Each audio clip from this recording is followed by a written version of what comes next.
Jorunna. Good evening, good morning, good afternoon, good time zone to all of you, and welcome in, welcome in. Let me say hi to everybody first. Hello, hello, hello.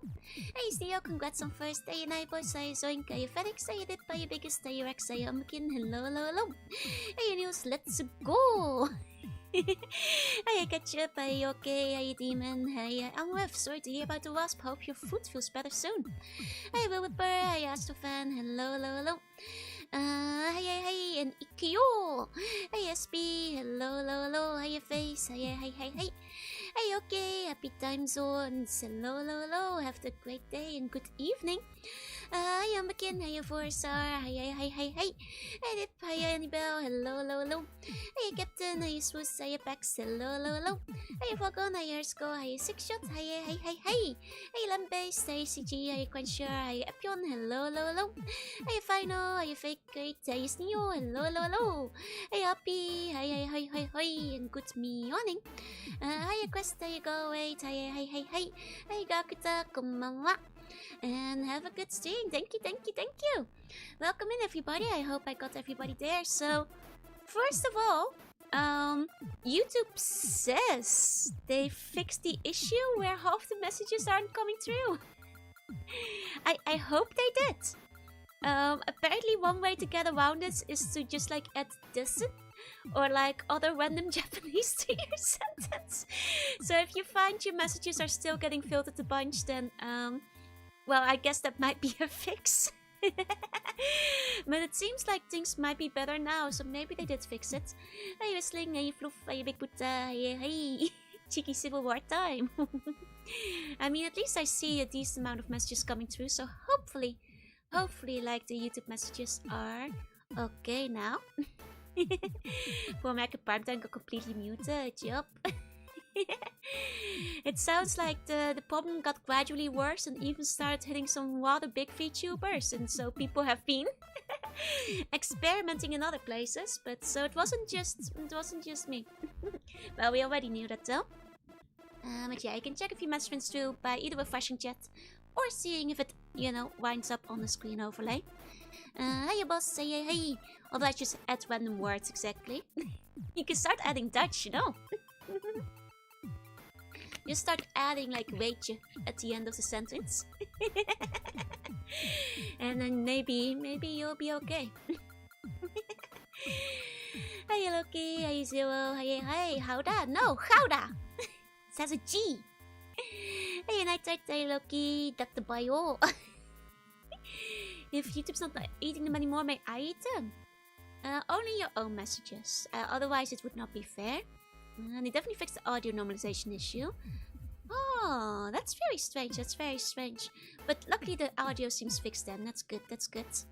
Have a fun stream, thank you. If everybody starts exiting this at the end of the sentence, I'm gonna like have flashbacks to Rose and Maiden.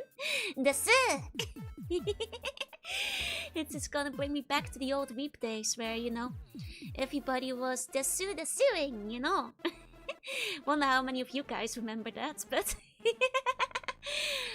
such was a time. Ikyo is ZX. Oh god, don't remind me of that event.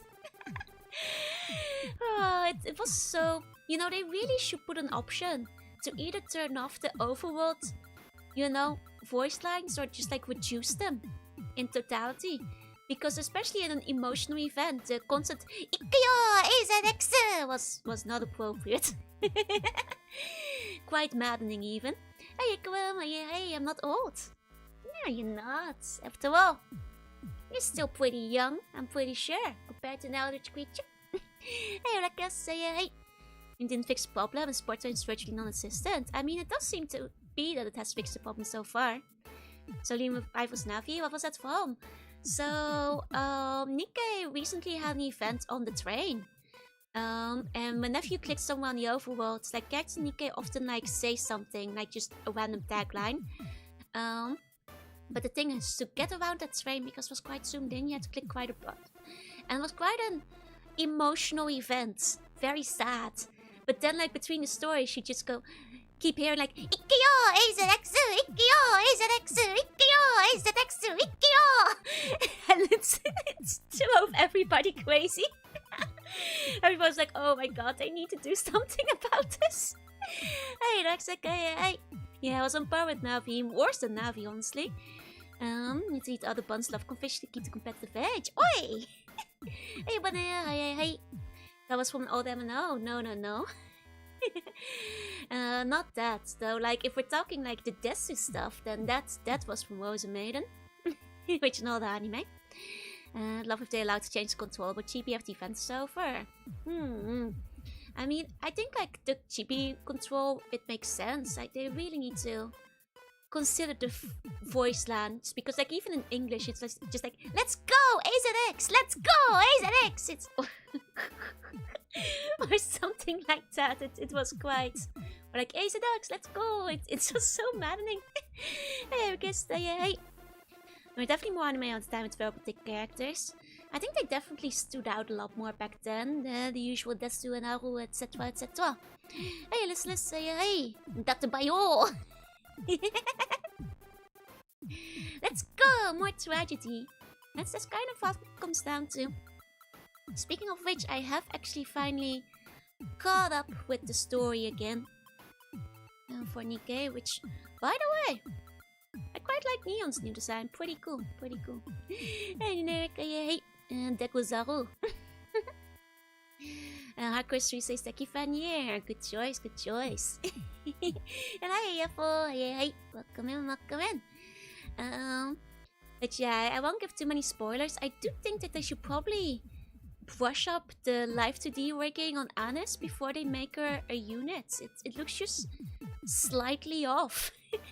But Neon looks very cool. I think it's they made her face very pretty as well. It was quite nice.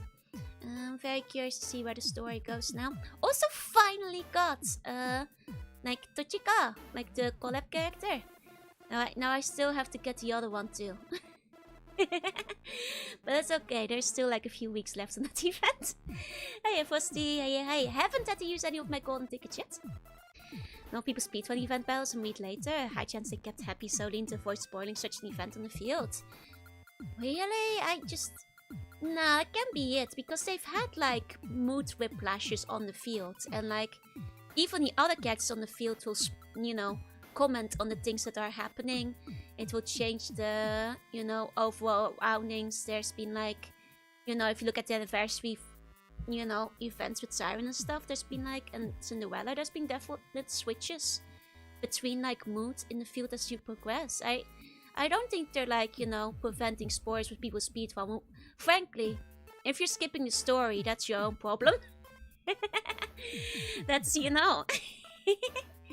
And Licorice, yep, that's one. Hey Lucy, hey Frosty, welcome in. I'll catch up on the Nimbus story. Oh, don't shoot Lutra, she'll work on it. It might just take a second. Hey Lucy, I don't have follow age, but if you click your own username, you will see that you've been following since March 9th, 2025. You can find out by doing it that way. Hey, so nearly a year. But yeah, what else was I gonna say? I forget. Today was a better day overall in terms of rain. In that there was less, but I did not go outside. Should Lutra with what? A shot of vodka? She'd be okay with that, yeah? No people complained about Nuyata and Siren spoiling it for them.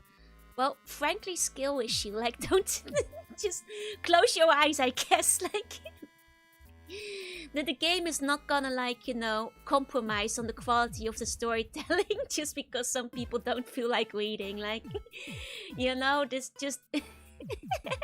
I'm afraid they're just gonna have to deal with it in that case.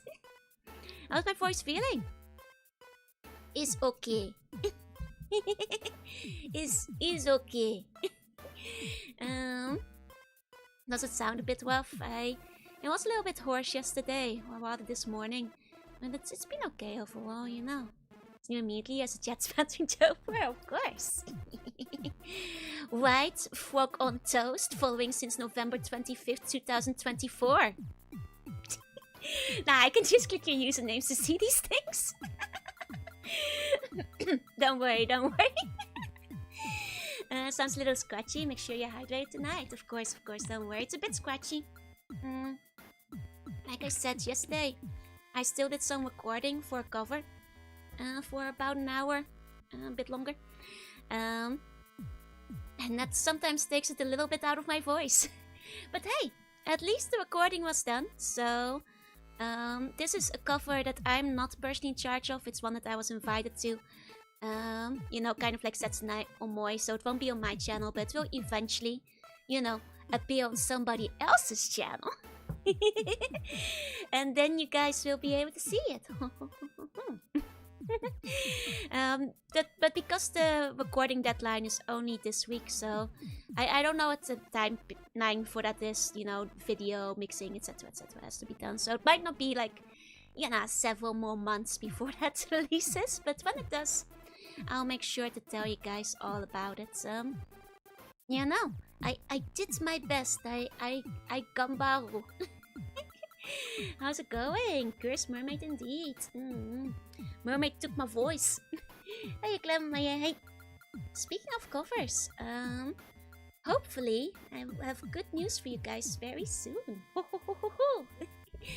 Like I said, I'm just waiting on the video to be finished now, and then you guys will get a special cover, like for the slightly late start to the Chinese New Year. That I organized with some other sweet girls. How soon is soon? When the video is done. I'm sorry, I can't say it more clearly like that. I don't want to put pressure on, you know, the one making the video, because they're officially not even up for commissions, and they're kind of, you know, being very sweet and kind and actually doing the video for me, even though they're like busy with like university work and all that other kind of stuff. So I'm not gonna, like, you know, put the pressure on. So the video will be ready when it's ready. It will be done when it's done.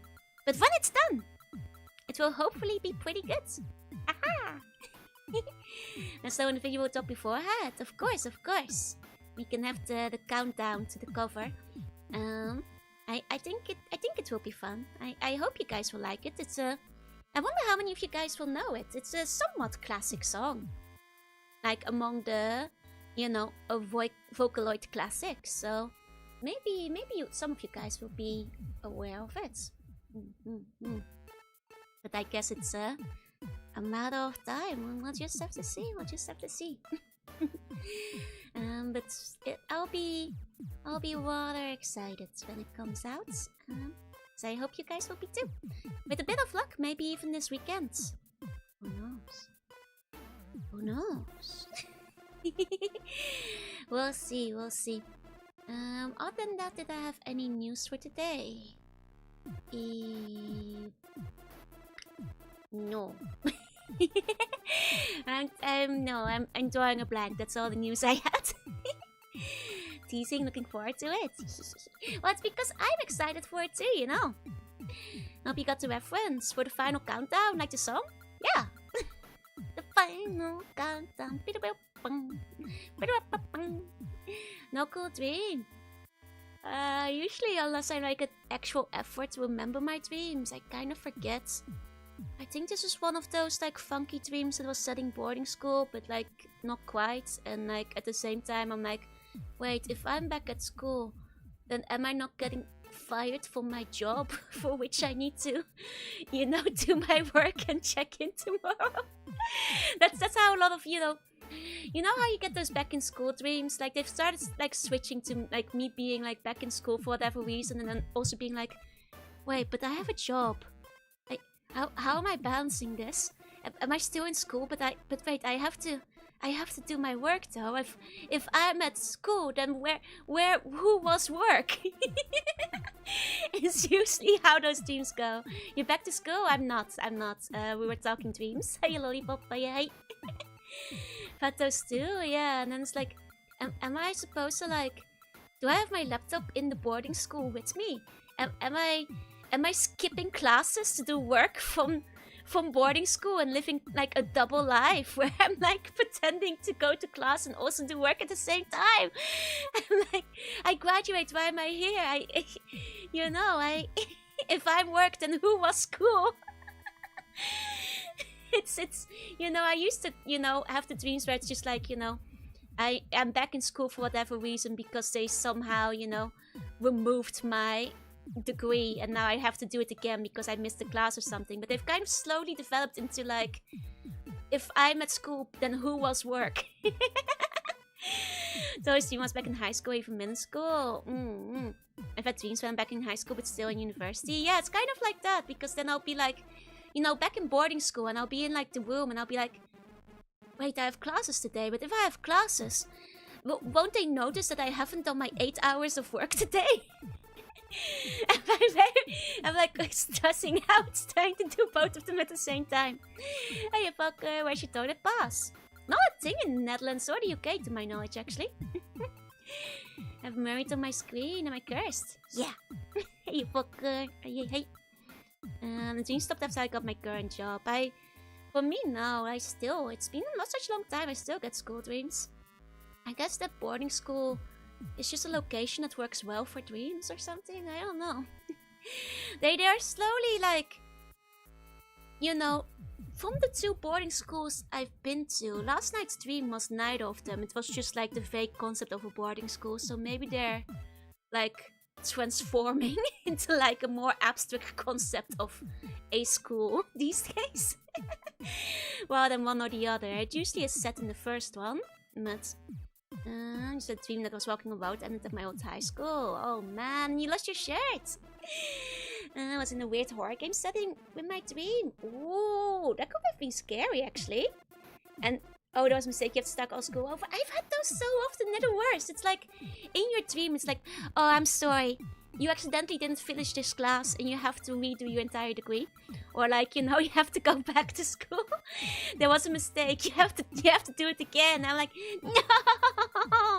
I've had those so often. I don't know why. It's like, I'm sorry, the degree isn't valid. You need to go back because you missed this class and it was like on the second layer of the school and you can't find your way there, and that's why I kept missing it because the like staircase is shifted and you had to go like through a secret route to find the classroom, and all the other students except you knew about where it was, but you missed it. I think it was a stress over my student debt. That's fair. Time to write your thesis. You gotta get to the exam hall. You missed your exam. Don't you know about that? Memories of my school years mostly involve PTSD dodging lit shirts from the garbage bins. Okay, I will admit, my high school PTSD does not involve blue-tongued lizards. That's wild. I did actually nearly wind up missing an exam once, but maybe that's what it comes down to. I've never experienced where it seems someone made decisions and told everyone except you. Yeah. But that's also happened in real life, so...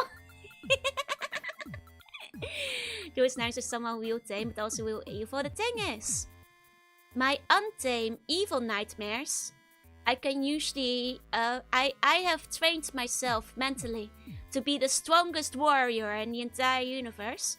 So if my nightmares are just like, common stuff with like ghosts and murderers, zombies, evil demons, entities and stuff, I can just kill those. It's hard to just kill the concept of school. Hey, David. Hey. Check your record, you never finished your 2 semesters of caring for buns. Oh no! It's the school stays with you, Hey, Jota, yeah, hey. But yeah, no, like it's the sexy theme still wild. It can be a wild dream, but not a nightmare. So, it means that the only nightmares that are left for me are the ones that are like awfully realistic. Like school. Those, school and being absent for work are the only nightmares that remain for me. Because all other ones I can just... tune shadow power into submission, but it's harder to do to your boss,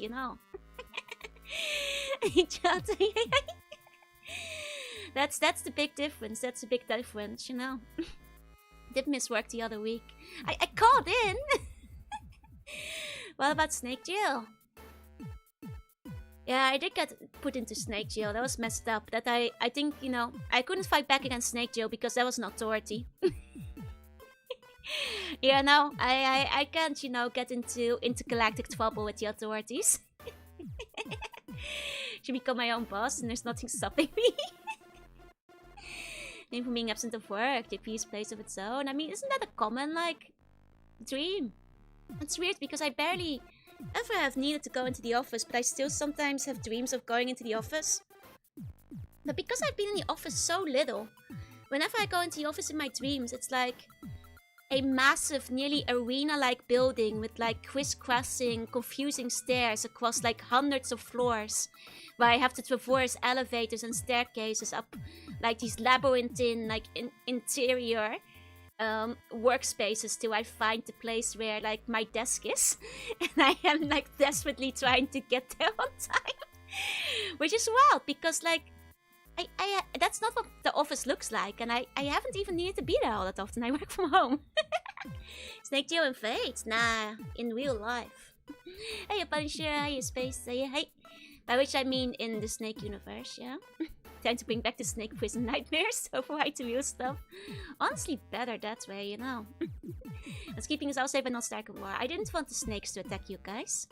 The Jorunna parable, yeah. And besides, it was only like one day in Snake Jail, you know. More like one night, and then I was free, you know. It was unfair, and there was no due, you know, justice system going on. But it was only one night in Snake Jail. It was still unfair treatment, but it was but one night, so it's fine. You know, when it comes down to it. You know, things you don't know, you did little off are kind of funny because the dreams can keep up with it. I think that's what it is. I think it's because I've been to like the office so little that in my dreams it becomes like this weird backrooms kind of like labyrinthine, you know, liminal office space. Where I have to like nearly go to like an arena structure with inside and outside areas, you know, under the, you know, stairs kind of like winding, you know, back rooms and staircases and elevators and secret passageways and stuff. They defeat you well in Snake Jail. They didn't give me any food in Snake Jail, you know. I would rather have dreams where I eat my favorite Vtubers. That would be quite fun, yeah? Ditto dreams. I actually don't have many dreams of Ditto. Shocking, right? I guess I have enough Dittos already in real life. Is that meant to be why you always wake up before dying? Yeah, but I've died in my dreams, though. Several times at this point. The first time was kind of a shock, but because I was even like, oh damn, I actually died. I didn't wake up. I'm dead now. It was kind of shocking, you know, the realization setting in. Hi, MP. Hi. Don't you want to bun jail? Bun jail is I am in control. You cannot throw me in there. Well, your dreams actually did that, but you never realized.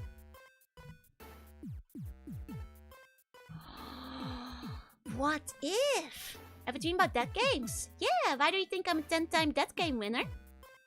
I've won several of them. Hey, Game Boy. Hey. And hey, Benjamin. Maybe that was a school building. It could be. Hey, Game Boy. Hey. Was there a big game over you want to reload? No? Wait, your dreams let you win? Let me win? Hey, you are implying some dreamstone and valor. Hey, you think I don't like, you know, work my butt off to win those death battles in my dreams? They're dangerous, you know. Lots of close brushes with death. Even died a couple of times. It's, you know, I work to win those. Centuries of, like, dream training to become the strongest dream warrior. There's no stone. They don't let me win. I win. I'm built different. If you die in your dreams, you die in real life, you know. You ever died in a dead game and still won? Nah, not in a dead game. But just in dreams, yeah. Hi, Wajango, Aitanosh. Dita doesn't know how it looks like. The team is messed up. Oh, and thank you for the dono. Thank you. About the showrunner and the organizer just voted. I've never... No. I've been in multiple death games, and sometimes even the same death game a couple of times, but I've never been the showrunner. I've always been contestant. And winner. Don't get it twisted. So that games you have not won. I have won every death game. It's not rigged. I'm just built different. Built better. You know, a lot of the time in the death games, they're specifically trying to kill me. You know why? Because I won the other ones. It's unfair. It's stacked against me. Don't lucid dream, because when I find out dream, I just start thinking the way I do when I'm awake. That's the tricky part with lucid dreaming. Not waking yourself up. We're showing off at least 2 dead games. No, Think you cheat? I don't cheat. I'm just born with huge and powerful eldritch powers of shadow, light, elementals, and God on my side. It's not cheating that I'm just that cool and strong. You know, that's not cheating. That's you know, they try and get me, but they can't. I'm just too good for them. Yeah, I'd win. The Easter Bomb made the dead games last year. Oh, yeah, but you guys didn't die in those. Whatever you say. Well, look at the buns today, getting a little bit too big for their britches, eh?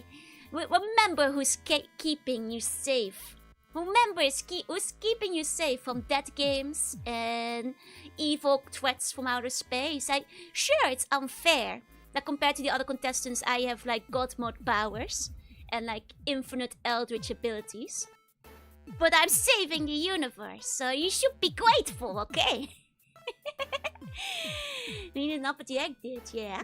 The bone will protect us, the bone will kill you. Hey, hey, some look out the Konami codes. Well, actually, I've had a couple of dreams where I couldn't choose my incredible magic powers. Because once again, the evil forces are out to kill me so they can take over the universe. And even then, by the power of heart, hope, light, and friendship, I have always come back eventually because I believe in the heart of the cards and making sure you guys can survive. So, how about that, eh? Teams are ditto. No, they're not. Pre-gen smirk with Dark Void. Your competitive one is over. No! Can you first say for your comic and worker rights? Oh, I don't. As a chosen one of light, I don't have any control over that, I'm afraid. You guys are gonna have to save your economy yourself. I don't really have any way to influence that, so. What about the cheese grater full of cheese? What about it? Hey, it's good cheese. Hey. And besides, yeah, the bone rod makes you brittle. I make you immune to bludgeoning damage. And the bone rod has destroyed multiple empires. I have saved many, uncountable. Hey, good. Hey. Join the card site and thanks for helping. Thank you. You guys are welcome, you know. The world would have been perished several times over had I not stepped in kindly. And you know, all those dead games, it's not like I was joining them for fun. It's because you wake up and you're part of a dead game. Have you guys never watched a dead game before? That's how it happens, and they put you in there because they want you dead. You know, that's how these things work. I mean, 0 is uncountable. I've saved millions of universes. I'm in a dead game right now. Oh god, the dead game has come to get... No, that was something falling off my desk, don't worry. Let that be a warning. Let that be a warning. Dark side of bone, they offer great benefits. They don't. They kill you. That's your retirement. That's Gunnar's Rebellion. Biggest scare at depth game. And saved uncountable, but also snuffed out uncountable. No. I I've only destroyed 2 universes, and both were accidents and hardly my fault. Everything's okay. Yeah, I just knocked something off, don't worry. Which means that we've been over this. The tally of universes I've saved versus tally of universes I've destroyed is very far on the safe side. That takes not a beating, more dense to endure. No, that was actually the floor that took a beating. We can see like smites innocent bun down from desk.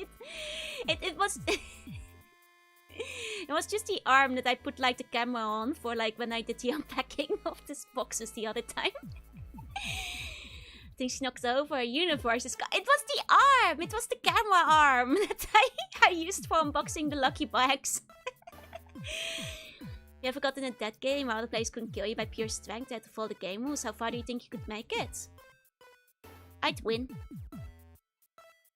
I've done it before, I'll do it again. I've done at least 2 dead games where the dead games were pure puzzle based, so that will be fine. Hey, husband, no, hey. And Weshio, thank you so much for the wee sub. Please enjoy your emotes. Thank you. You know, and also a couple that were like, you know, puzzle based with murder, but like, you know, I'd win. Sliding puzzles though. You know, the power of anime, God, and friendship will guide me through. Rankawa boxes soon, hopefully. How do you die to a puzzle? If you don't solve it, you get killed. Or if you last to solve it. Kept catching the fictional setting, was regretting the technology. Oh, I see. That kind of sounds scary too. No, I'm holding a small sphere universe like Men in Black. I've played these games before. Multiple times, actually.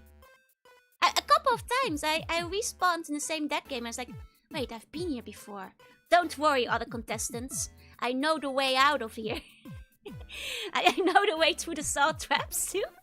To try to get everything safety. But then often they'll switch it up a little bit. But at least I know the rough way. Are they on the way? The cover boxes are on the way, yeah? PvE that game, not PvP. I've done both. But there's plenty of PvE out there too, you know? Not all of them are like just one survivor.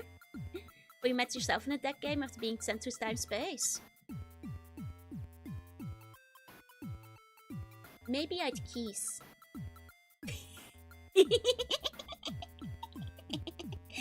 Hasn't happened before though, so... Saving others in a dead game, you killed them. No, I saved them. I went through and tried to solve all the puzzles before other people would die. Or at least tried to.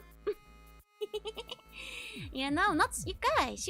You are like dead game baby. Many dead games don't require all of the other contestants to die. It just has a a facet of death within the game. You know, not everything is a battle royale.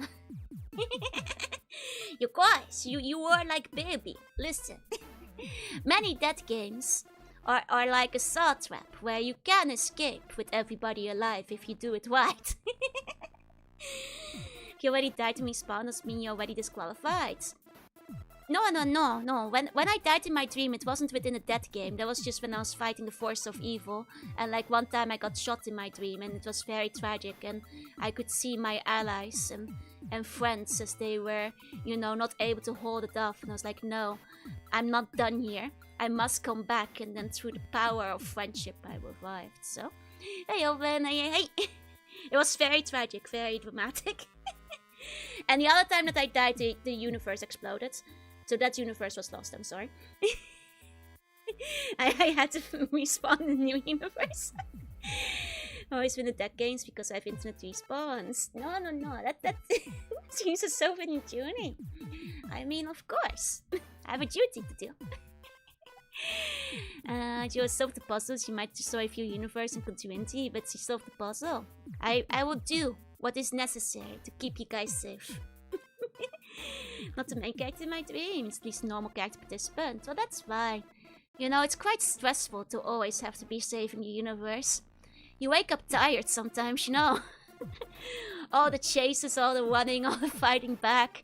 The respawning enemies that you have to kill, like, you know, hundreds of times before they finally stay down because they're like fueled by infinite demon power. It's exhausting, you know, sometimes. The buns appear in your dreams. They've had a couple of times, yeah. I'll save your life even if that means killing you. No. I never kill innocents in my dream. Only forces of evil. Only forces of evil. Don't worry. You guys. But yeah, buns have appeared a couple of times. Don't worry. I've kept you all safe. If there are too many delicious sounding things for lunch today. Get all of them. 6 inches of a cup of universe before the satisfaction of completing a puzzle. Heard my sleep talking, so you know it's all true. That's right. I mean, there are several instances of me streaming in my sleep, so... Set you true neutral, surely would take out the innocent. No. I'm lawful good. Or technically eldritch good, you know. Or eldritch neutral. I don't ascribe to human morality. How about the universe you destroyed? It's just 2 of them, and one of them was because I died and it was too late to save it, and the whole universe had to implode with me because otherwise it would be swallowed by the forces of darkness. So that universe was already a lost cause, and the other one, well, it was a trap. I was tricked into doing it. So not really my fault. When in jail in the eldritch room that escaped.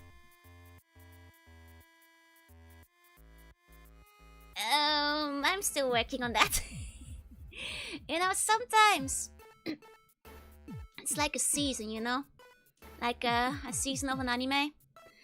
You know, at the end of the last season, you accidentally set free the villain of the next season. You know, but you're not gonna like catch you on episode 1 of season 2, right? He's gonna serve as like, you know, the antagonist for at least like 1 or like more seasons for a while, where she like causes trouble for a while.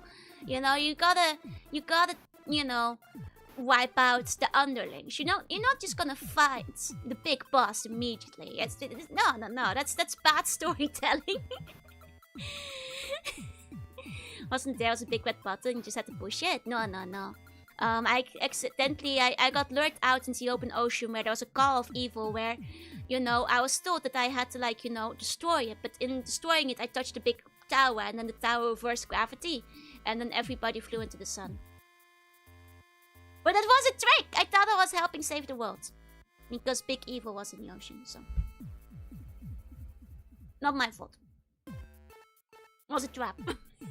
It's not my fault that the big tower absorbed my eldritch power and my huge abilities to then invert gravity. Not my fault. It wasn't intentional. To date, it's all relative, exactly. And no worries, Kiko, it's all cool. It was not my fault. Is there one poster image of the Bone Lord? The only existing image of the Bone Lord are what's in the game right now. Not from a lack of desire, right? Not because she wanted to be free. No. You know, inevitably it's gonna be very tragic when I have to put the sexy eldritch demoness away again. But it can't be helped. But you know, you have to wake your way up there, you know. Yes, Modius is showing. It wasn't my fault. And she'll break the ceiling chain the game. Yeah, but that helped us. That was a benefit, actually. What if you immediately kill the Demon King and then take over their kingdom? Sounds like what a bad guy would do. You know? Are you sure yet? Yeah, it was part of like how to lift the curse, no? So I'm pretty sure that was a good thing, actually. Pretty sure that was a good thing. Okay, 1 second. Speaking of which, let's recap very quickly. Because last time, we the bad guys. Because last time, there were like a lot of big revelations. Like big thing happened. So let's quickly go over the things we've learned.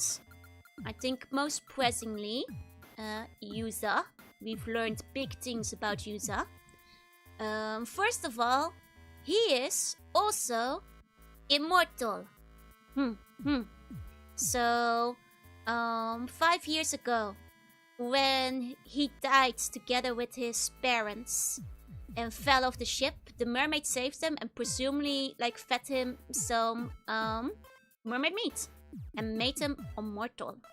Oh, you biddy, welcome in. So when he gets decapitated, he actually survives. It also means that early on the game, whenever he drowns, he also doesn't die. He just comes back to life. Yeah, no. Hobby of lanking deck fetch, yeah.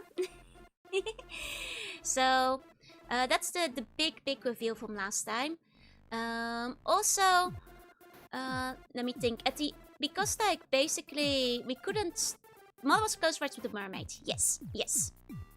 We know she was the mermaid. She was like one of the people who had descended from the lost island of Taishima, and was descendant of the only survivor, who then basically were tasked with lifting the curse and seeing off the mermaids back home in the future. He likes tic-tac-toe. So that's the big thing. That's the big thing. Mermaid flesh kills you, debunked.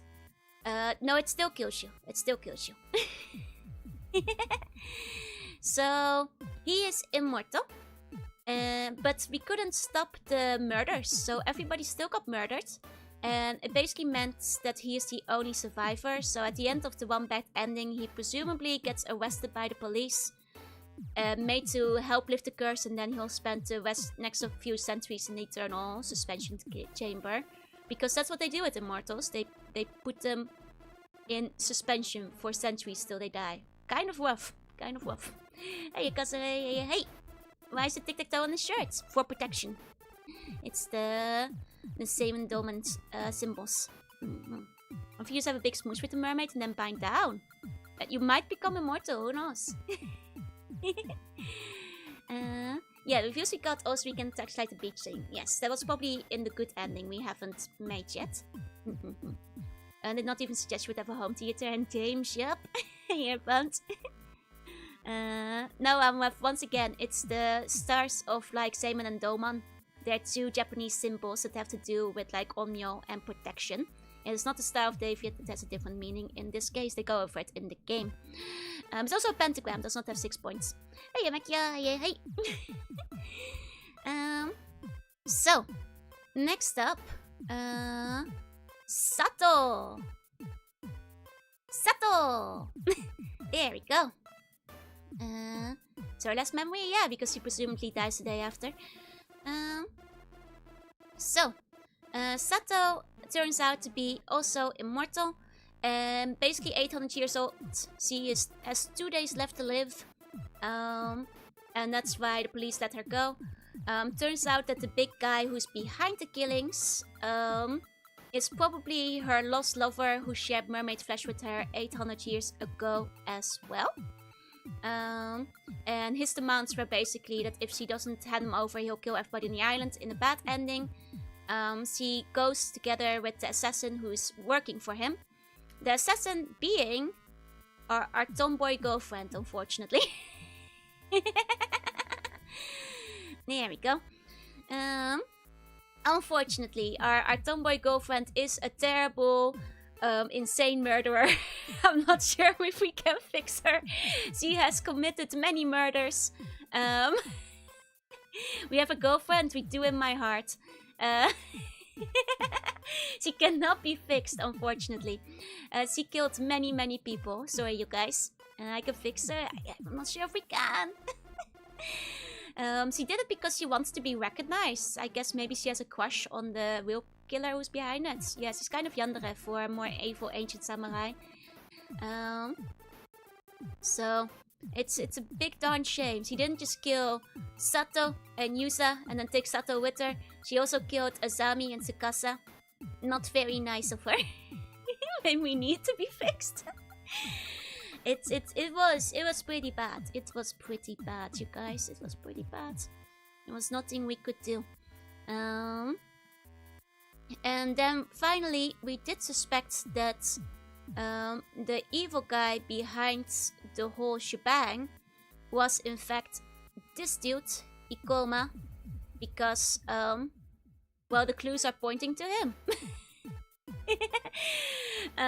You know, knowing that there's another guy who's 800 years old who used to date Sato, he took on the identity of, like, his interest in immortality took on the identity of a dead guy. It would make sense. And then maybe evil tomboy fell for him and is taking his orders now. Has an evil hairdo.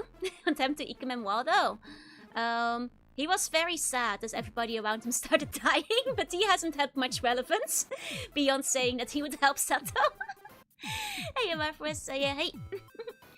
It's pretty rough when your enemy is stands used, but you aren't, yeah? I haven't played Honkai Star Rail, so I don't know if he looks like Ikus. He looks so normal. He is very Ikemen. He's very handsome. I can see why Kiko would go insane and start murdering people for him. Hey, okay, we also think it might be him because he works for Yamashina, and through Yamashina he might have heard about Sato, and it would make sense that once Yamashina started looking for her, he would too. Looks like a Japanese centaur song. Hey, my friend, say hi. The guy in the suit looks devious. He's probably evil, yeah. Who's more handsome, him or the soggy cat? Well, here's the soggy cat. By which I mean, here is the wet soggy cat. He just makes that face sometimes. They are both quite handsome. They're both Ikemen in like a different way. This is the same picture. Hey Charlie, he's a cat man. My voice is for the soggy cat. He's not a cat man. He looks like a sad soggy cat when he makes a sad face sometimes. Just a sopping wet cat whenever he looks sad. Want to ruffle his hair and like blow dry him. Catboy's fine too, exactly. Don't talk about yourself like that. No, this guy. Makes him looks like someone who make not many compromises, yeah. You mean Okoma, yeah. Soggy Cat is also immortal. The Soggy Cat is not immortal, but it should be. Hey, I want to find a big difference between these two pictures, yeah. Me, yesterday in the rain, exactly. It was raining when I was getting breakfast. So he wasn't actually tempted cat. He was not. That's a joke I was making. He and Yumako are still looking to stop the curse. They're looking for the mermaid corpse, which means they really should go and find Cersei and Avi, who didn't really have much of a role last stream. They were on the mainland, so... Hey, Fox, hey. Could use a good blow drying right now. I'm kind of soggy too. Go over here, all the soggy cats, line up. All the soggy buns. But yeah, they didn't have much new developments. Most of the developments really centered around the island crew. We did figure out that like the thing that was used to curse people was the mirror. But Kiko could still kill people even without the mirror. Which means it's something else. We were saying like maybe the turtle. Maybe it's just a turtle in general. Yeah. And the cardboard cutters for the games available online. They are. They're just on Square's website. In their press kit. Thank you, Square, for having all of these PNGs readily available and high quality on your press kit. Except for Mr. Yamashina, who doesn't have one on their website. So he's absent from these talks. Hey, Dokio. Hey. What have we right now? There's snow again. I see. So she will be 2,000 years old. I don't think so. I don't believe she's named after it, yeah? So she now can go back in the bed and to continue the search. True. But yeah, that is more or less what we're up to. Let me turn on the AC a bit. There you go. And that's roughly where we're at. The main thing being that like after we hit the bed end, it seems we're now going back to the timeline where we did not discuss the hole. And because something new opened up there, so we're going to go to the non-hole conversation timeline. I suppose. That's the and see if we can avert all the murders, I suppose, before they happen. Now that we know Kiko is behind them. But yes, this time we do not talk about the hole. Let me launch up the game so we can get blasted by the incredibly good opening music again. 1 second. There we go. Naruhodo. Naruhodo. There we go.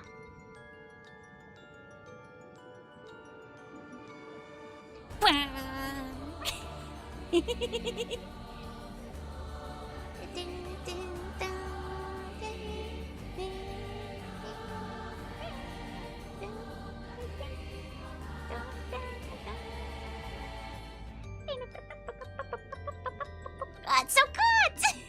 So we do talk about the hole. In this new timeline, we no longer talk about the hole. We're keeping the hole a secret from our bros. It's so good. I'm sorry, guys. We're gonna sit here and listen to it again.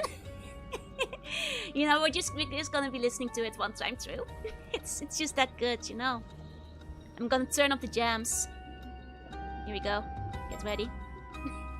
Gonna blast you guys with it. Wait for them to drop the beats.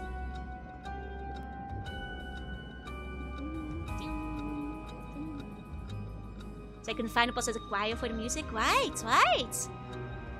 Right, here it comes. Here it comes. Makes me think about we don't talk about Bruno. We don't talk about Holo. The Hole. We don't talk about Hole. No. Here we go.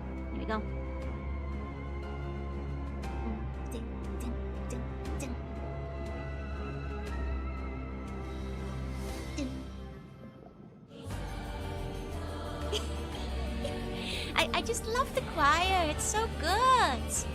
How do they do that? How do they sing this school? How do they do it? Who was made for him, yeah? I was Min behind. Oh no! Oh, here it comes.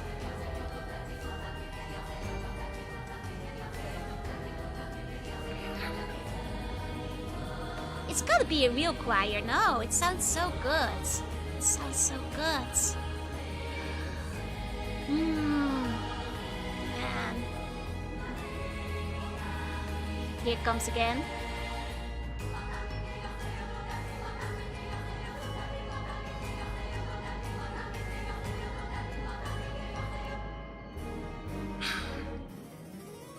So good. Why does she have a big fish knee? You can just ask her about her big fish knee.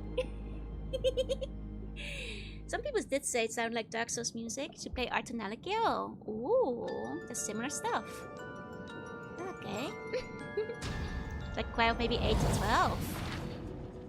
It's so good. Oh right, we also got a flashback.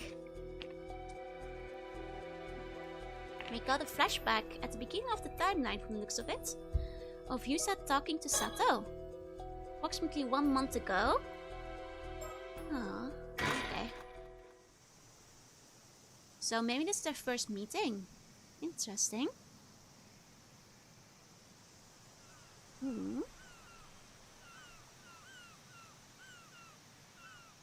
Huh? Is someone already here? How unusual. I'll turn down the game a bit again. There you go. Whoa, you scared me. Darn, didn't think anyone else would come here. Oh, I take it I'm not welcome. I didn't think there would be anyone else up here either, so that makes 2 of us. So, who are you? Yeah, this might be where they discovered the boat immortals. Because they did say they could somehow tell it, right? I'm Yusa Minakuchi. I recently moved back to Kamishima. Ah. So that old friend of Tsukasa's, was it? Yep, I don't think we've spoken before.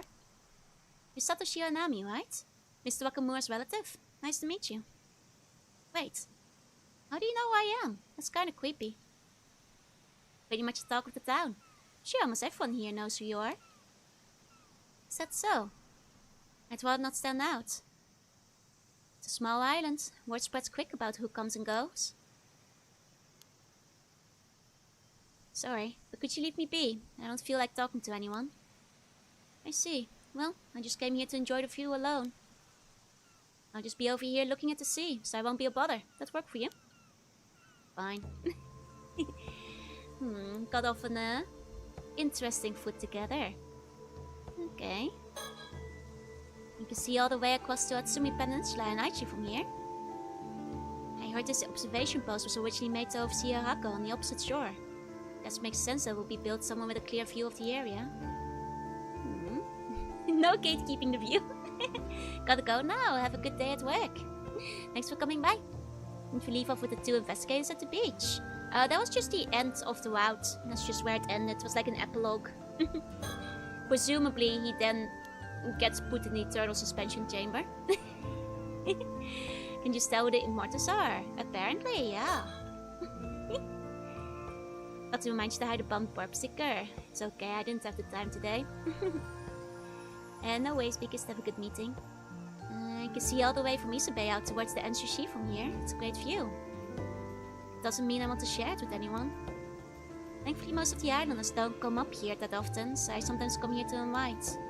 There was more to the event. No. It was pretty wrapped up. There are a lot of reefs in the area, and the tide is strong, so it can make for tough sailing. But from here, it looks as tranquil as can be. Okay. Coming here always helps clear my head. Now then, I'm back here after quitting work after just 3 months. Went to a boarding school in the mainland for high school, so it's been about 3.5 years since I actually lived on Kamishima. Nothing's changed. It's almost as if time itself has stopped here. I'd say that's one good thing about living on islands, an isolated island like this. But for me, that means it's just uncomfortable as ever.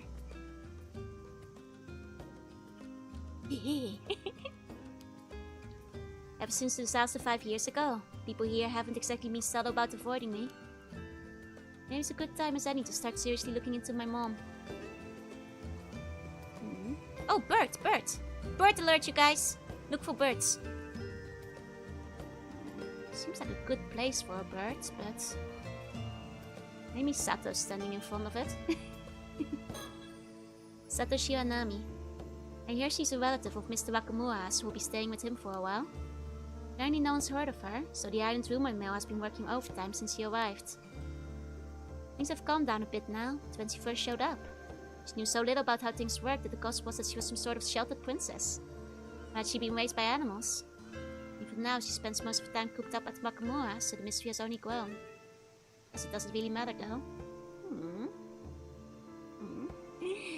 Almost forgot to check, right? Bird's the word. She really is a relative of Mr. Wakamura, so I wonder what she's doing here.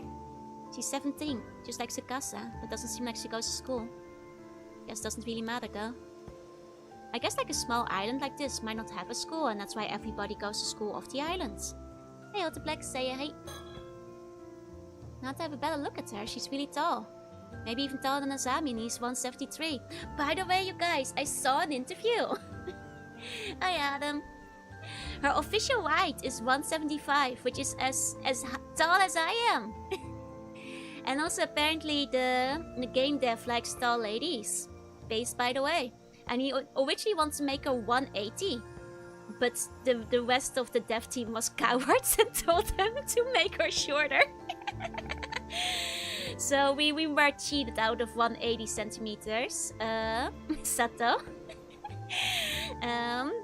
We were cheated, unfortunately. They were too afraid. They said that the difference would have been too high. Let them go full power. Let him be. But yeah, so she is very tall by Japanese standards. She is, I think, the tallest out of like most of the characters in the game. But that makes her the same height as me. That would have been taller than me if she had been 180, yeah? She said she doesn't want to stand out, but that's going to be tough at that height. I'd rather not stand that close to her, to be honest. That's why they feed Japanese girls in the AM period. That's right. Mermaid flesh, apparently. The processing plant I worked at wasn't a bad place or anything, but working there didn't feel that fulfilling either. Just happened to come across it when I was looking for a job. Never really been sure what I want to do with my life. Sami has always had a clear goal of becoming a fisherman. To be honest, I've always felt a bit jealous of that. After losing my parents in the disaster 5 years ago, people not only began to avoid me, they avoided talking about my mom as well. At some point, I honestly began to wonder if there was much point in me being alive. I've only made it this far because of my Gran and Azami. I'd never forgive myself if I made the two of them sad. The only reason I'm still here, drifting through life. Not that there's much else I can do here. Got to find some work here soon, so they won't worry about me. I've always been good at swimming, so I've actually been thinking about ama diving as an option. I haven't gone diving since the disaster, and I wonder if Gran would be happy if I followed in her footsteps and became an ama diver. Maybe I'll start looking into it in secret. I'd only be able to do it during the diving season, so I still have to find something else.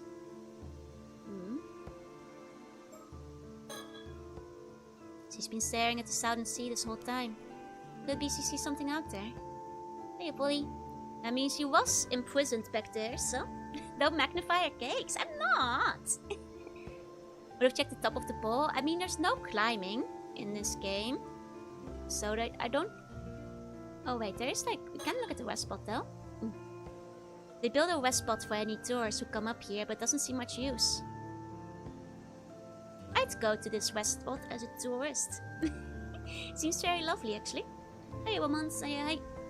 Reminds me of the place where I once ate a natto rice ball by accident. Didn't hear my greeting. I said hi. Hiya, bully. Maybe there's a bird sticker in the west spots. We can't move between them.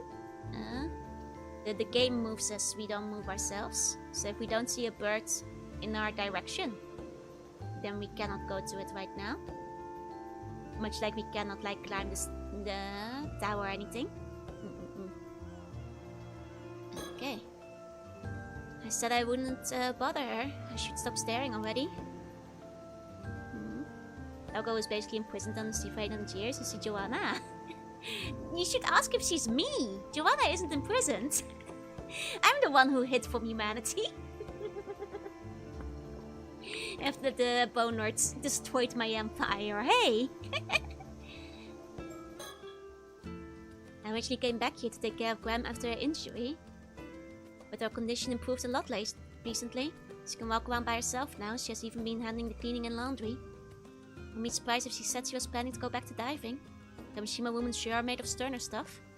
Still worried about her. You never know what could happen after all. Seems she's been watching a lot of TV recently. Perhaps because she's had to spend a lot of time at home. Seems a bit bummed that she doesn't have anyone to talk about the shows though. What about 6? Doesn't exist. Jorunna immortal. She's boneless. And she was especially tall for the time period. Though I'll remind you guys that you know, just because like the average height in Japan isn't very tall, there are multiple reported Sengoku warlords who were like, you know, over 6 feet. So like tall people weren't like absent back in the day.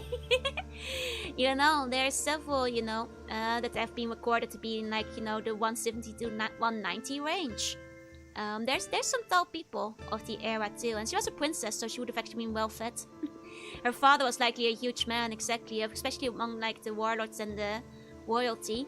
You know, taller people were not uncommon either.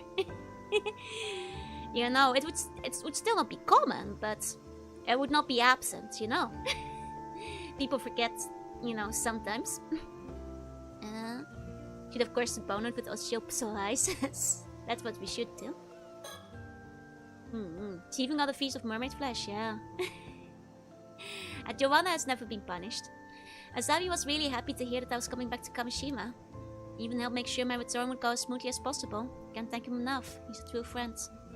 On top of that, he's hardworking and kind. It's easy to see why so many people here like him. He's involved in a bunch of stuff around the island now, so he's much busier than he used to be. Goes without saying, we can't mess around like we used to anymore. Sukasa's also put in some distance between herself and us since she started high school. Guess she's a bit self-conscious about these things now. I miss hanging out with her, but maybe this is just part of growing up. Still, it's no exaggeration to say it's all thanks to Asami that I'm able to live here like this. I won't do anything to let him down. Hey, with him. It's a princess 400 years ago. It doesn't mean that she was a princess the previous 400 years, but we know she was at least part of the Heike. Or like related to the Heike somehow, and they were pretty prestigious 800 years ago.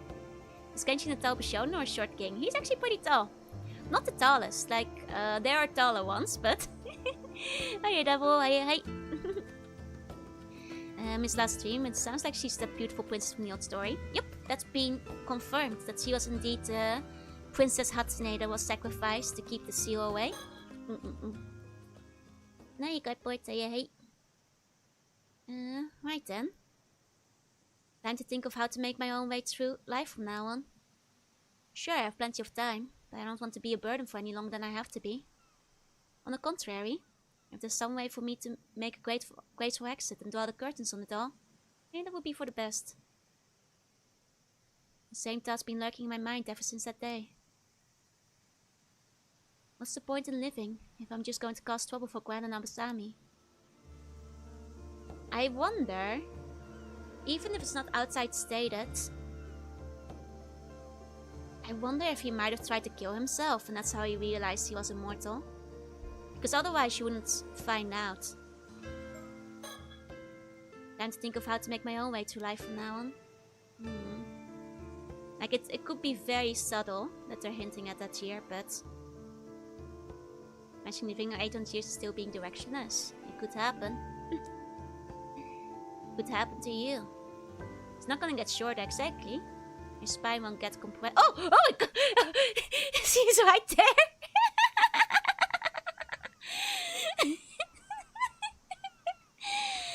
Yeah, he's sounding a lot more depressed here, exactly. Hi. Whoa, when did she get here? Woman jump scare? Tall woman jump scare? Especially because I think the height gap between them is like 30 centimeters or something. Made you jump, didn't I? You did! She's right behind me, isn't she? Of course you did! I don't want to be startled by someone sneaking up on them like that. At least you admit it. You can consider that payback for before. It's like that Resident Evil game, right? This is the real Resident Evil 9. Anyway, did you need something? Alright. I can't focus with someone else around after all, so I want you to leave. Huh? You leave! No, you're the one who should leave. It's fate, an immutable law of the universe that was decided tens of thousands of years ago. Oh really? I was here first, though. Isn't first come, first served also immutable law of the universe? That's true. Okay, fine. I'll leave. Huh? You came a lot faster than I expected. Still, I kind of feel bad for chasing you off like this. So you can have this Kamishimao keychain I picked up over there as well. Man, I sure hope this cute Kamishimao keychain isn't what gets everybody killed. It would be very damn unfortunate because they're very cute. Both folded under no pressure. He's playing it cool, you know. Back with the thing for Talwin specifically made his POV himself. Absolutely. Pushing random stuff you picked up the ground onto others now, eh? Still, who could have thrown such a cute keychain away?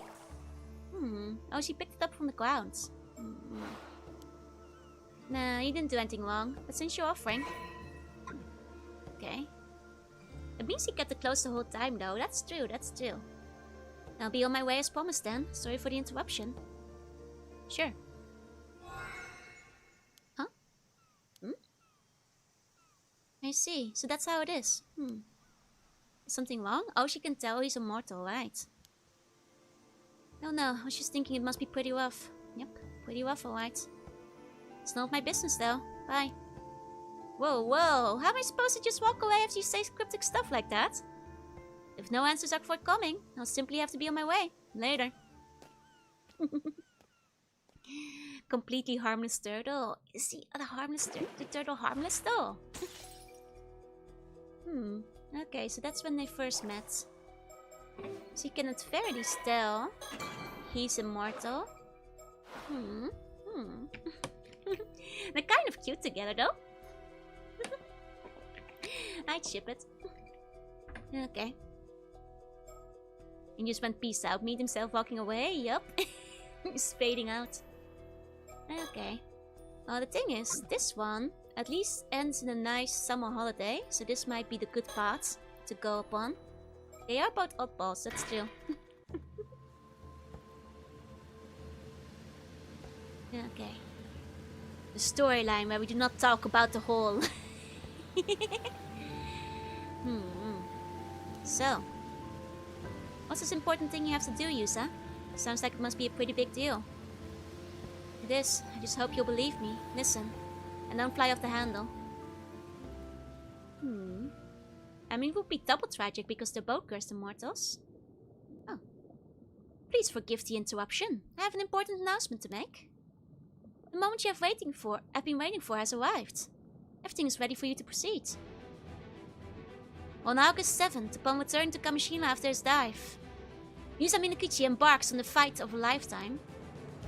For unbeknownst to him, at this precise moment in time, a slew of predicaments would await him everywhere he turns. As for this really important thing he has to do, that is of course preventing the tragedy of Kamishima from coming to pass. The advent of the 400-year curse of the raging waves was near Kamishima with every passing moment. Even so, do try to remember that Yusa's true aims are to locate a mermaid and uncover the truth about his mother. Will Yusa Minakuchi succeed in overcoming these challenges and fulfilling his objective, you ask? That's entirely up to you, and the actions you choose to take from this moment forward. Thus concludes my announcement. I wish you good fortune.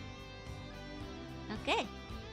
It would be very tragic if she dies in 2 days and he in another 800 years, that's true. What? You think Kiko is plotting to work a curse that will cause a massacre on the islands? Oh, so he has retained his memory from the other route.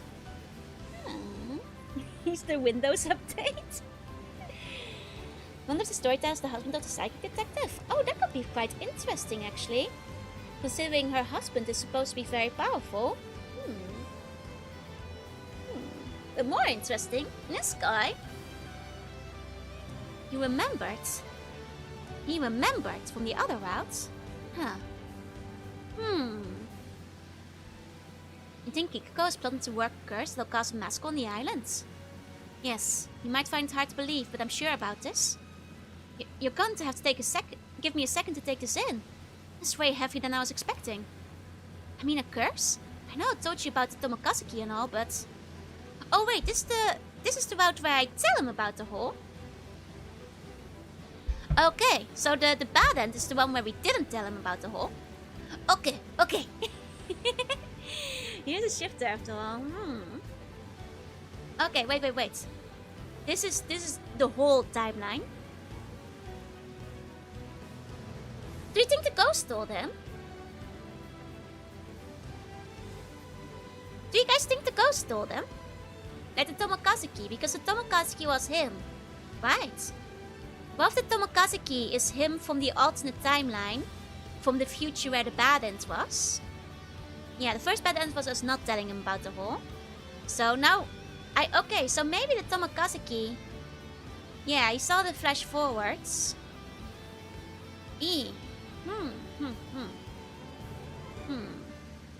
I mean, if you from the future came along and told you about the bad ends, you'd consider it at least, right? But Azami is right. How did you even find out about this? Have you got any proof? Well, I saw the future with my own 2 eyes, but I'm afraid I don't have any proof I can show you right now. Okay, so after seeing the Tomokazuki, we start seeing the flash forwards. You saw the future? Yusa, if this is some kind of prank, you better cut it out right now. Seriously, this shit isn't funny. If you're just fooling around, I don't know if we can be friends anymore. You think it's easy for me to call someone I'm on friendly terms with a murderer?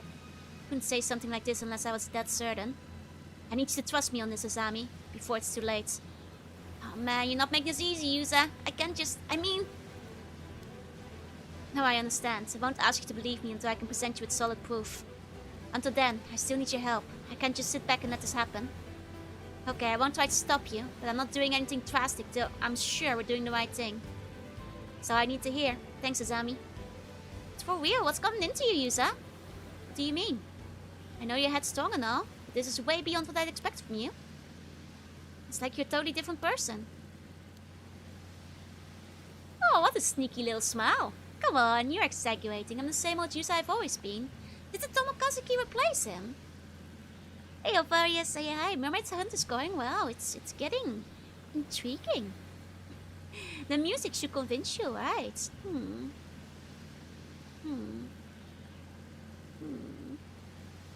Come on, you're exaggerating. I'm the same old Yusa I've always been. Maybe the Tomokazuki replaced him. And the Tomokazuki was him from the future. It could be possession shenanigans. The first game had like several possession shenanigans from other timelines as well, so it will be par for the course, you know. Because in the first game had possession going on to help you with characters, you know, define their fates. We're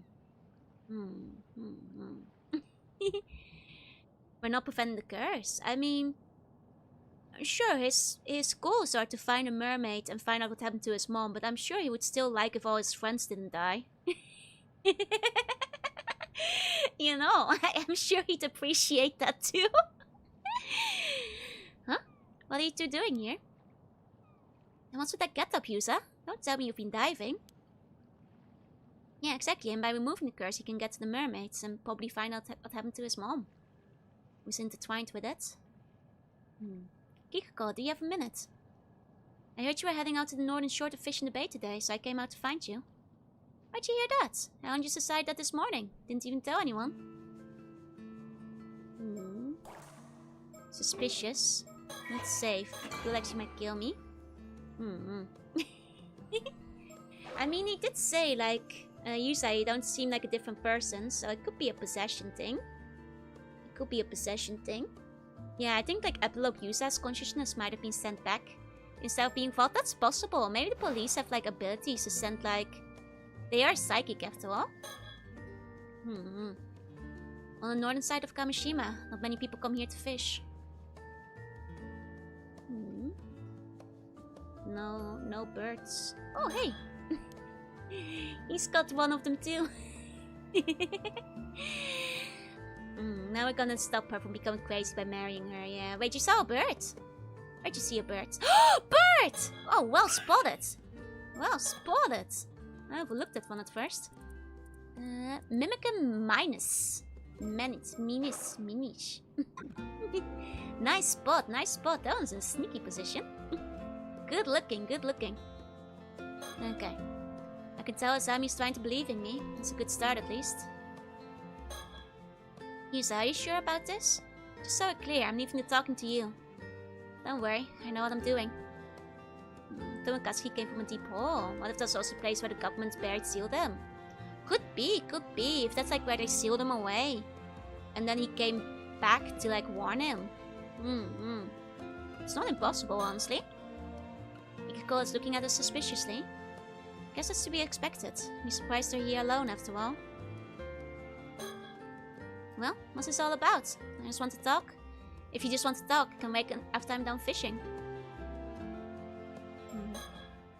Right, this is where it all begins. This is my chance. I have to find a way to change the future. I don't have any evidence, and I doubt I can just talk Kiko out of this. You don't do something like that on a whim. Whatever her motives are, they must be powerful. Even if I somehow manage to get a curse down, still the risk that whatever destructive impulse has hold of her would drive her to make the tragedy happen some other way. Whoa. It's my best of containing the situations to try and distract her.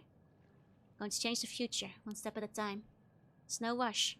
After all, since we came here instead of heading back to the port, things are already different. Ooh, intense. Let's start talking about diving. That's like normal. That's like a normal thing to talk about before we like dive into suspicious things. He's been watching Steins Gate, right? So, were you really off diving? You sure you should be doing that? If Chia finds out, she'll give you an earful, no doubt about it. Don't I know it? Seems everyone thinks I bring this island bad luck just by being here. Yusa.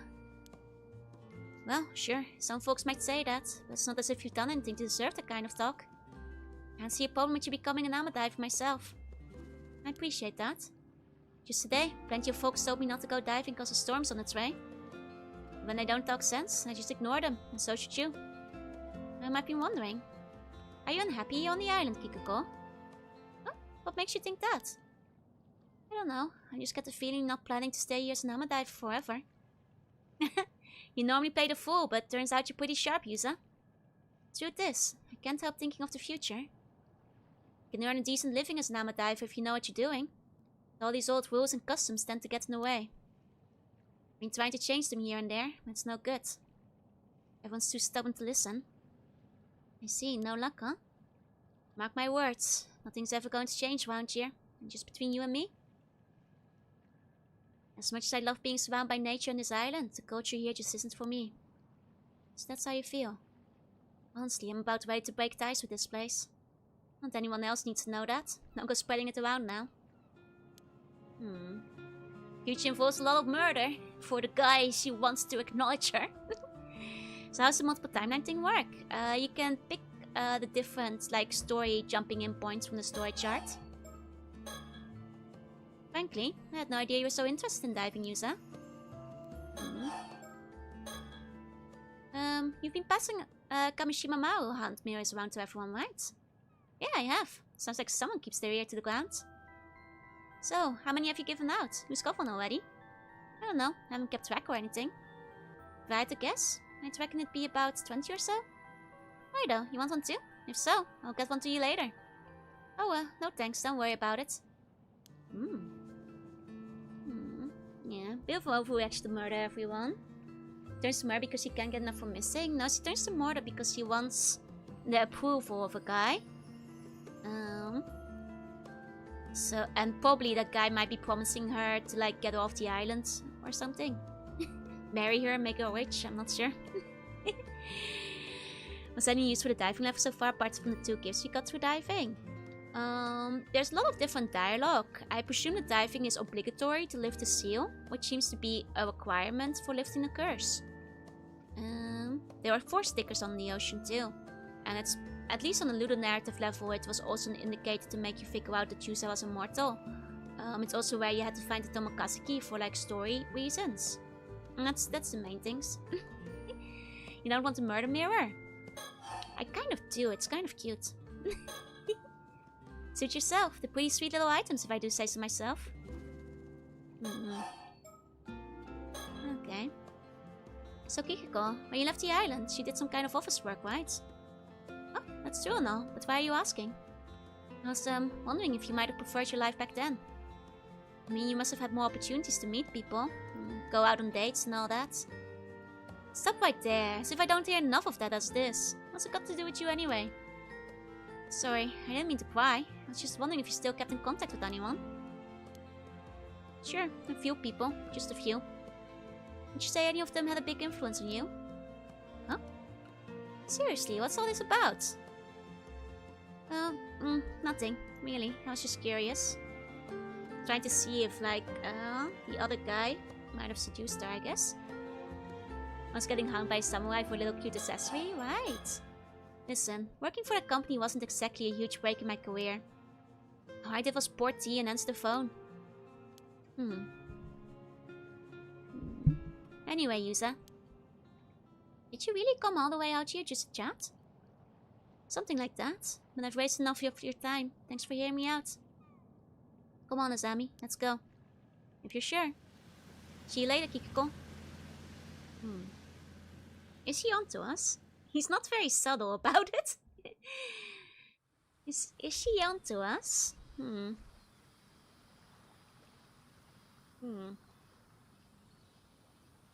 Right, I know we just got back. There's no time to waste. We've got to track down and collect all the Kamishima mirrors Kiko handed out as soon as possible. Oh, why? If I'm right, those mirrors are actually the targets of the curse. No way, seriously? Still, man, all this curse business is a bit much. Look, given what people think of me, I'd have a hard time handling this on my own. I'm going to need your help, Asami. Guess we have to try and convince everyone the mirrors are defective or something. You better not let Kiko find out what we're up to. Yuza, I want to believe you, and I'd like nothing more than to help you out. Before I lift a finger, there's something I've got to know. Alright. So you've got a pretty good idea what made you change out of the blue like this. You do? When you were diving before and you came face to face with the Tomokazu key, something happened, didn't it? See? I think either the ghost possessed him, or gave him the visions, or told him what would happen. Maybe taking the mirror would have been less suspicious, right? If we had just taken the mirror and then thrown it out afterwards. You haven't been the same since then. And come to think of it, does this have anything to do with your search for a mermaid? It's meant to give you what you want the most, true. You're right, I should have told you the full story to begin with. You've been such a rush, I got ahead of myself. You're right, something did happen to me, and I'll tell you all about it right now if you want to hear. I'm all ears. Hey Black Metal, hey. First of all, tracking down the mermaid is still my end goal. That hasn't changed. At least something's still the same. What I'm trying to do right now started when I found out about the danger Kamishima is in. And realized I had to do something to prevent it. Are you with me so far? Sure, if I knew the island was in danger, I'd want to protect it too. How did you find out about that anyway? Well, you said you saw the future. When did that happen? It was when I encountered the Tomokazuki. The moment our hands touched, everything went dark and then the future unfolded before me. I mean, the Tomokazuki is supposed to give you, like, what you want the most. And if he wants to, like, you know, protect his friends and stuff, then perhaps a vision of the future would be the way to go. Convinced that from the mirrors at 5 kilos. They're funhouse mirrors. So it's kind of like a vision from the Tomokazuki, a warning. That's exactly what it felt like. A stream of images filled my mind all at once, together with a rush of understanding. It's like they were imprinted into my memory. I don't know how it works. Yeah, it could be his future self's regrets too. But I believe what I saw. I know what's going to happen, young Kamishima, if I don't do something to change it. So that's what started all this, huh? Isa, did you know there was a Tomokazuki there? Is that why you picked that spot to dive? No, it's like I told you. I was hoping to find a clue there, since that's the spot where I encountered the mermaid once before. Never would have dreamed I'd end up seeing a vision of a tragedy like that. For all I know, this might have nothing to do with mermaids at all. But now that I know about it, I can't just forget, can I? Of course not. Now that I know the full story, you can count on my help too. So, seeing as Kiko is the culprit, I'm guessing we need to collect those hand mirrors to save everyone. Yeah, but she's not the only threat. There's more to this. More? Actually, 2 calamities on the horizon for Kamishima today. 2? You gotta be kidding me! The first is the massacre caused by Kiko's curse. And the second is the curse of the raging waves, which has been brewing up a violent storm for the last 400 years. It's going to hit that island tonight. Huh? Now you've lost me again, I can't keep up! For starters, why is all this happening on the same day? I don't know, get the feeling it's just an unfortunate coincidence. And there would have been nothing we could do about it either. But since I've been forewarned, I have a chance to prevent it. I'll explain the rest on the way. There's no time to lose. We have to track down every last one of those mirrors. Hey, good morning, Cryptos, Bacon, and Kazadao. Your mom lets you have 2 curses. What would the Tomokazuki do if you wanted a car? Drown you with a car, I guess. Some give you abalone, some give you mastery over time and space, yeah. You know, I guess if you're mortal, you won't drown seeing the visions, huh? Hey, Kazadao, hey. We got ourselves a new bird. A chirpy and cheerful member of the Blue Beetle Beak's hoodlum band. Having taken a liking to tit-for-tat in his rambunctious ways, he spends his time regaling anyone who will listen with tales of tit-for-tat's exploits. Made all the more colorful by his skills at mimicry, a habit which has only contributed to the diminutive's delinquent's infamy. Okay. You know, this OST goes so hard. You guys, we only have like 6 birds left. We're doing well. Good night, sleep tight and have sweet bunny dreams. Was there an MV behind the GameStop? Yes. Yes. And I think that like the extended visions were basically what, like the extended first bat route is what he saw in his visions. Stoutman, I love the out of tune flute, it's so good. it's so appropriate. Okay. Mockingbirds will save us. Okay. You guys wanna continue with Cersei or Yumiko first? We got Bridge investigations. Ah. After we found out that Somokama was the mermaid. And we've got Avi and Cersei asking around Kamishima. And if you put 4 birds on the water and a 5th one died, you're getting a high score. Get good at the minigame, squubs.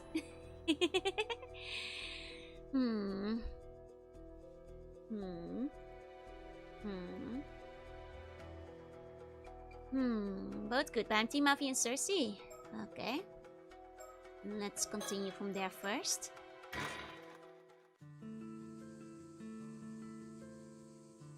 Let's ask around about mermaids. We really have to hope that they'll want to cross Yumiko and Sodo. Because they're the ones that need the mermaid mummy. And will be able to help lift the curse if they get it. Or rather, you know, the box they found. Well, so much for that. Or rather, well, the instructions they have is what they need. Well, so much for that. Even after everything we went through, we've got nothing to show for it. It's almost astounding how little we've managed to learn. Like some reverse miracle. Worse, I think rumors spread and now everyone is avoiding us. That's a pickle. Can't even bring up mermaids without the islanders looking at me like I'm some odd foreigner who lost his marbles. For some reason, mentioning Mara Minakuchi makes things even worse. Did people hate her or something? Just hearing her name makes them recoil with undisguised disgust. Yes, I noticed that too. Though your way of asking probably doesn't help much. Well, how about we take a break from investigating and go for a little sightseeing instead? Seems like there's a shrine and a lighthouse around here, so we might as well drop by. Count me in. To be honest, the way people are treating us has started to bum me out. Maybe heading to the lighthouse to unwind a bit wouldn't be such a bad idea. No. Let's go to the jetty. Aye, possession ghost. Commands, no lighthouse, jetty only. Hey V, thank you for the follow.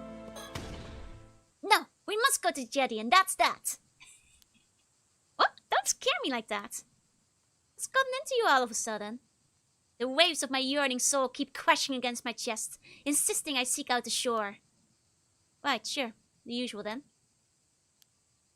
Well then, off we go. I wonder if she can tell we're being possessed. Or wow, that we're possessing him. I love how Avi is like, no! Jetty time! So good. The lighthouse is where Yusa found him last time though, which means that in this timeline he won't run across Yusa and Azami. Oh, but they'll run across Kiko. Dramatic march, right? Oh, looks like we've got ourselves a spunky young lady here. Maybe we should have a word with her. Hey, August. Alright, this could be our last chance. Let's give it a all. Excuse me, could we speak with you for a moment? Shashi, no! There's no way she'll want to talk to us if we're that forward. Foreign visitors? How unusual. Your names are Avi and Cersei. She's blushing. We're in, guys! We're in! We've got the wins with the tomboy wife. She does look really nice. She definitely has spirit vision. Or at least spirit sense. She's very powerful, is what we know. Welcome to Kamishima. My name's Kiko. I'm an Ama diver. Kiko, the Ama diver. Such a pleasure to meet a charming young lady in a place like this. Do you want to be in? Look. If marrying her is what we need to do to prevent this massacre, then so be it. Well, we'll take the fall. Charming young lady, you say? Oh my. Well, now you're allowed to ask anything you like. This jetty was built to break the waves, so fishing boats can come in and safely unload their catch. I suppose jet planes have nothing to do with it. Oh, no, not at all. The structure over in the distance is called a breakwater, built to keep the waves out. Seems like it's a popular fishing spot. We'll take the fall. It's fine. Godspeed, Avi. You need to whiz off for the sake of the lives of the islanders. I will volunteer to take this fall to save the island.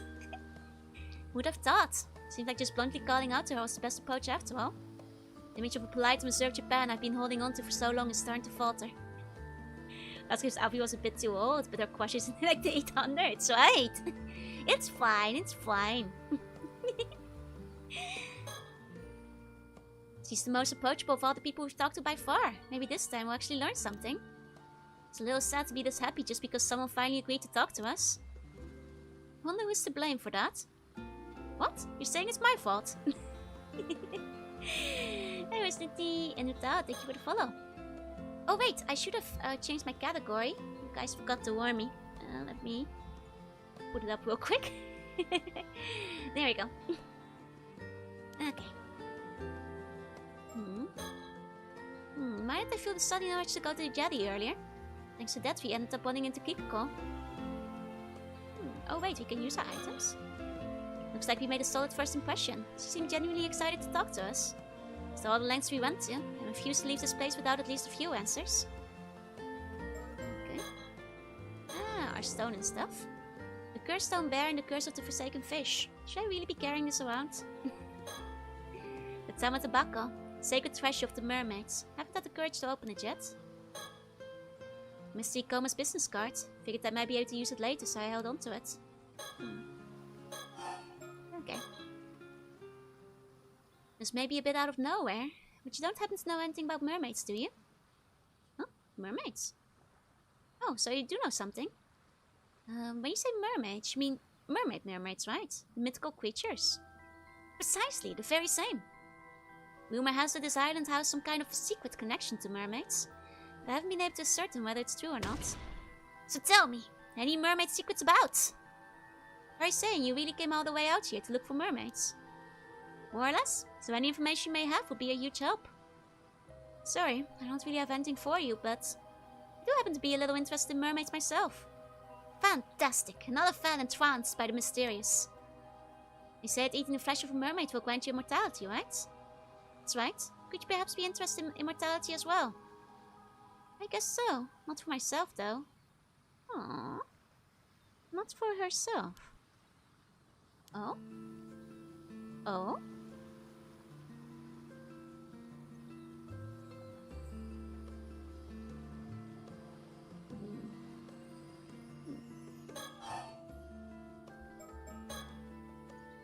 So you mentioned that this island has some sort of connection to mermaids.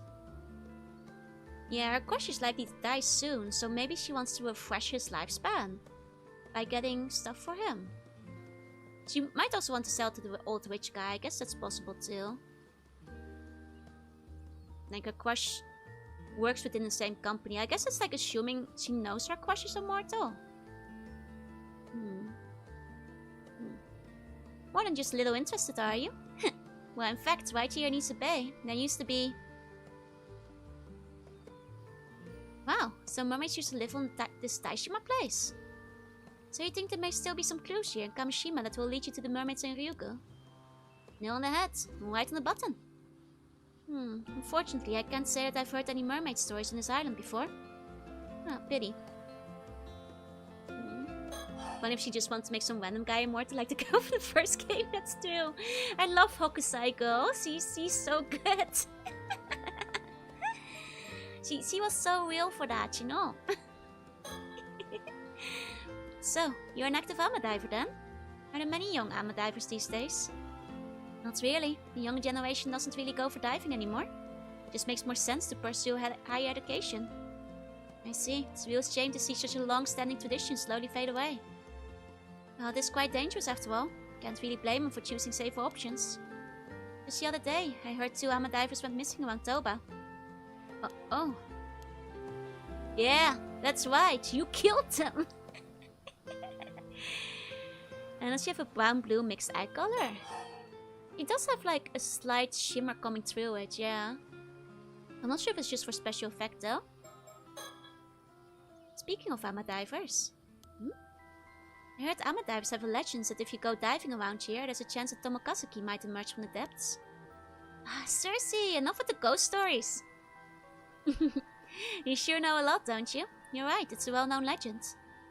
Not that I've seen it with my own eyes or anything. Don't know anyone who has either. Huh. Maybe your same and endowment symbols have kept you safe. Or those. I don't have any.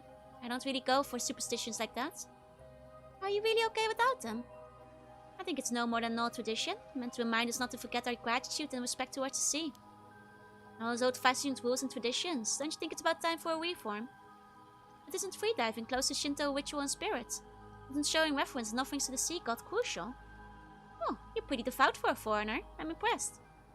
But you know, I believe it's exactly because of those tedious customs like that one As young people are losing interest in diving.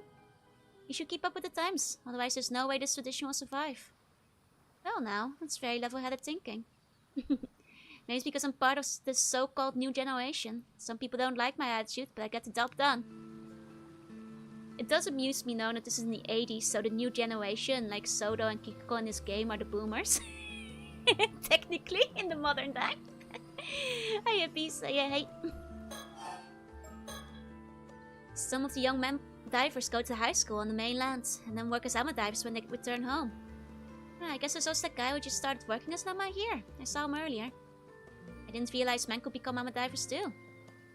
It's not like it's forbidden, and it's pretty rare though. It's the first time I've ever seen it happen. Interesting. Oh right, actually, there's someone we're looking for on the island. Would you mind if we asked you about him? Sure, who is it? A woman named Mara Minakuchi. Ah. See? That's exactly how everyone else around here has been reacting when we ask about her. Oh, it's just... I'm sorry, but that woman died in an accident at sea 5 years ago. Ah, yes. We are well aware that she has passed away. Huh? Then why do you ask? Did she leave anything behind? Was it perhaps someone who was close to her? Anything like that? Sorry, I've got no idea. Nobody on the island really knew her. Although her son has just returned to the island. Actually, the guy I was talking about earlier, the new ama diver, that's her son. Her son, you say? Now it's getting interesting. We'd certainly like to meet him. Do you know where he is? Sorry, no idea. He's gotta be somewhere around the island. His name is Yusa Minakuchi. I'll give you his home address. You might find him there. Oh, thank you. This is invaluable information. Yeah, even Cersei would be in her 50s by now. It's really true. Come to think of it, I completely forgot about the still-tight mirror that Ikoma told us to look for. Guess I'll just try my luck and ask. Okay. By the way, you wouldn't happen to know why everyone's frantically dodging our questions about Mara Minakuchi, would you? Was she such a terrible person? It's something people don't really like to talk about. She didn't fit in with the other islanders. No one knew much about her either. She's just handing out this image to strangers. The 80s were a different time, you know. If a shady fantasy occult author knocked on your door, you let him in and let him do an interview. Hello, hey. You're so right after all, you know, the 80s were a different time. They were very chill back then. Peace. Yeah, I know.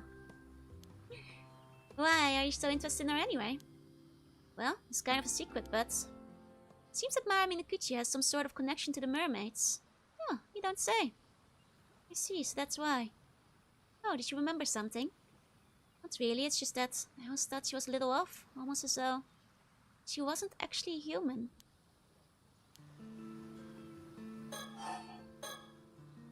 So you're saying Mara might not have been human at all? That she was actually a mermaid? No way, I was just joking. She's blushing. She was kind of weird, sure, but a mermaid? It's a bit far-fetched, don't you think? Right. Nearly had us. Nearly had us. Okay. Oh right, I just remembered. There's this particular mirror on this island that we're looking for. Do you happen to know anything about that? A mirror, you say? Well, you've come to the right woman.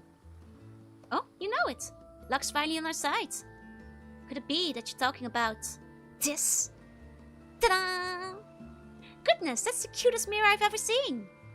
It's the famous Kamishima souvenir, the Kamishimaru hand mirror. I had no idea it'd become so famous. No way, could this be the still-tight mirror? Definitely not. Right. Oh, this isn't the one you're after. Oh well, since you seem to have taken a liking to it, I'd still love to let you have it. Is it the memento of our meeting today? What? Really? Lucky me! How could someone be an evil murder psychopath with such a cute blush? Right. But what do you mean, looks at Joel? It would be great for Square to shield their merch. I hope they make the mirror in real life, as well as the keychains. I mean, it's probably a bad idea to take it, but... Look at Avi, he wants it so badly. Who am I to deny this sweet man his free mirror? You know, he's so happy. He's so happy. Who am I to deny him, you know. Of course, here you go. You take one too, Cersei. Fantastic, you can't beat free. Thank you. Anyway, what we're looking for is actually a bronze mirror. Getting him killed? You want me to make him cry? By saying no to the mirror? He's so happy. It would be so out of character for him to reject it, you know. Instant bad end lock-in. Anyway, what we're looking for is actually a bronze mirror. A bronze mirror? I mean the type you'd see in history books? Yeah, probably. Something like that. No, I can't say I know anything about that. Shame. Oh, can I see to my items now? Handmade received from Kiko. Apparently this little turtle fella's called Kamishimaru. Aww. Well, a good little mirror. I've never heard anything about a bronze mirror on this island. Oh, that reminds me. I caught a glimpse of something inside your bag earlier. Was it by chance a tub of tobacco? Oh.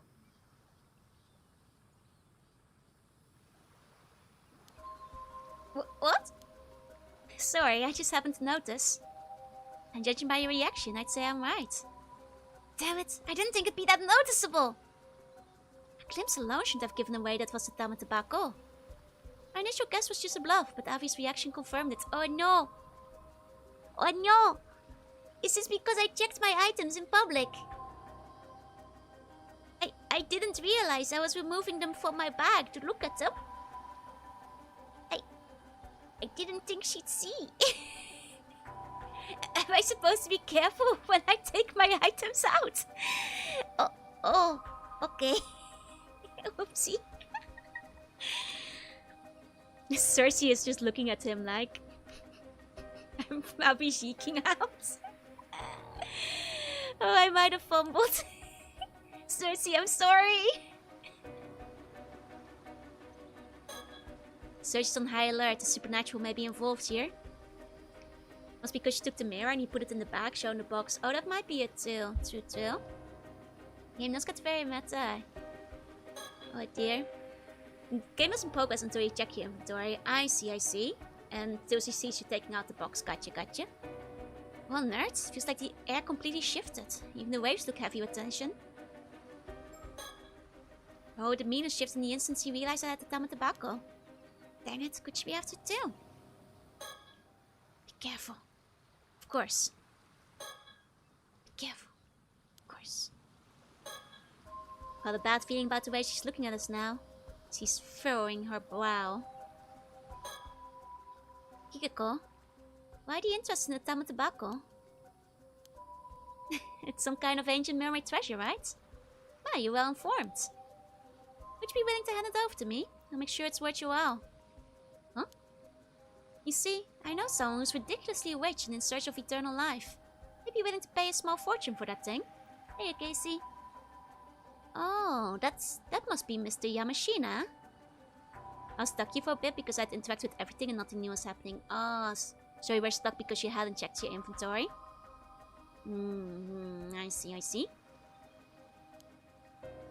Well, for the kind of money you probably only get to see once in a lifetime. So, what do you say? Whoa, slow down! Alfie? Much more than some third-rate writer like yourself could earn in a lifetime. I don't know what you could possibly need the tub of tobacco for anyway. But wouldn't you like to move up in the world? I believe I understand you offer, Kiko. But my answer is no! Not a chance! No way, no how! Don't insult my writing! Rude, lady! Hey, Sangu, hey, Crimson. It's never been about money. It's about the thrill, the adventure. Adventure? Exactly. Embarking on a journey to unravel the secret of a mermaid's immortality. What better adventure could a man ask for? You may call me a romantic, and that's what I am. An adventurer at heart. You totally lost me. You're throwing this chance away for some childish adventure. You wouldn't understand. I put my life on the line to find a mermaid. I'm not handing the box over. I see. Seems like there's no reasoning with you. Alright, then this conversation is over. It's a shame, but I gave you a chance. Oh, don't get me wrong. I'd still love to ask you some more things. Hey, gods! A curse echo? No! Damn it!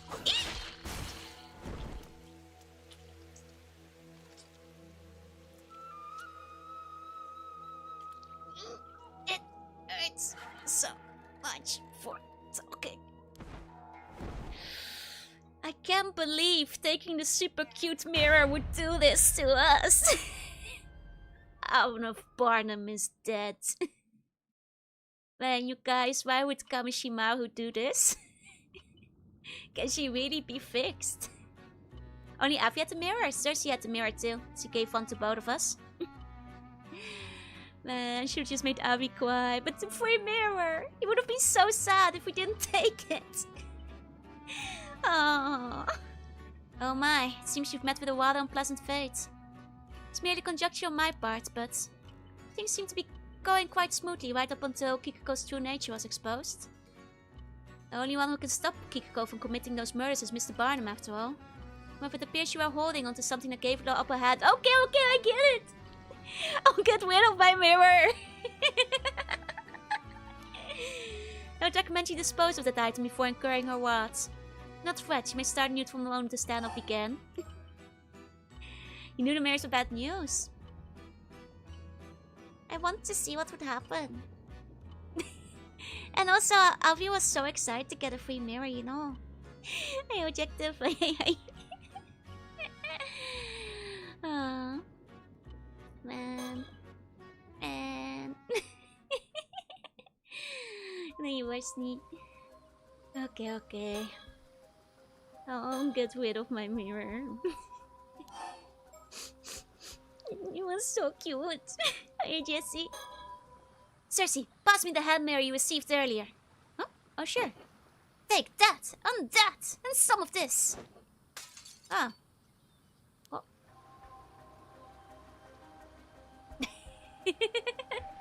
My Cersei was the strongest stand user, right?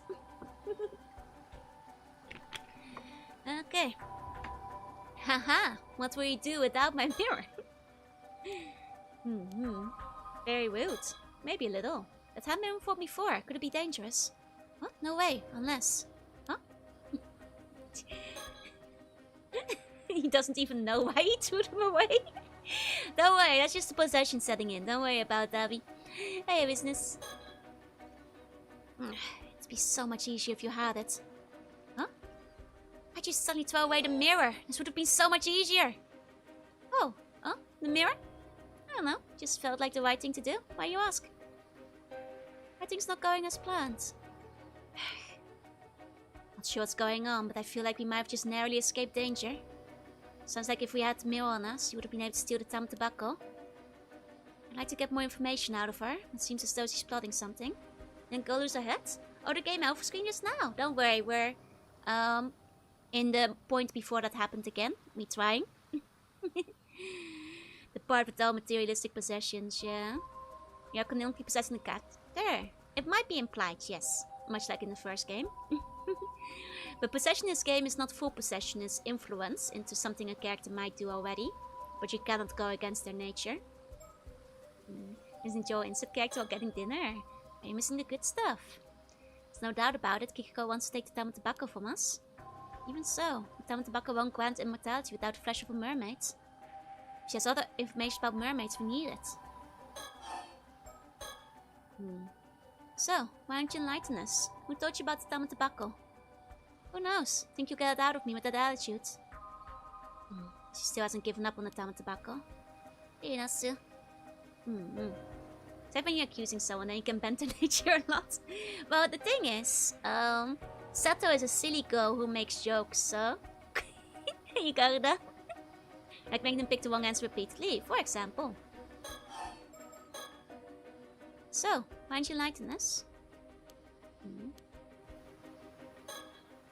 Avi, focus. I need to listen on me, but without taking your eyes off Kiko.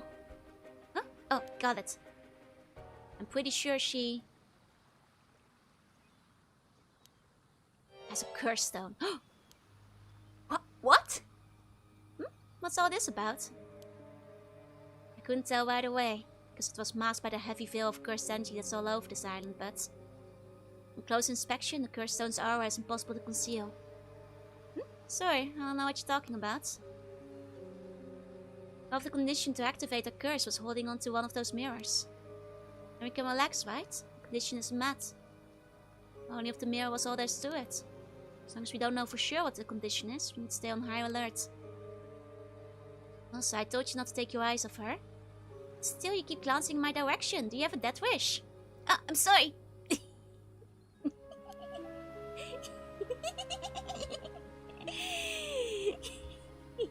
Archie the Critch woman made the same joke.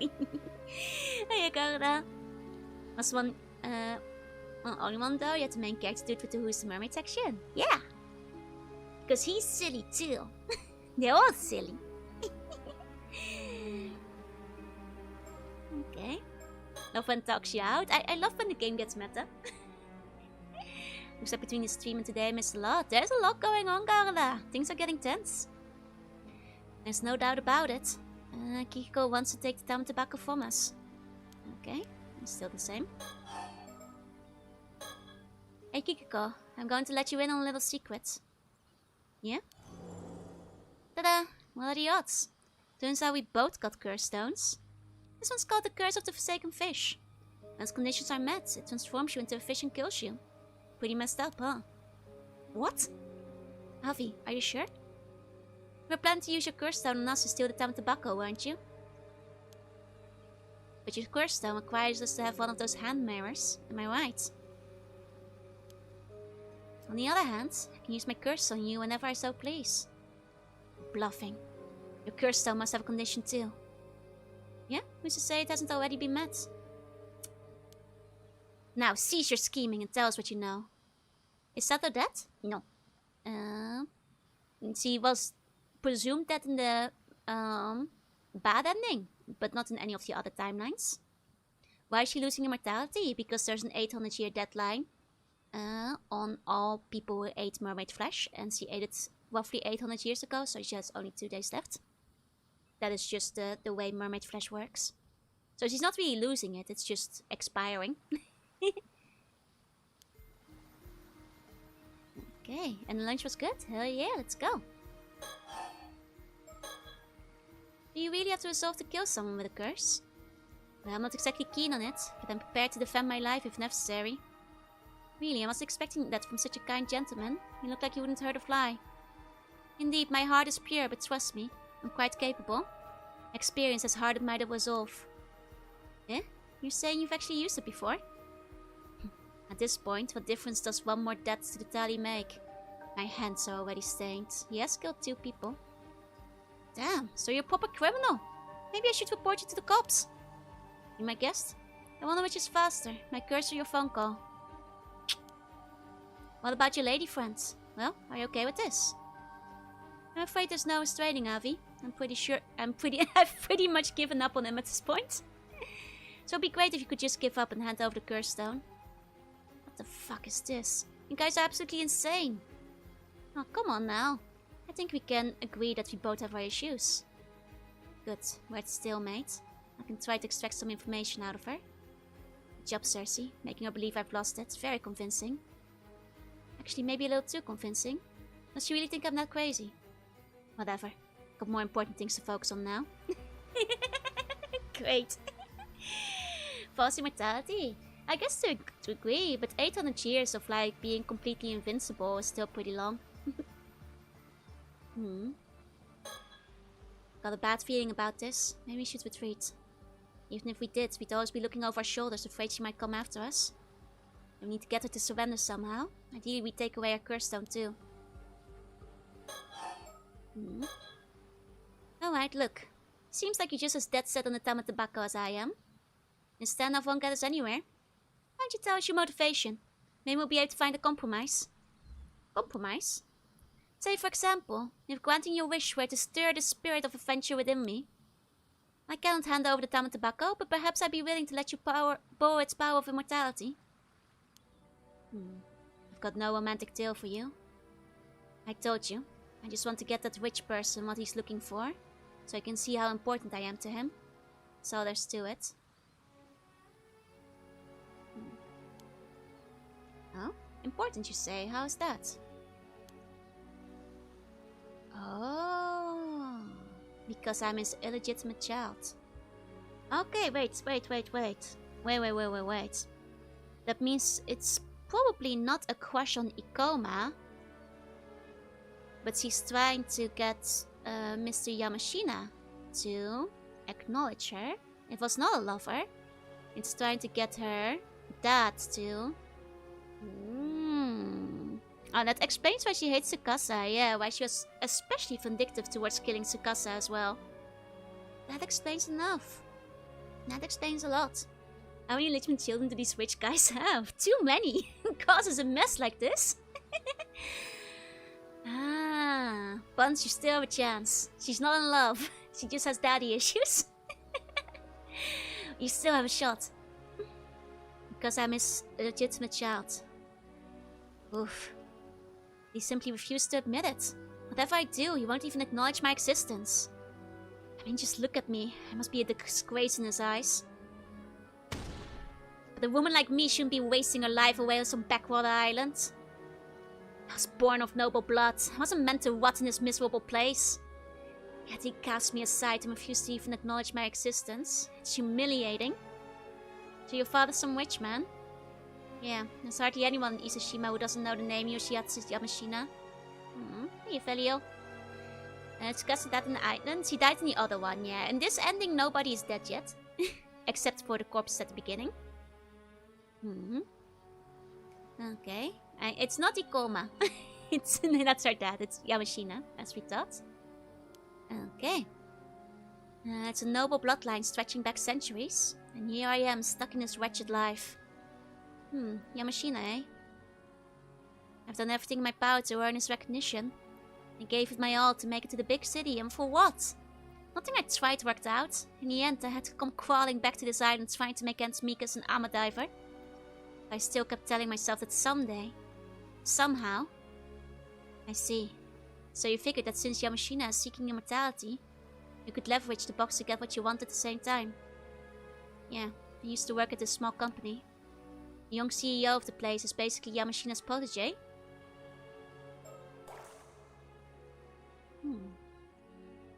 So she worked for Ikoma's company? I see. It does probably make Avi more her type. Yeah, it makes a lot of sense. The animation in this game is amazing. It is very good indeed. I really like the art style of the game. I guess he felt sorry for me, so he let it slip that Yamashina was after immortality. Interesting. Was he the one who told you about the Curse Stone and the Tamatabako as well? Yeah. Since even Yamashina doesn't know about this, he suggests I use it to my advantage to take the credit. Okay, so Ikoma still took advantage of her wanting her father's recognition to turn her into a murderer. And it was just not a lover angle. Got calling the tuna fish. They're both a little insane. But that makes sense. So she worked for Ikoma's company, and Ikoma worked for Yamashina, and Ikoma knows what Yamashina wants. And then he told her about it, so she would do it on his behalf, and that's how he made her into an assassin. Okay. He gave me the Curse Stone and told me to use it wisely. Originally, I planned on offering something different to Yamashina. Now that I've got a chance for the Tamatabako, that's my best option. How intriguing. So, you want to trade the Tamatabako for Yamashina's recognition? That's right, see? I knew you were never going to find a compromise. True, it's a compelling story, but it's missing a certain adventurous allure. Yeah, it also means that, like, Ikoma had employees in the past. How does she know that Yamashina is her dad? Maybe her mom told her? Or something like that. Ikoma seems like the kind of guy that once he succeeds, he then kills her. Oh, I think Ikoma would definitely just make use of her and then murder her. Most likely, yeah. Or make her take the fall. The company president you mentioned, how come he knew about the Tamatabako and the Curse Stone? Just who exactly is he? I was wondering the same thing. Of course you were. He's an incredible person after all. Mr. Kipe Ikoma is an amazing man. It's thanks to him I got a chance to make my dream come true. Oh. Did you just say Ikoma? Huh?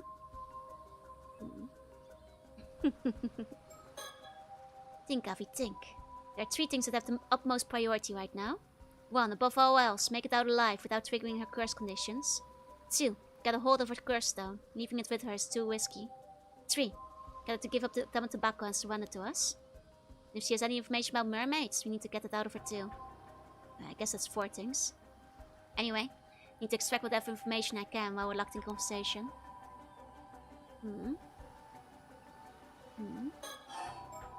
Okay. You must already know that common tobacco alone does not grant immortality. You also need the flesh of a mermaid. Wouldn't happen to know where to find that, would you? Tough luck. Yamashina's already got his hands on some. Come again. Rumor has it he came across a mermaid's dead body somewhere out at sea. That's why I need the common tobacco. If I gave that to him, he'd have no choice but to finally recognize my words. Oh, then a mermaid. Could it be her? Yeah, the woman you killed. It's also a good battle between her and Tsukasa, that's true. And Tsukasa doesn't care about inheritance and just, you know, wants to get to know her dad, whereas Kiko wants the status and to, like, get off the island. But Yamashina does not care about her. True. So what kind of curse do you possess? You know, don't care. Oh, come on, not even a hint. We, on the other hand, have laid pretty much all of our cards on the table already. Huh? What are you talking about? Who would do such a reckless thing? Kipe Ikoma, you say? From Sala Planning? Huh? You know Mr. Ikoma? Indeed, just met him the other day. In fact, I even got his business card. Huh? You have Mr. Ikoma's business card? Wait. And the business card you took out earlier was his? That's right. Want to see it? No, it's fine. You hold on to that. You say so. Huh? What? A curse echo? Yikes, did we mess up? Black as a stare, guide his path, and with thy merciful hands protect him. Oh god, she can target the business card! Where'd the other mermaid corpse come from? It was the one who dived up the stone that we commissioned to find it. Why? We have Misty Koma's business card. The conditions should have been met. So why? Ah. Okay, so maybe things that are connected to Misty Koma. Maybe he worked on the mirrors too. Eating one of the fish mermaids has any negative effect, and or if the Tamakabaka could activate it. Probably not, because those were human originally, so they wouldn't have the magic power innate to it. Yikes, I thought I was done for. Hey, Tapio. You were. I'm sorry, all I can do is delay the curse. I can't dispel it. It's going to take effect in about 1 minute, so you need to do something before then. Okay. It's Curse of the Taira? It is. The Curse of Taira Tomoshiki. Okay. Poor man's pogging to death. Yes. Huh? Like what? A curse is a spell by eliminating its caster. What comes next is up to you. Oh my god, we're gonna have to kill her. What? Eliminate? Why do I have to keep doing this?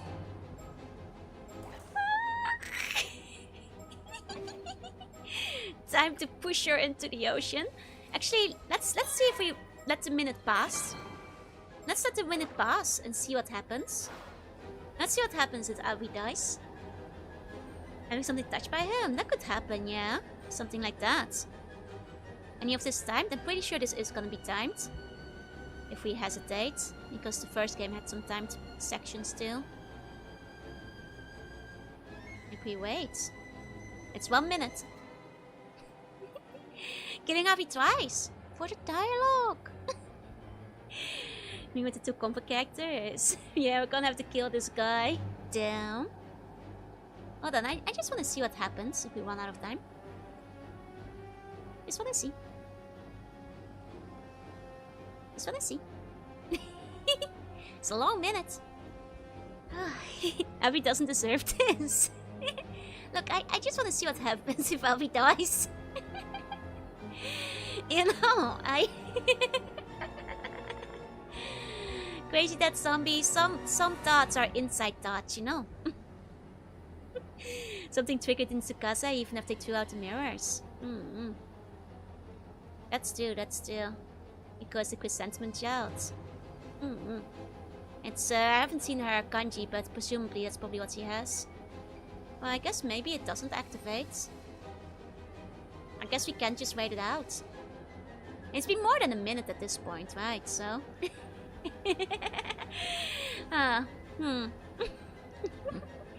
It's been more than a minute at this point. I guess it's time to, like, shove her into the ocean. Ah, damn it, I refuse to die here. What the? What's with you? Haha, she fell into the water. It's now or never. There's no time to waste. She could climb out any second. Ah, but what if I wait here? For her to climb out. It's no good. I can't bring myself to do it. I'm sorry. I can't hold it any longer.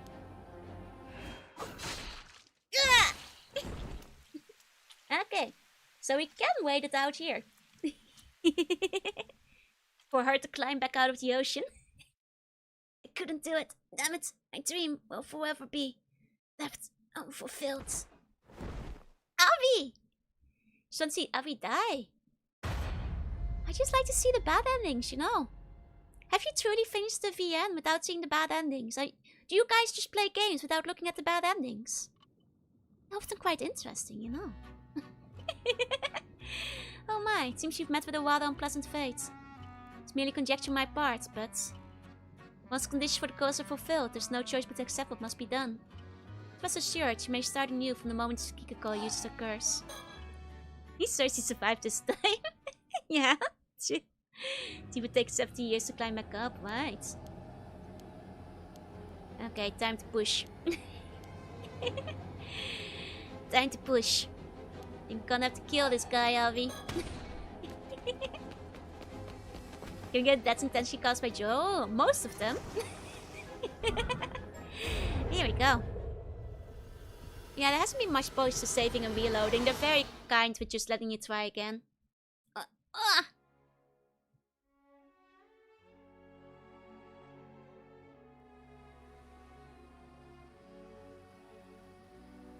I retrieved the curse stone from the ocean. Are you alright, Avi? Well, I barely made it out alive, but can't say I feel particularly good about it. So it had to come to this. No turning back now, it seems. Our poor tomboy waifu. Now you might be sick again for another day, yeah? That's what happens when you deal with curses. They might turn back on you at any moment. You should be prepared for that. Understood. So, what about the curse stone? What's it like? Yeah, about that. It's a mirror. Hey, Eerie. Another mirror, eh? Are you playing as Avi? Awareness POV, yeah?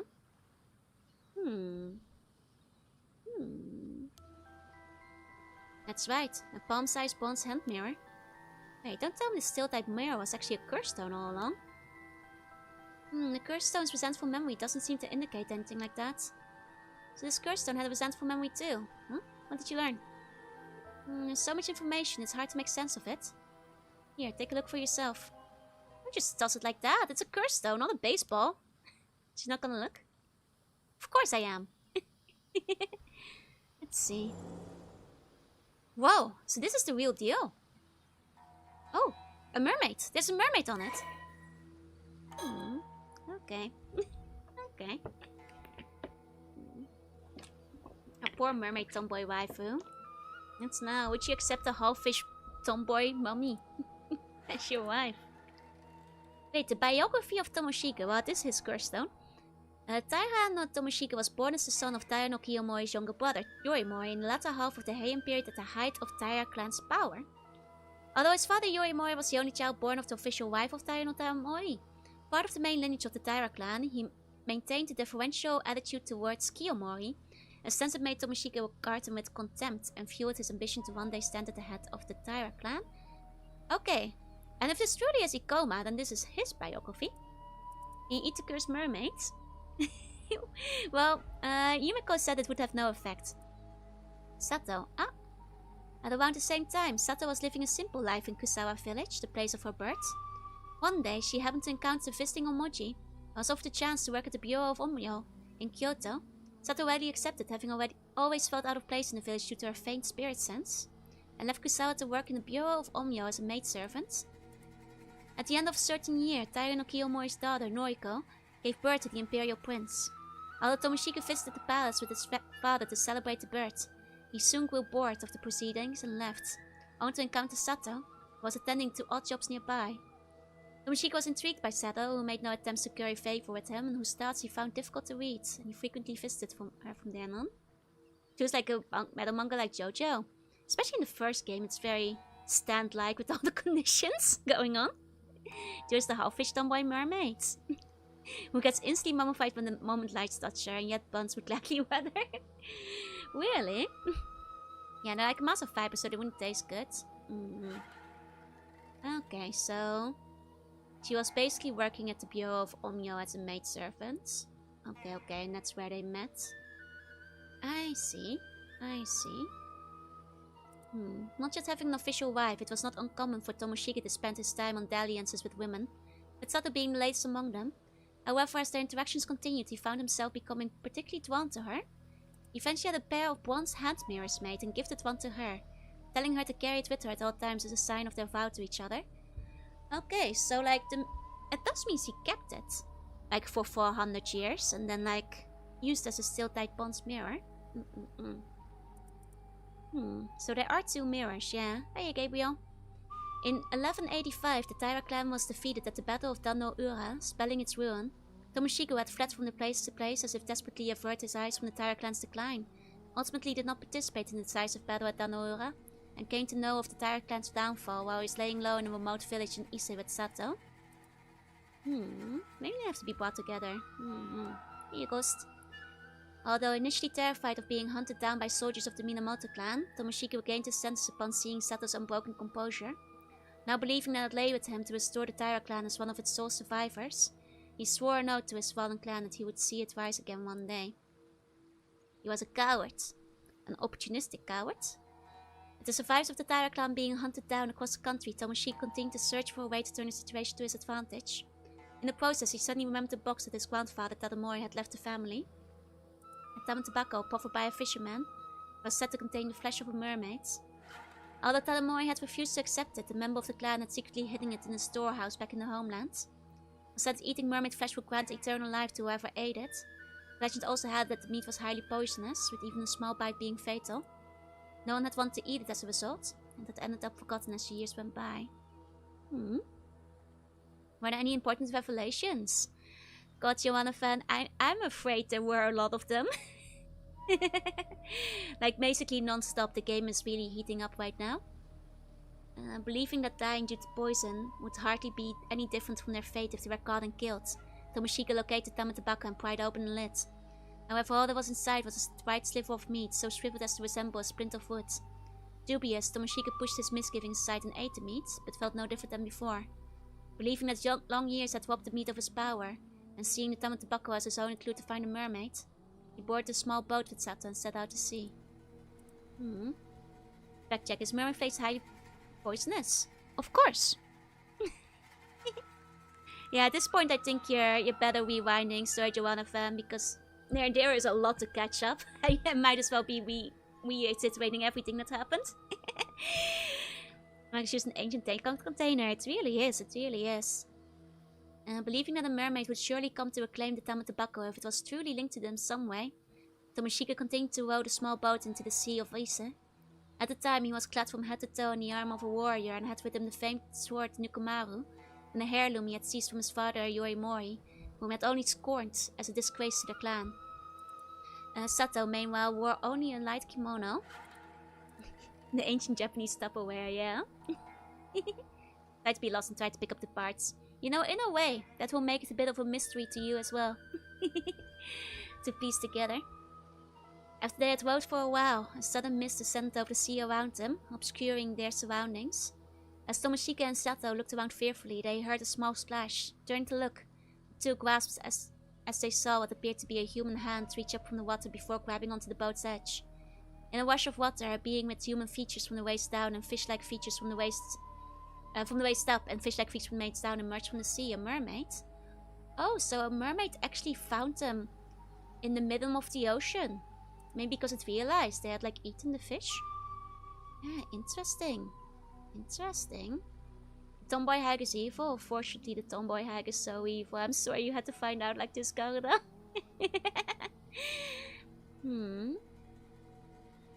Okay. Climbing into the boat, the mermaid screamed for them to give back the box before suddenly lunging at them.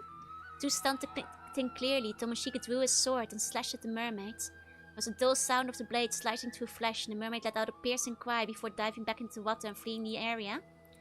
Still trying to process the sudden turn of events, Tomoshika glanced down and caught sight of a small piece of the mermaid's tail, apparently severed by his previous blow, lying in a pool of blood. He picked it up, only to find that it continued to twitch even as he held it. Finding himself too disgusted to try eating it immediately, he decided to stow it in the dama tobacco for the present. Eventually, after some hesitation, he forced Sato to eat it despite her protest. They waited a while, but no change seemed to come over her. Thinking that the amount of mermaid flesh simply hadn't been enough, Tomoshika made to pursue the mermaid. But as he did so, he noticed the mist around him had cleared. As the two looked around, they realized that their small boat was surrounded by ships belonging to a band hunting down the remnants of the Taira clan. Alarmed, they tried to flee, but with their attackers pressing in on them from all sides, were unable to find any means of escape. Amidst the chaos, Sato was struck in the head by an arrow and fell into the sea. Tomoshika, still determined to retaliate, continued to frantically resist with his sword. However, he was vastly outnumbered and unable to break through his attacker's ranks. He was ultimately cut down in a single stroke. That does mean that technically, Tomoshika ate the mermaid flesh like what? 1 day earlier? Assuming that the one he ate was like, you know, good as well, but... On the brink of death, Tomoshika's gaze fell on the quest worn by his pursuers. Consumed by bitter regret at his failure to restore his clan, he directed the full brunt of his resentment towards these symbols as he sank beneath the waves, cursing his enemies and clinging to his vindictive hatred until the very end. Oh. So is it the quest that activates it? Ah, so the curse related symbol, the mirrors did have a symbol on them, didn't they? Yeah. Okay. Yeah, specific symbol. I see. The curse born from Taira Tomoshiki's feelings of malice and resentment when he was struck down 800 years ago following the fall of the Taira clan. Part of the mermaid clan's lineage, the Tomoshika had been seeking mermaid flesh in a bid to attain immortality with the goal of eventually reviving the Taira clan, was killed before realizing his dream. The curse uses a specific symbol as its target and kills those who carry the symbol within the area specified by the user cleaving them in two. Effective range is several hundred meters. I see. The curse Kanshimaru. There was a symbol on the handle. That must be the one. That must be the one it was. Hey, strength 2. Ohayo. And the business card probably had the symbol too. Especially since it was Ikoma's business card, so he would have put it on there. So this is the curse of Taira no Tomoshika that grew over 800 long years. Taira no Tomoshika? Never heard of him. Wasn't exactly what you'd call a historically important figure, even within the Heike. Seems that he sought out the mermaid's power of immortality to restore the Heike's power, but his pursuit ended in failure. That resentment must have dwelt within Tomoshika's bronze mirror, eventually turning it into a curse stone. Most likely. There it is. We found it. Then the symbol on the hand mirror and the business card were the true curse target. That's right, that's... And I guess when Tsukasa gets killed in the bad ending despite not having a mirror, must be because she met Yamashina-san. And because of that she might have had a business card too, from Ikoma, or like, something like that. Maybe Yamashina's business has those symbols too, I don't know. But yeah, Ikoma basically marks anybody with his business cards then. So that's what it was. If only we'd realized it sooner. Well, what's done is done. Don't be too hard on yourself.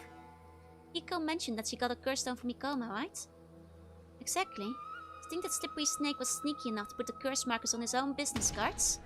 But Ikoma's guy is seriously dangerous. That was way too close. Yeah, boy! Good thing we were curious, especially since it seems he was after Tama Tobacco too. Yeah, seems like working with him turned out to be the right call. Although he may cause suspicious if he can't contact Kiko anymore. Oh, Clownweight! Hey, Amira! Hey, waiters, the circus is in town. Welcome in, welcome in. Mira Raid, welcome. Hey, everybody. Hey, Sarah, hey, Tiago, hey, Po, hey, Gio. Welcome in. Hey, I'm at circus time. Hey, the circus. Is this Mira? Is this your monkeys? Is this your circus? Welcome in, welcome in. I hope you guys had a good stream. What were you guys up to? I hope you had fun. I'm Jorunna. See, Bunny, I play retro games to art sometimes, and today we're doing neither of those. We're playing a game I was very excited for called Paranormasight, which is kind of a paranormal murder mystery.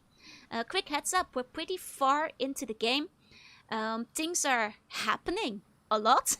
If you don't want spoilers for this game because you want to play it yourself, I completely understand. If you gotta run, that's fine. Just giving you guys a heads up. We just talked about everything. Hell yeah. Can you say Slippery Snake was sneaky enough? Yeah. Yeah. Slippery Snake was sneaky enough. Slippery Snake was sneaky enough. Slippery Snake was sneaky enough. Slippery Snake was sneaky enough. Slippery Snake was sneaky enough. Slippery Snake was sneaky enough. Easy. That's not one of the letters I trip over. How's the legal off-season lobsterfish diving? Going great. And thank you for the follow 1910. Welcome in. It's kissing quite a lot. Some of them are cursed. Ah, like a mermaid curse. Haha. But yeah, that is basically what we're up to. We just had big revelations, so I'll go back to the game.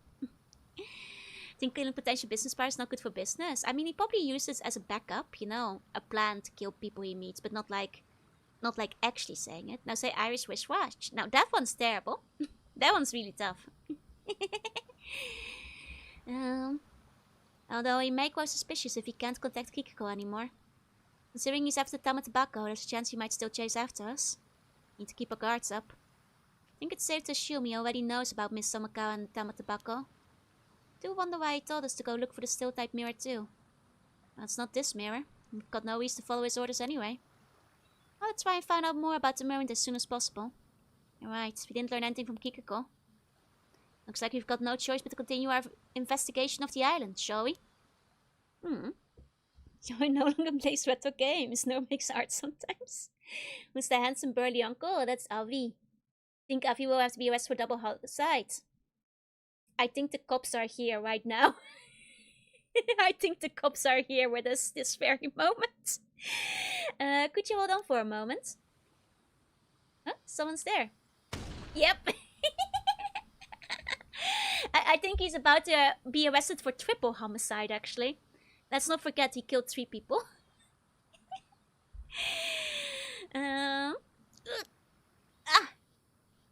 You! Oops. Oops. Who was the second? The first was the lady we accidentally led to her death. It was more manslaughter. The second was Somakawa, and the third is this lady. Self-defense officer, I swear. Must lady have a yonder smile? She's just silly like that.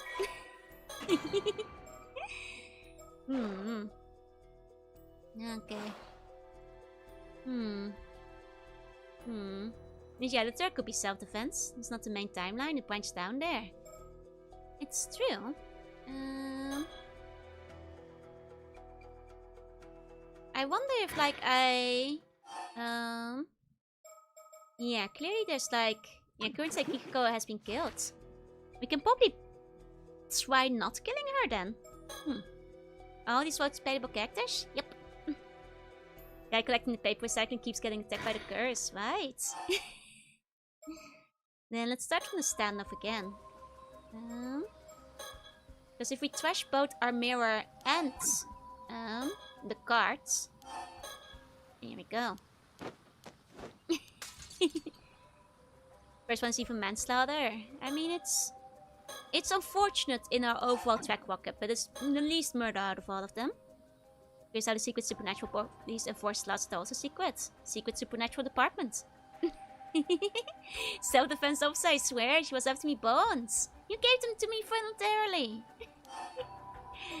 Okay, now, yeah, we can throw away the card too. I think the match police are gonna buy the self-defense argument, right? In the bad end first, didn't we just see it?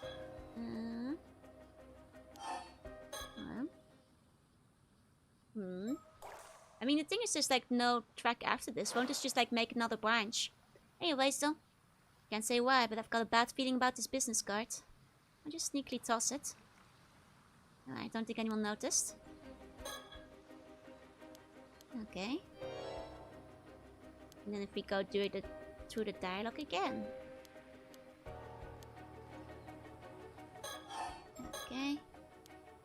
Just have to get through. Here you go. Anyways, oh wait, we have to talk to Cersei real quick. Here we go. How's Mariko scoring? It's going well. Just gonna try different outcome real quick. It's like Danganronpa but more realistic. I think a better comparison would be 999. Because Danganronpa doesn't have the branching timelines. Whereas 999 very much focuses on that kind of thing. Imagine Navi shouting no no like Joseph Joestar, right? Okay, Kiko, yeah, you just solve all the issues. I mean, technically we just need our stone, right? Try to make her back off. You know, see her bring out the curse this time and it doesn't kill Avi to prove us evil. Exactly. Like, we already, like, got her on the spot and admitting she has the curse and that she's looking for things. So... we already got her on the rope here. But this time we won't have anything for her to target. This game don't have a skip until new dialogue option. Does it? Let's see.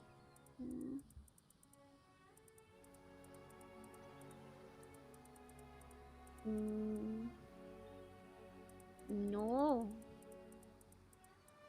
You don't know? Non games of theoretical physics like segments. I think it's more comparable to the non games in places. Though without the science aspect, but with the supernatural aspect. Oh, I can fast. Okay. I can fast. Here you go. Coma, you say?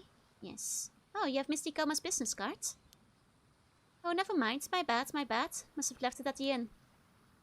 Can't believe this. Cersei, what is it? I figured it out, the condition. Really? What is it? Was hidden on the hand mirror all along. It was Kamishimaru! The Kamishimaru station is what immediately draws the eye. But that's not it! Yeah, that's not it. I was hidden on the hand. You say? Dang that turtle. There's these mysterious characters inscribed in it, almost like a riddle. There must be some meaning to them. It just says Kamishima. Oh, is that it? Hey, TC. It's a hand mirror, so the obvious thing to do would be to hide in the surface somewhere. But that would be too easy. Yes, the mirror itself has nothing to do with it. The handle here looks like it's very comfortable to hold. And it actually is. Super comfortable. Is that so? Okay, let's click the symbol. See? That symbol over there. I just couldn't shake the feeling I'd seen it before. And sure enough, Ikoma's business card had the same symbol on it. Oh, you're right. The mirror is suspicious, and the business card with the same symbol as the suspicious hand mirror is equally suspicious. Simple as that. So that's why you threw the card away earlier. Yeah, Avi is absolutely the kind of type who'd explain the wrong information first. You know. Let's topic with dispatch that no skip dialogue. Wait, really? Oh, but it kills me better bitch to a degree. Hey, Justin. Oh, you noticed. Either way, seeing Kiko's reaction to hearing at one of his business cards told me everything I need to know. Enough with the whispering already. The jig is up, young lady. The condition for your curse is the mysterious symbol inscribed on both the hand mirror and the business cards. You see? We have nothing more to fear. Cersei, your turn. Apologies, I'm going to have to be a bit rough. You may experience after effects. Oh! Oh! Hey, Justin. And so... we managed to apprehend Kiko's Sutsuri. Yeah, it's interesting. The clues are all there, so you could have, like, solved it ahead of time if you paid close enough attention. Apparently, Cersei's binding spell weakens those untrained in the spiritual arts and causes them to fall into a dazed, almost intoxicated state. Before losing consciousness, Kiko quietly surrendered and handed over the curse stone. Unfortunately, it appears she really knew nothing more about mermaids after all. She didn't have any idea how Ikoma came into possession of the curse stone either. To ensure she couldn't interfere any further, we restrained her at her home and made sure she would remain asleep for the time being. Much late that night, we learned that Kiko had planned to massacre the island's residents using the hand mirrors she distributed. By sheer coincidence, our actions had also prevented mass slaughter. Helped no Japanese while solving it. Not really, the symbol isn't the Japanese symbol. It's a quest, but it doesn't mean anything. It's not kanji or anything. Just planning a mass slaughter? Yeah! I'm afraid, Callum, you might have to watch the other videos. The first 4 parts of this game went into that very extensively. There's more of an epilogue to that. So, what about the curse stone? What's it like? Yeah, about that. Huh? A bronze mirror? Oh, this is this again. Okay, so we still get this dialogue as before. Yeah, and use a tool for the true evil guy. Okay.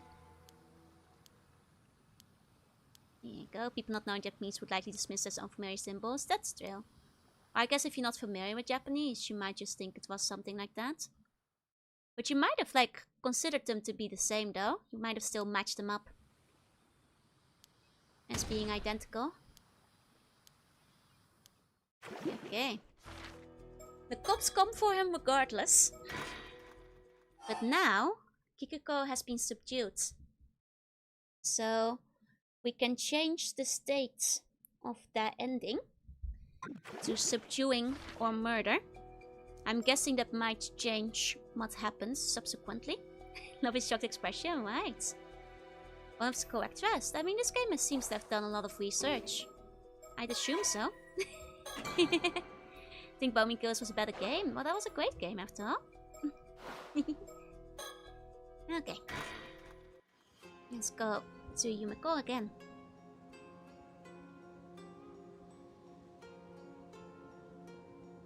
Okay. Oh. Bird check, everybody. Bird check.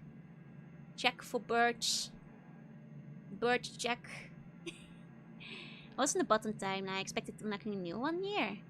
I think the 4 perspectives are probably the the only 4 perspectives we're gonna get. That's a high bird. Bird scanners initiated. Like, I think it makes sense. Because there aren't really any other POV characters we could still get, I think. Blue Screws! How many are left? I think 5 birds, currently. It must be a big sticker. Indeed. A large bridge spanning Onoura Bay in Toba City is known as the Onoura Bridge. How can characters get the sticker down? Well, technically they never removed the stickers, they just logged them in the logbook. So I guess the sticker remains. I hear that the waters of the bay are rich in nutrients, making them ideal for oyster farming. I see the rafts used floating in the bay. Oh, oysters, very nice. Oyster harvesting only begins in October though, so I'm afraid they're out of season right now. Oh, darn it all. I knew Easter lobsters were only available from October, but I think we won't be able to eat oysters either. Please don't look so sad, man. We can always come again sometime. Like, I think it's like kind of like a treasure hunt. I sit in my thinking chair. I'm always sitting in my thinking chair. Notable for its distinctive wide arch, Onoura Bridge is a 196-meter bridge spanning Onoura Bay in Toba City, Mie Prefecture. Was built to have no columns, allowing ships to pass beneath it with ease. Oh, how clever! The contrast of its wide arch with the blue sea and sky and the green of the mountains paints a picturesque scene, making it popular with tourists. The bridge takes its name from its role as a crossing over Onoura Bay. The name is written with the character for hemp, sung in the old Waka poems as a vessel for divine spirits. As such, the kanji character that makes up its name differs slightly from those used to write Onoura Bay. Yeah, multifunction snoozing chair. Who would win 1 soggy chat versus 20 bird stickers? This sorry cat will get all of them. Okay. Okay. Would be a cool tourist activity, taking pictures of cool stickers. It would be like a fun, like, you know, treasure hunt to make you see the sights. The problem is that, like, 4 of them are hidden under the ocean. And you might die trying to find them. The artist was a bit cruel there, I suppose. Soda gives off the impression of being all business, but he often goes along with any suggestions I make to stop and take in the scenery. Despite appearances, I think he quite enjoys quiet moments like this. After discovering the mermaid found in Futamikaua, this morning was in fact Somakawa's transfigured corpse. We headed to Ijika town for further investigation, and are now headed on our way back. This feels like a good opportunity as any to take stock of our current position and talk about our next move. One of them can only be given us by a psychotic tomboy who is about to be apprehended. As for why we're currently standing in the middle of the bridge, our driver overheard us talking about how impressive the scenery was while in the taxi on our way back from Ijika. He kindly agreed to wait to allow us to walk a bit and take in our surroundings from the bridge. The view really is amazing though, and the bridge itself makes for a magnificent sight. Would have been even better if we'd been able to enjoy fresh oysters on top of that. Aww. Can I hide your joysticks all over NYC? I suppose you can go ahead. They'll probably get removed though. Got to go? No worries. Have a good day. Man, it really is quite pretty. I wonder how far back they put the taxi. You know, this game is a very good game for like tourism in Issei. Because this game makes me want to visit Issei Bay. If only to like match up a bunch of the pictures, you know.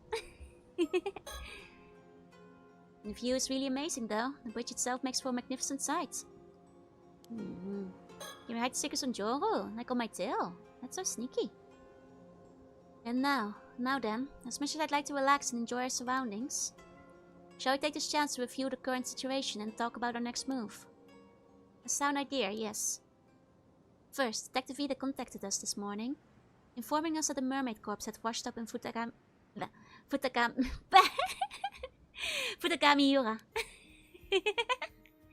However, when we meant to investigate, we discovered that the corpse was in fact that of Miss Somakawa, whose whereabouts we were looking into.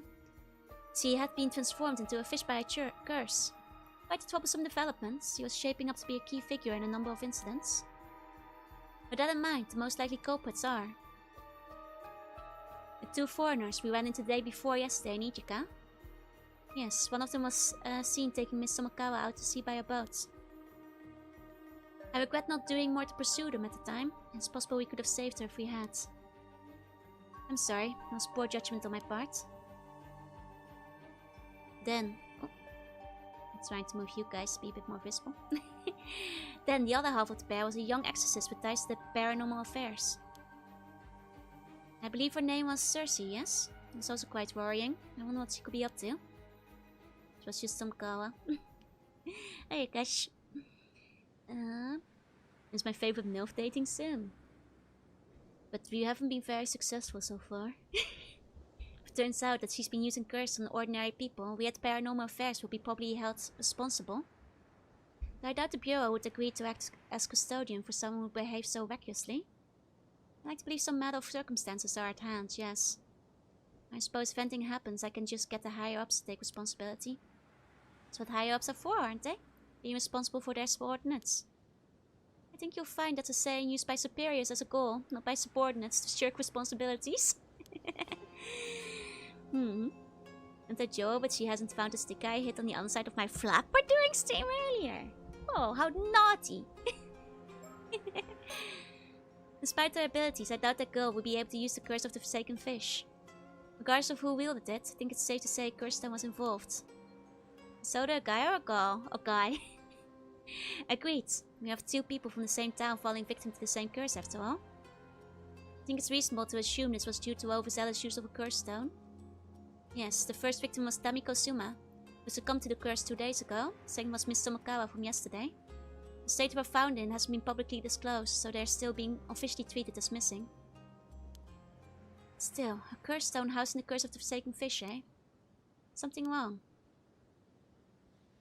The curse of the forsaken fish is one of the curses mermaids can use, you see.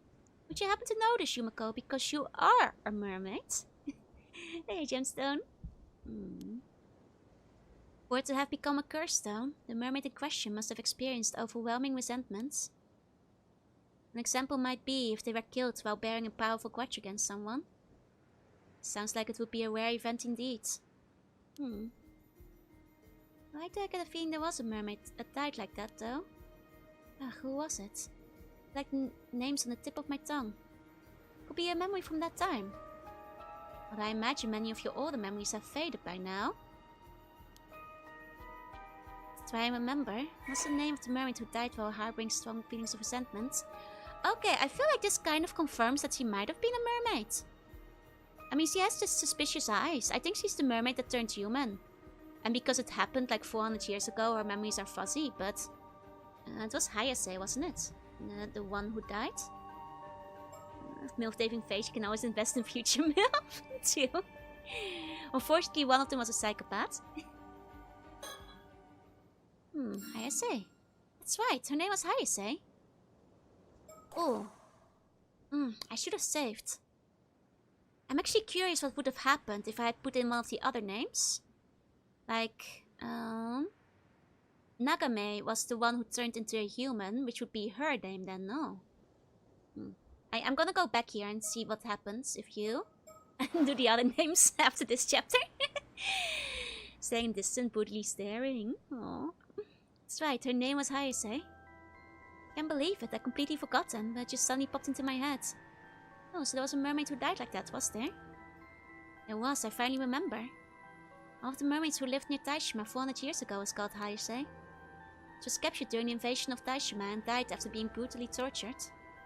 It's the first I've heard of mermaids living near Taishima. Oh right, your ancestor, Haokage Tsuchimikado, must have left them out of his records.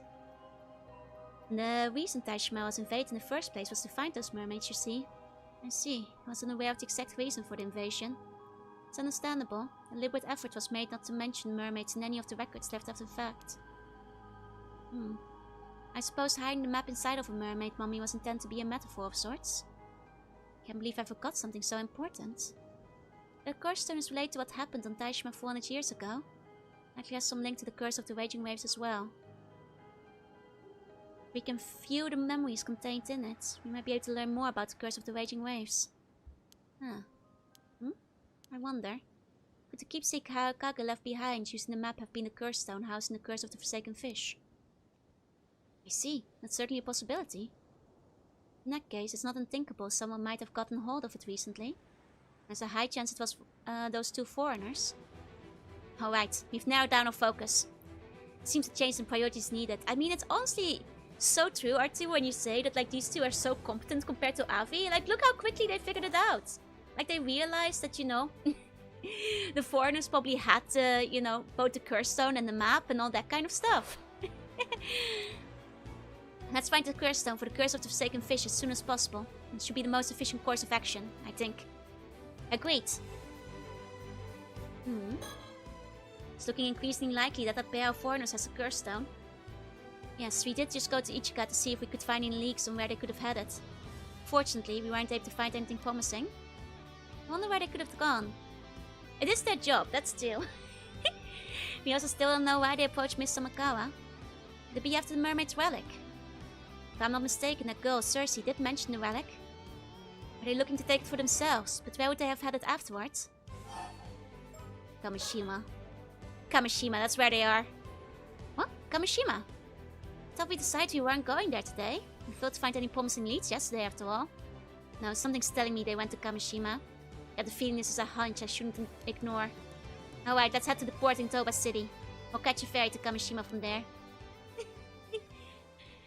Okay, will I only play games with Sumie aesthetics? Yes. Going forward. I don't think this one is quite as heavily Sumie as like Okami is though. But it has like some thicker pencil and outlines, of course. Joe can whiz Soto, then I can whiz Yumiko. Yumiko is a married woman. We're going back to here because I want to see what happens if we mention the names of the other mermaids. Especially because I suspect that she might be one of them. And I wonder what will happen if we make her remember. You know. Okay. Okay. Can we try Jorunna V? I don't think that will bring anything up. we can try. We can try. Yes. Jorunna V. That's it. It was Jorunna V. Are you sure? No, though. What do you think, Soto? Why are you asking me? You're the one who suggested it. Oh well. I have no idea why I thought that was the case. Please try to stay focused, ma'am. Okay. The other one was, I think, Sobae. Which is the one that was still hanging in the ocean for a while and then left and made, you know, Somakawa like was rude to. They did base seriously on me, that's true. Was it Sobae? There was a mermaid with that name, was there? Wait, no, that's not right. It's close, but not quite it. Let's see. And Nakame, who I suspect she might be. Joe needs a soggy cat adjacent Toko. Why you guys didn't vote for the wet hair? That's Nakame. No, it's not quite right. It's close, but not quite it. Okay. It doesn't say anything further about it. Who said she thought Jorunna V because she was a famous student? Hepatitis mixed up. Are mermaids actual mermaids? They are mermaids. Okay. A singer-songwriter in charge of producing pumping tracks for the Ocean Outlaws hooligan gang. He can be found at the same spot every day, jamming to his repertoire of songs. He's recently hit it off with Tit for Tat, who admires his work, but he remains unaware that his new fan is a notorious delinquent.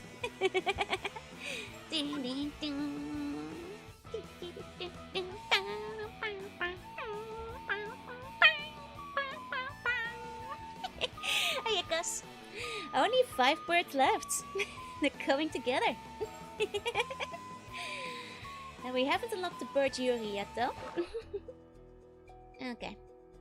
Well, let's continue here. Okay. We did it. We completed Lori's dad's gang. Yep. I see. So you'll be Mrs. Shiki, and you say you're a member of the police department currently looking after Cersei? My apologies for all the trouble young Cersei caused you the other day. She's quite a mischievous little lady, I'm afraid. Oh, not at all. She certainly has some pluck for one so young. Took us by quite a surprise, in fact. Who'll be Cersei's guardian, then? Oh no, we're related to be sure. But she's really my guide-come bodyguard, if anything. I see. Since when was I your bodyguard as well? I'm afraid the circumstances may dictate that we have to take Cersei back to Tokyo with us, though. Is that so? That will be quite a bother. Personally, I'd rather avoid having to do so as well. There's a case here that needs our urgent attention, you see. So I'd appreciate it if you cooperated without any fuss. It would depend on what you ask, I'm afraid. I need to study this bird chart. It's an important bird chart. And speaking of birds... Bird alert. Bird! Bird? Bird! Oh, that one's well hidden. Good thing we have bird vision.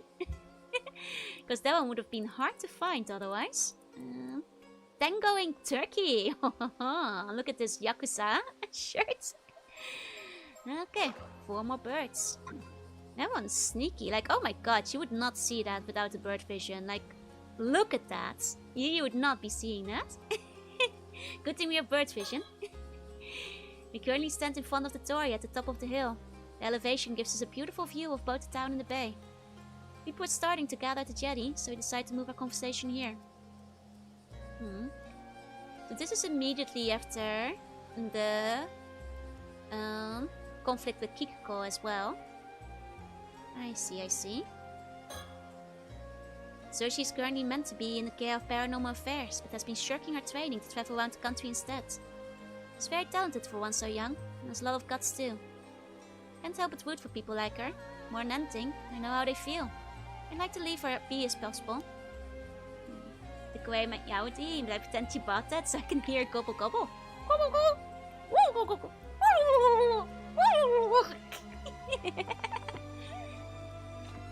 Somebody finds a bird, hell yeah. Did vision do anything affecting the plot? Yes. It's how she can see if people are immortal. So she knew about Sato and Yuza. This man, Avi, is apparently a fantasy writer, and he comes across as quite a shifty sort. I don't doubt he'll start trying to throw us off his trail the moment he senses danger. I have to watch my step around him. Check for more birds. I don't think they ever put more than one bird in the scene. And we already found one here. You know, they gotta keep them spread out through the game, no? So he's keeping a close eye on Navi and Cersei for me. Thanks to his clear understanding of the respective roles that I can fully focus on the conversation at hand. Nephew most majestic of wars. There's no lion stickers. Stickers might be made out of mermaid flesh. Well, they are different color from the immortals, but maybe a mermaid made them. They are mermaid.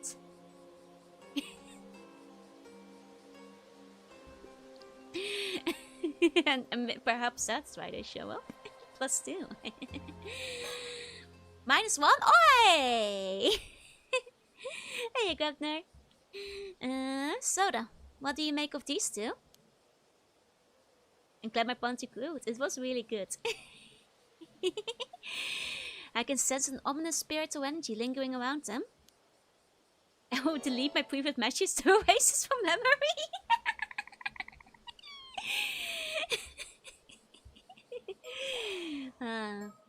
I mean, that's how you know it's a good one.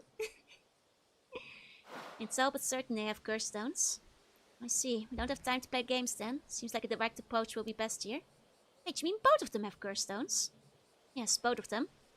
The girl is managing to camouflage the energy from the one she has, but I managed to catch sight of it for a moment. So we're dealing with 2 curse stones, are we? Surely they wouldn't kill Yumiko.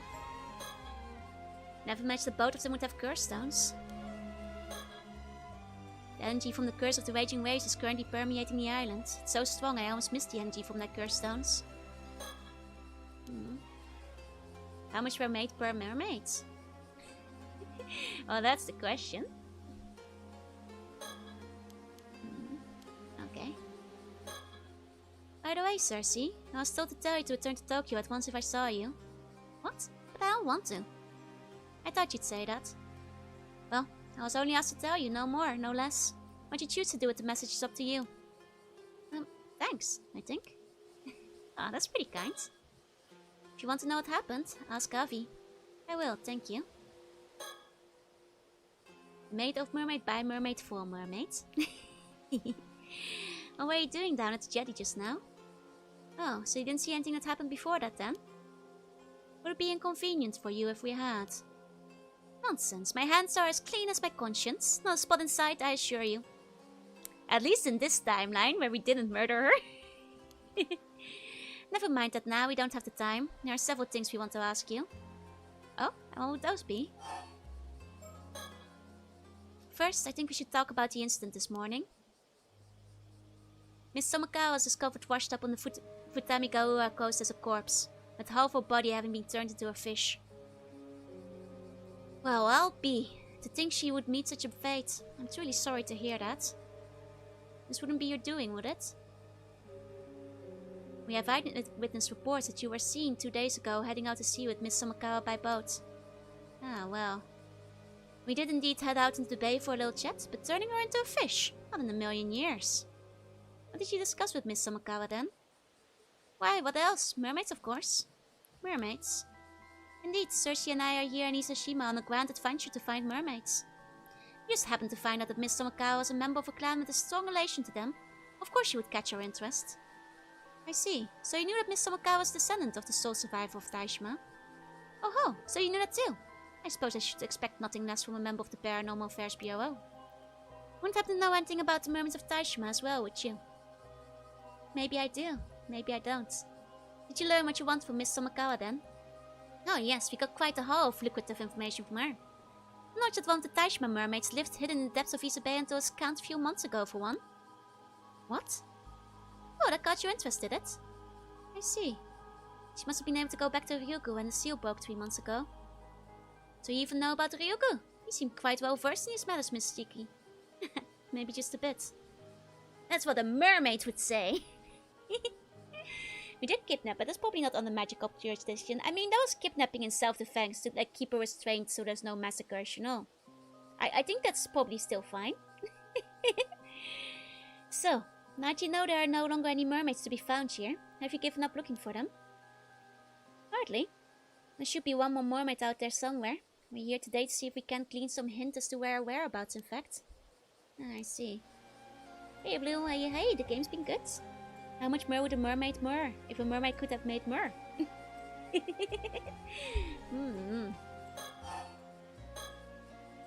Don't think you can do that in self-defense in Japan.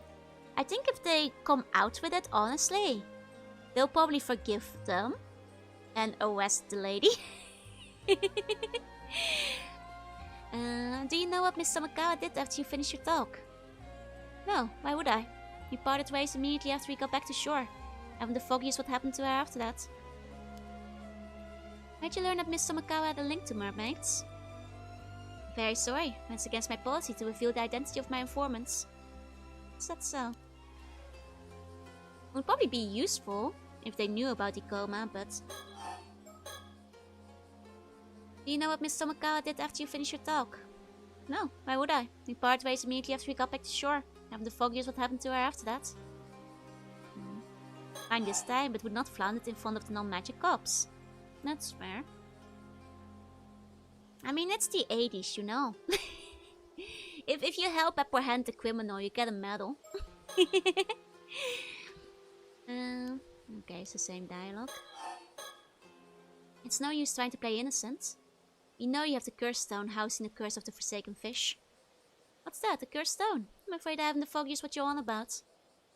Avi, they already know, just give up already. What's this? Stabbed in the back, and by my own kin, no less. How could you? Its spiritual energy is too powerful to hide. You can tell that man over there has already noticed it. Thank you for the help. You saved us quite a bit of trouble just now. Does it mean you'll let us go? I'm afraid we won't be able to just yet, no. After all, you have a curse stone as well, don't you? Yeah, I do. We ran into someone who was trying to use it earlier, so I took it off them. Is that so? Honestly, I'd rather you took it off my hands if possible. You don't seem to be planning to do any harm with it. Suppose we can leave that topic for later. So? Why are you letting Afi here walk around with the curse of the forsaken fish? Let him live out his dreams, I suppose. I'm afraid that makes for a poor reason. Alright, I admit it. It was all me. I didn't want to give it up, so I asked Cersei if I could hold on to it. I just couldn't let it go, not after learning it had such a close link to mermaids. I see. So that's the curse stone for the curse of the forsaken fish. How'd you come into the possession of the curse stone? Hey Bluey, hey Virtuoso. Well, that will be a bit of a long story. It all started when I found a mermaid mummy left by my great-grandmother in the old family storage back in the States. The mermaid mummy ended up containing a map, one with a riddle to be solved no less. That riddle led us to a mysterious box on the seabed. And once we'd solved the puzzle sealing the box shut, we found this curse stone nestled within. Oh, a mermaid mummy, you say? Seems that the keepsake passed down by your ancestor was indeed a curse stone, then? It's me, Mario. No, it's me, Dio. I was the one who did it all. Then I found a map hidden in the mermaid mummy and followed it to a strange box on the seabed. Even if the mermaid mummy had remained my family's possession, we may not have managed to uncover all the secrets it hid. Perhaps it's for the best the map passed into their hands in the end. As much as I'm reluctant to admit it, you may be right. Although I get the feeling that Avi will let it go to his head, so perhaps we should keep this to ourselves. Now, these guys are smart, they could have figured it out. Mario.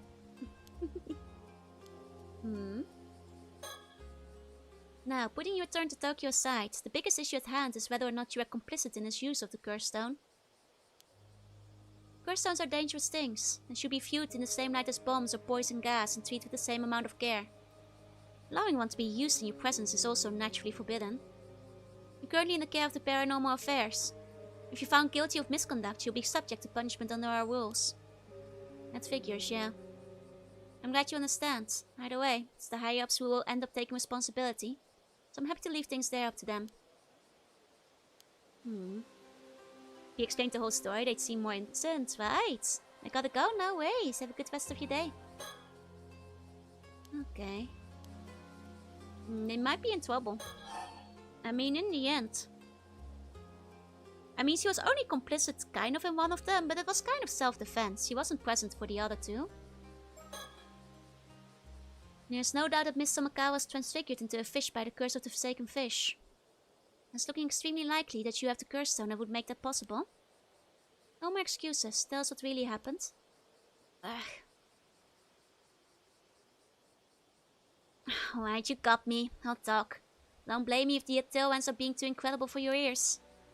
Hey, chaotic. This timeline wasn't used for a third time. That's true, actually. That's true. They didn't kill... They didn't kill Kiko. True. I see. It would seem Miss Somakawa had quite a twisted obsession with mermaids. And you sought to grant her wish by using the curse of the Forsaken Fish, is that right? Correct. I know exactly how it feels, you see. The burning desire to see your dreams realized. And the overwhelming despair upon learning that they can never be. The desperate hope to see even the slightest part of your wish fulfilled at the end. Perhaps that's why I couldn't ignore her wish. The wish to meet her ends at the hand of the mermaid's curse. Hearing Miss Somakawa's fervent plea and seeing her cast herself into the water like that, I knew this was the ending she wanted for her tale. So I decided to grant it, an elegy for a woman, bound by her lineage and consumed by her obsession. I see. I understand where you're coming from. I can't say I don't sympathize with your feelings on the matter.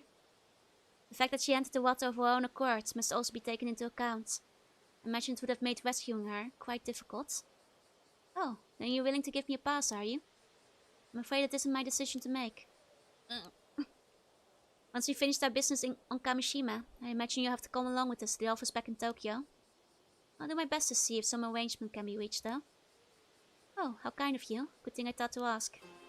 See you guys, they'll be fine. They'll be fine. At least in this timeline. Who knows what might have happened if we had killed Kiko. Thank you for telling us what happened to Miss Somakawa. As of now, I don't see any reason to doubt your version of events. Right, thanks. I'll leave the negotiating up to you then. I'm taking him for more to charge. Yeah, but she's gonna give a good word for him, you know. It's not murder. It's assisted suicide he's on trial for. Hey, VR, hey. How they treat immortals, they might not be nice. This is true, but... he's a first-time offender. They might give him some leniency. Okay. Perhaps it's for the best amount. Okay. It's still the same dialogue. Okay. By the by, I thought I heard you say something about the Omoji who sealed away this curse stone just now. Am I correct in thinking that they were the ancestor of this young man here? That's right, he was an Omoji by the name of Haokage Tsuchimikado. It is said that he hid a clue to lifting of the certain curse within the mermaid money, hence our search for the object in question.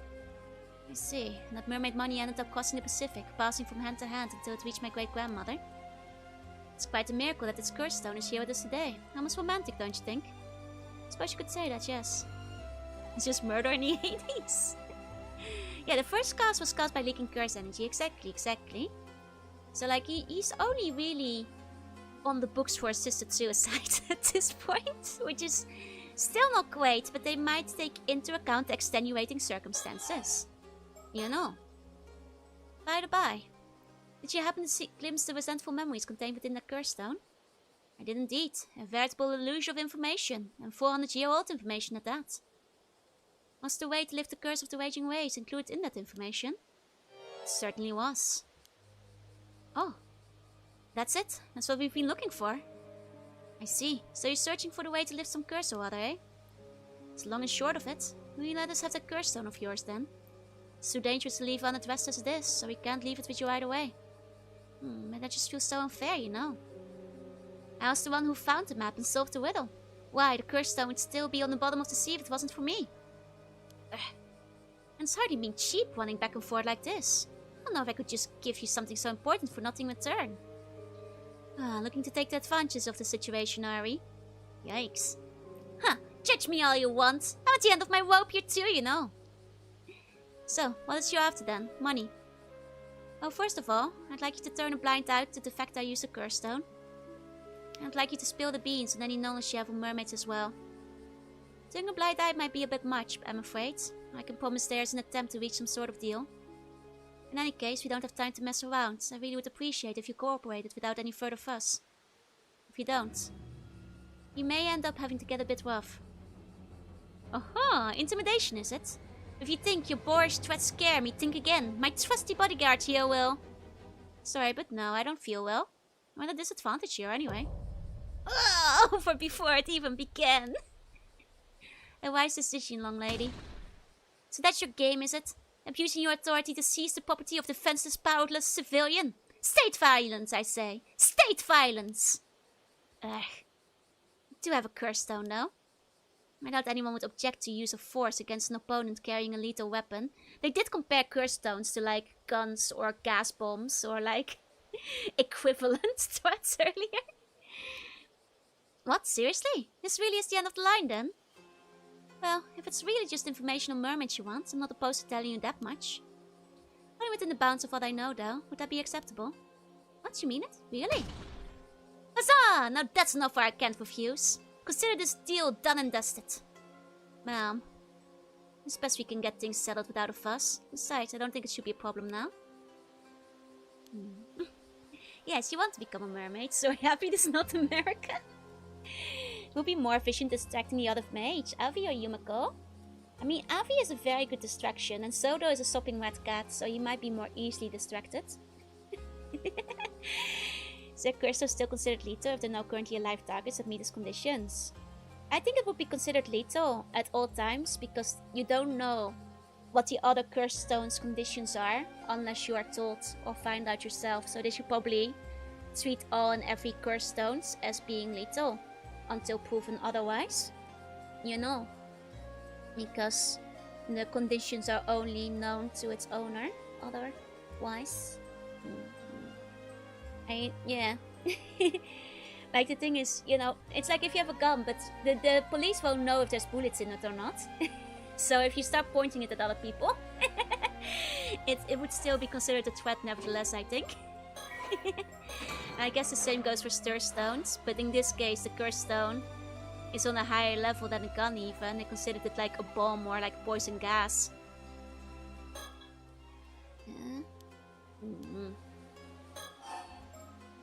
Okay.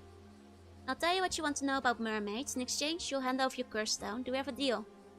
We do indeed. Okay. So, what is it you want to know about mermaids then? Do I'd wager you after the secret of immortality? Immortality? Oh no. All I want is to meet a real-life mermaid. It is not but dreams and adventure that drive me. Do you think Yumiko will confess? I think at this point it seems rather clear that all the hints are pointing towards her being the mermaid that turned human. Really, that's it? Well, even if you had been after immortality, I doubt it would have been possible. What? You mean the legend about mermaids being able to grant immortality are false? They're not. I've encountered my fair share of people who have become immortal that way after all. There's even a word for these individuals. They're known as 800-year immortals. 800-year immortals, eh? So they do exist. Incredible. What became of the third Taishima mermaid then?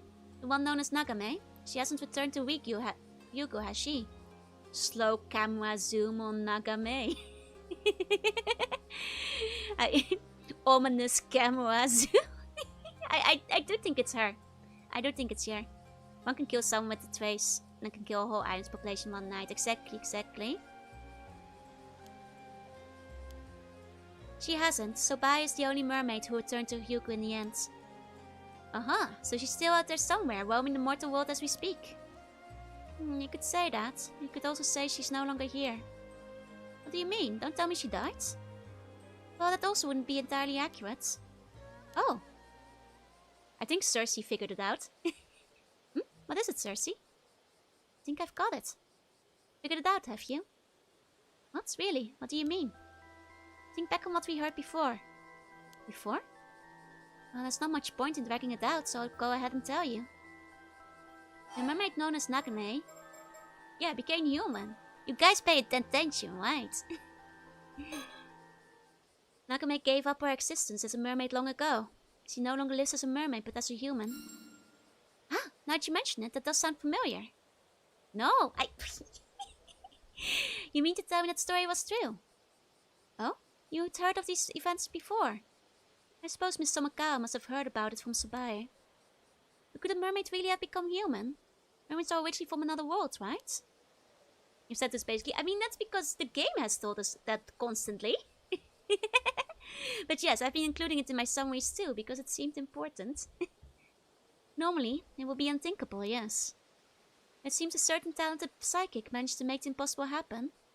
At no small cost to himself, I might ask. Oh, that's kind of romantic. Let's not forget he is married to a certain talented psychic.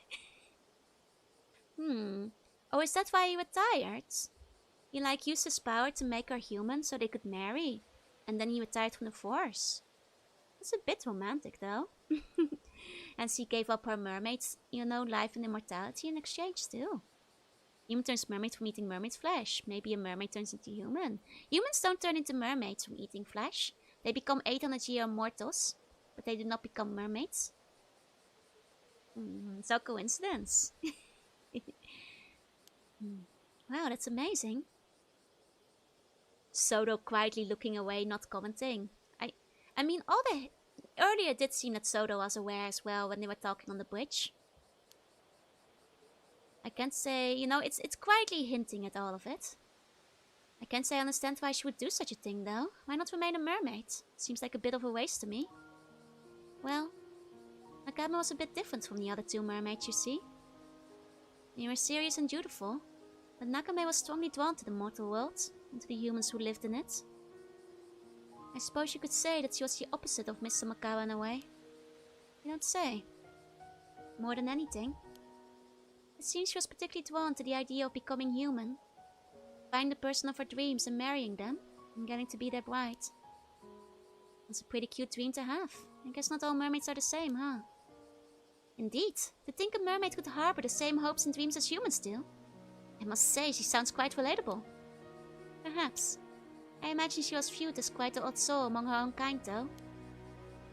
And a few decades ago, Nakame happened to meet a certain psychic. The two soon fell in love. And Nakame, who wanted more than anything else to become that man's wife, asked them if there was any way she could become human. The psychic searched far and wide for a way to grant her wish. After decades of toil, he found a secret art that would allow her to do so. Oh, such unconditional love, such ardent devotion. A mermaid who wished to become human to be with the love of her life. Why, it's like the tale of the little mermaid reborn in the modern era. Surely a story to grip the heart. How could I not root for them with everything I have? Are you sure? That would mean we don't have a mermaid to look for anymore, you know. No matter, if it was for the sake of such inspiring passion, I care not a whit. So, Nakame became human in the end, yes? And the two of them lived happily ever after. I refuse to accept any other conclusion. Well, that's more or less what happens. So I can say with certainty that Nakame the mermaid no longer exists. I see, so she's still alive out there, as a human. What beautiful tale. Why, I wish I could meet her solely to offer my most heartfelt congratulations. No, I think wedding gifts are in order.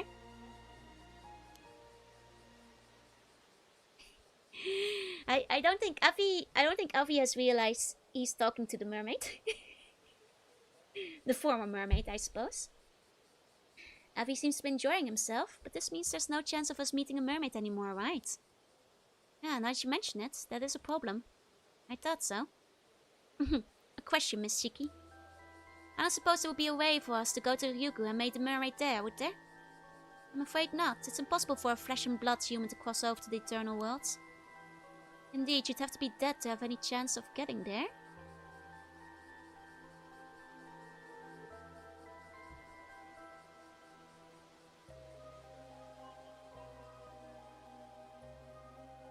I just had a thought.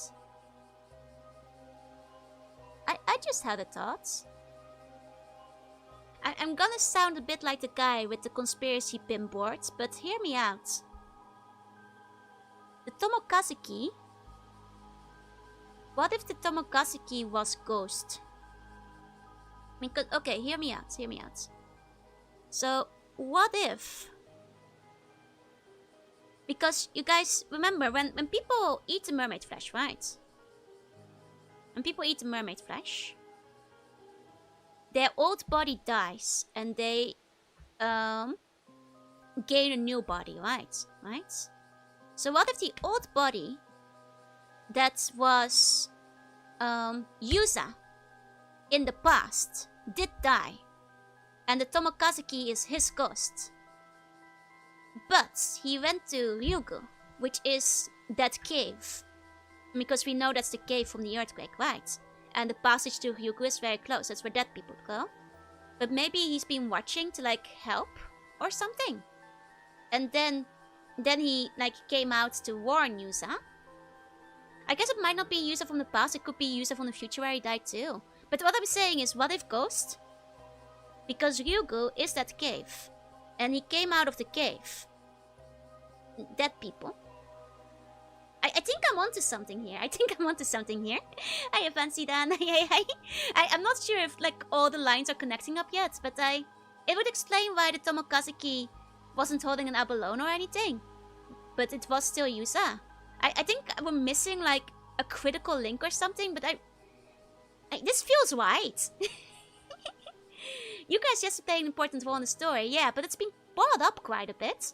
And we know this place is like very close to connect to Ryugu, and I think this is the second or third time we heard that, like, you know, it's the land of the dead. Yeah, it makes me think. I feel like a little bit like pinport conspiracy theory still, but I think we're just missing like the right connection right now. It raised some weird questions about consciousness, yeah. Surely held nothing because his wish was knowledge. Well, the thing is, I don't think he was a Tomokazuki. I think he was Ghost. But I think they mistook him for a Tomokazuki because he was on the ocean and looked like Yusa. But I think it was actually dead Yusa, but Ghost. What Sylvie's missing is where the piece of Mermaid Yusa ate came from. I have to assume it's when the mermaid saved them. You know, that has to be it. That's why Sato has no diving minigame. Only mermaid still around at that point was Sobae. I assume because like Yusa's mother was friends with Sobae. And then when the storm hit, Sobae saved Yusa. Maybe as a favor to Mare.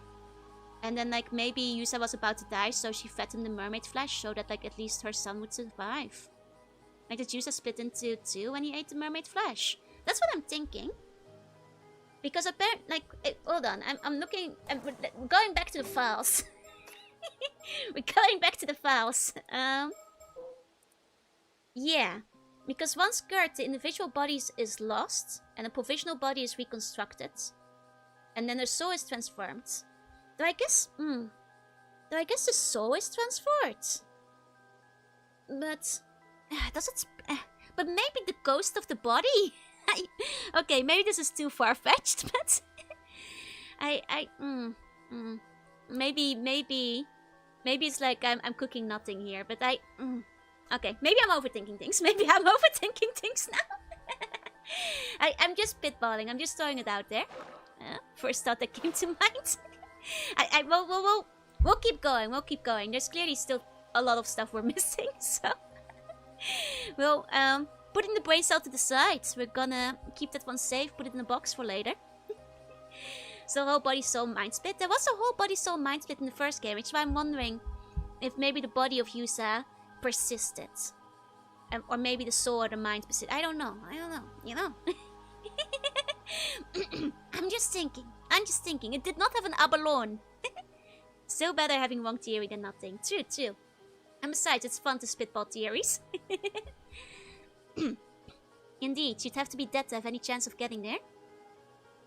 Just as I feared, there's little point in getting there without a life to savor it. Although that does mean there's a chance that Miss Somakawa was able to make it to Ryugu in the end. I don't know. Not everyone ends up in Ryugu after that, after all. I see. I suppose we'll just have to hope that she was able to meet the mermaids she so admired in the afterlife. Brain cells out of storage. Now put the brain cell in the box. With your unboxing speed would take years to get it back. I was about to think...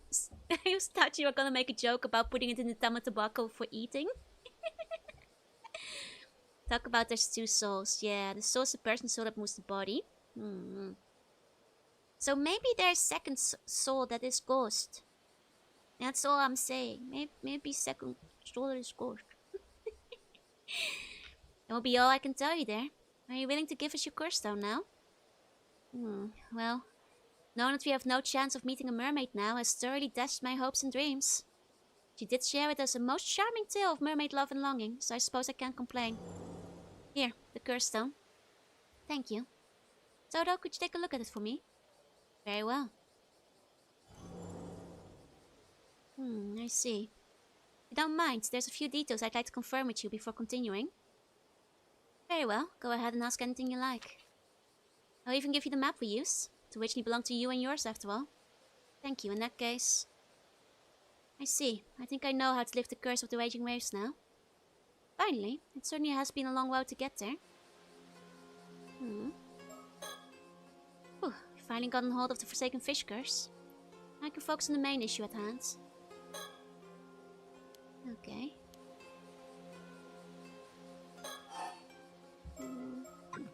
My hopes and dreams were dashed a long time ago. Oh no! Ma'am, about the curse of the raging waves. Hold on, let's finish dealing with this first. We'll talk about that afterwards. Understood. Okay, still, you certainly are knowledgeable about mermaids. Where on earth did you get all this information from? Well, let's just say I have my sources. I suppose we can put this down to the vast knowledge of the Paranormal Affairs Bureau as well, eh? He hasn't realized yet. What do you mean? Okay, Cersei has realized we are the mermaid. And we are the fish. Has to be an easy way for Moji to leave recordings over the centuries than using highly dangerous cursed objects. It means only other qualified Emoji can handle it. Okay.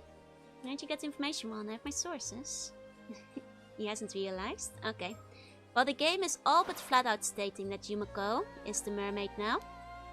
It's nothing. Don't worry about it. Oh, and now Yumiko's page is updated. Oh, I wonder if it will say it. Okay. Drumming the table, sorry. I mean, to be fair, ever since our age was a secret compared to everybody else, it was suspicious after all. Alfie would have loved to know. I feel a bit bad for Alfie. He so badly wants to meet a mermaid too. You know. Out of the 5 full members, she lacks the... We've seen this before. Okay, yeah, here we go. Yumiko was formerly a mermaid by the name of Nakame. Unlike her more serious compatriots Hayase and Sobae, Nakame was a free-spirited by nature and held a keen interest in both humans and the mortal world. She was even known to break the rules to sneak out and observe human society. Something which often put her at odds with the other 2 mermaids and led to her being viewed as something of a maverick. Poor table, huh? It was a gentle moustache. When the entrance to Ryugu was sealed 400 years ago to suppress the curse of the raging waves, rendering the remaining mermaids unable to return home, Sobae was overcome with grief. However, Nakame was thrilled and seized the opportunity to travel the world at her leisure, which deepened the rift between her and Sobae. For the next 350 years, Nakame bore witness to the lives of countless humans around the globe. From every culture and era, and her yearning for life in human society continued to grow. She was particularly enamored by the concepts of marriage and becoming a bride. Find the idea of pledging one's life to someone and living hand in hand with them from then on enthralling. It was this she found herself longing for, above all else. About 50 years ago, Nakame met a certain talented psychic in Japan. The two quickly fell in love, and Nakame, who by that point had become earnestly wished that she could give up on being a mermaid and live among the humans in the mortal world, asked him whether there was any way she could become human. Wanting to fulfill her wish, the psychic began to search for a lost secret art that would allow her to assume human form. The two overcame countless hardships together in the quest for the art, and after decades of searching, they not only found it but finally succeeded in perfecting it. Hey Zenny. Oh Zenny, if you haven't played the sequel yet, spoilers, we're very far into the game. This is huge spoilers, look away. Major spoilers. Okay, just making sure. However, the secret art that would grant Nakame her wish demanded a heavy price. For a mermaid, a being who lacked a mortal form in the material world, to gain a human body, the castle's own body would have to be sacrificed. Oh. Using this art would render them unable to live side by side as humans that they had longed to do. Wait, is her husband the Niue? The bird? Oh. Maybe. The two agonized over their decision. Despite the decades-long search, the different worlds in which they lived continued to keep them apart. As a mermaid, Nakame could neither join them on land nor appear before others. The life together they yearned for remained a distant dream. In the end, the two chose to use the secret arts so they could be together in the mortal world. Even when Nakame learned that the psychic, Itensai Shiki, only appeared young due to his supernatural abilities, having been born in the Edo period, and already over 100 years old by that time, she loved him no less. Thus did Nakame the mermaid become Itensai Shiki's human wife, Yumiko Shiki, a name given to her by Itensai himself. Although the process of gaining a human body meant she lost many of the memories and abilities she had possessed during her time as a mermaid, she retained all the memories and feelings from her time spent with Itensai, which was more than enough for Yumiko. Ah, I see. Hey, Keelball, he must be tit for tat or boss Albatross. Since then, Yumiko has enjoyed a fulfilling life, with her human nature and a relationship with Itensai, bringing her immense joy. Because of this, she is insistent that her primary identity be that of a housewife, to the extent that she always chooses clothing that will allow her to return to tackling housework at a moment's notice. However, the human body she has gained still differs from those of regular humans. Although she appears to age slowly compared to those around her, it is entirely unknown how long her lifespan will end up being. Following her rebirth as a human, Yumiko decided to pay a visit to Sabai in the depths of Isabei, to explain her decision and choose her partner. Abandoning her form as a mermaid to become human was a grave violation of the rules they were bound to, and she expected Habaye to receive the news with utter contempt, if not sever her ties with Yumiko completely. But her expectations were pleasantly subverted. Sabaye herself had since forged her own deep bond of love and trust with Mara Minakuchi, one that similarly transcended their respective species, and understood her feelings, thanking her for introducing Itensai to her. However, Sabaye never showed herself to Yumiko again after that. Mermaid Yuri! Oh, so did Sabaye have like an unrequited love going on for Yusa's mom? Okay, how to fall husband, yeah? After many twists and turns in their quest for happiness, the spirit of Itensai Shiki, who sacrificed his body so that Yumiko could live as a human, has come to dwell in the body of a small dog. And he continues to enjoy retirement and quiet life at Yumiko's side in his home in Tokyo to this day. Okay, he's not the bird. Okay, he's dog. Even before his retirement, and despite his current form, he remained an active force in the industry, having devoted his time to such things as taking Sodo Kuryu on as protege after discovering his potential, assisting with management of the Paranormal Affairs Bureau for all time's sake, and sending Yumiko, who knew of the Bureau and the work it did, to help out as one of its members. Ah. Okay. Wait, there's the game art book cover. She has a dog with her. Wait, really? Can you link it? I'm curious to see what her husband looks like. Also, that means Sodo Kuryu's, like, mentor was a dog when he was in training. Like, a dog taught him how to be a psychic. That is rather funny. Can't eat mermaid. Mermaid always has been a bad thing to eat. That's so funny. That means, oh my god, he really is a dog. Oh my god. Okay, there he is. Incredible. I see. That's the dog that taught Sodo how to use his psychic powers. Amazing. He became a pug, huh? Dog master, dog husband. They're both very funny, actually. Okay. But, you know, if like, Mara was in love with, like, Sabaye was in love with Mara, it might actually make sense why she would go so far to save her son, maybe. So what we learned how to look like as a sopping wet animal, yeah? That's where he learned the skill of looking like a sopping wet cat. Like American Dragon Jake. Okay. This one also has new information. Okay. While aimlessly drifting from job to job, unable to find something she wants to do, Kiko happened to meet Kippei Koma, who was the president of one of the companies she ended up working for. It was then that Kippei revealed a surprising secret to her. Oh, Kippei told her. Kiko was in fact a legitimate child of a wealthy tycoon, one Yoshiatsu Mashina, and had been entrusted to a childless couple to raise as her own. Wait, he might have been lying. Kiko had always believed herself special in some way, and learned that she was originally of high birth only served to validate that belief, leading to her developing a strong sense of pride. Wait, Keeper might have lied. Yeah, I think Ikoma might have lied. If I was turning to a joke, I'd want to be a breather can breathe, right? Hold on, Ikoma might have just manipulated her into like becoming an assassin because he could tell she had like delusions of wanting more in life. Okay. Upon learning of Kiko's background and taking note of her dissatisfaction with her current life, Kipe opted to try and make her her spawn by skillfully manipulating her sense of self-importance.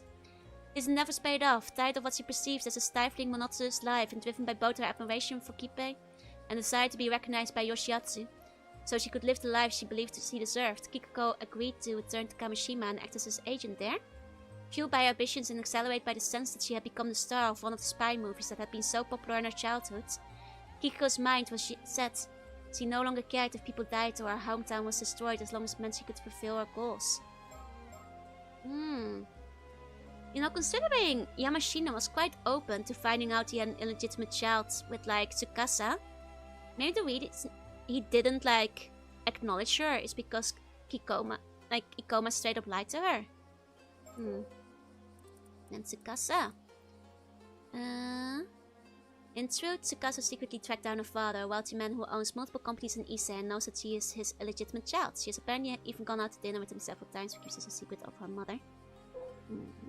See, Buns, this is what happens when you don't marry the cute tomboy in time. She gets ruined. You can't save her anymore, you can't fix her. Okay. I guess the new information here is she was originally a maidservant working at the Bureau of Omyo during the Heian period 800 years prior, where she was forced to eat the mermaid flesh by Tara no Tomoshige. The rest are things we know. Okay. 17 years old, quote unquote. More like 817. I guess that's to keep you guessing. Oh. Okay, this is still the same. Okay. Let's move on to the topic of Cersei's curse stone, shall we? Oh, right, here it is. One of the locals we ran into earlier was planning to use this curse stone to cause a massacre, so he confiscated it. Goodness, it's far more disturbing than I was imagining. It sounds like you were lucky to escape unscathed. Where's the local now? We managed to subdue her after taking her curse stone. Don't think she'll wake up for a while, so could you get someone to come and take her away? Alright, we'll make the necessary arrangements later. So, who was this would-be mass murderer? What exactly was she planning to do? Said her name was Kiko Tsutsui. She didn't have any spirit sense to speak of. I wonder what the dialogue would be like if we had killed her. So, she was only like 2 days left to live. Yep, that's right. Marriage ruins tomboys. I think if you got a good tomboy, she'll be a tomboy even after marriage. You know, the tomboy sense never truly goes away. If it's a true tomboy, I think. Okay. She tried to use a curse stone to get Avi to tell her what she knew about mermaids. We managed to fend her off and take it from her. That's right, she had hand mirrors and business cards marked with a symbol that serves as a target for the curse. Handed them around the island in advance for whenever she needed to activate it. Leave the mystery for what happens if you leave her to us go on our own. I guess that's fair. If you ate another mermaid, it's another 800 or less second time around. That's something they haven't answered yet. I'll leave it up to your imagination. I'm not sure if the game will cover it. A premeditated crime, in other words. And quite a thorough one, too. It was quite a dangerous position you were in. I'll say, if we hadn't caught on to her intentions, I've no doubt we'd be sleeping with the fishes by now. Such is the nature of the curses, I'm afraid. Never know when you might end up target. No need to tell me twice. I've had quite enough of curses by this point. A prudent attitude. A curse's corruption starts from the heart. Indeed. I'll be sure to remember that. In historical events was almost exactly 783. No, 800 years ago. She was already 17. So 800 years ago. Almost exactly. You don't die when you hit 800. You just die 800 years later. Around 400. Would you live over 1200? That's a good question. That's a good question. Would Sato even want to extend her lifespan? It's also a good question. She didn't get to live the last 400 years. Where to put a ghost in Ikoma's office? Would it go Doomslayer on the filing cabinets? I guess so. If you activated it. Hmm. Hmm. Hmm. Did you learn what this Kiko was after in the end? To be honest, I wasn't all that sure myself. Apparently she was looking to get her hands on a mermaid to impress some tycoon called Yamashina. Seems he's looking for a way to become immortal. What? A tycoon called Yamashina who wants to become immortal? That couldn't be! Most of the games I play fish-themed. No, I'm afraid not. But sometimes. And we still haven't heard what happened 800 years in the past. I think you die. I think you might actually turn to dust. Maybe it's like the classic mermaid's curse where you turn into foam. It might be because she was in status. Mew said when Sluggo fades away at the ripe old age of 90,800,000,000 years old. Yes, Cersei, of course. We don't expect Avi to understand anything. It couldn't be. Oh, you know him? Did she mention where she got the curse stone from? Could Yamashina have given it to her? Actually, it seems it was someone else. As Kiko would tell it, she's Yamashina's illegitimate child. But he refused to acknowledge her. While she was pondering ways to gain his approval, this young CEO, his apprentice, swooped in. He offered her a sympathetic ear. And a curse stone to use to accomplish their goal. And that was the long and short of it. Something like that, yeah. What? So there's someone else involved? Turns out we knew the CEO she was talking about too. We were pretty shocked. So the CEO was the original owner of the curse stone, was he? What's his name? He's a young man named Kipe Ikoma. Although I dare say young isn't the first word that would come to mind when looking at him. Oh, a sick burn! What? Kipe Ikoma. It can't be. Huh? You know him too? No, perhaps they simply share a name. The Kipe Ikomi we know should have died 6 years ago. Huh? Died? What do you mean? Would you mind taking a look at this, Avi? It's all coming together.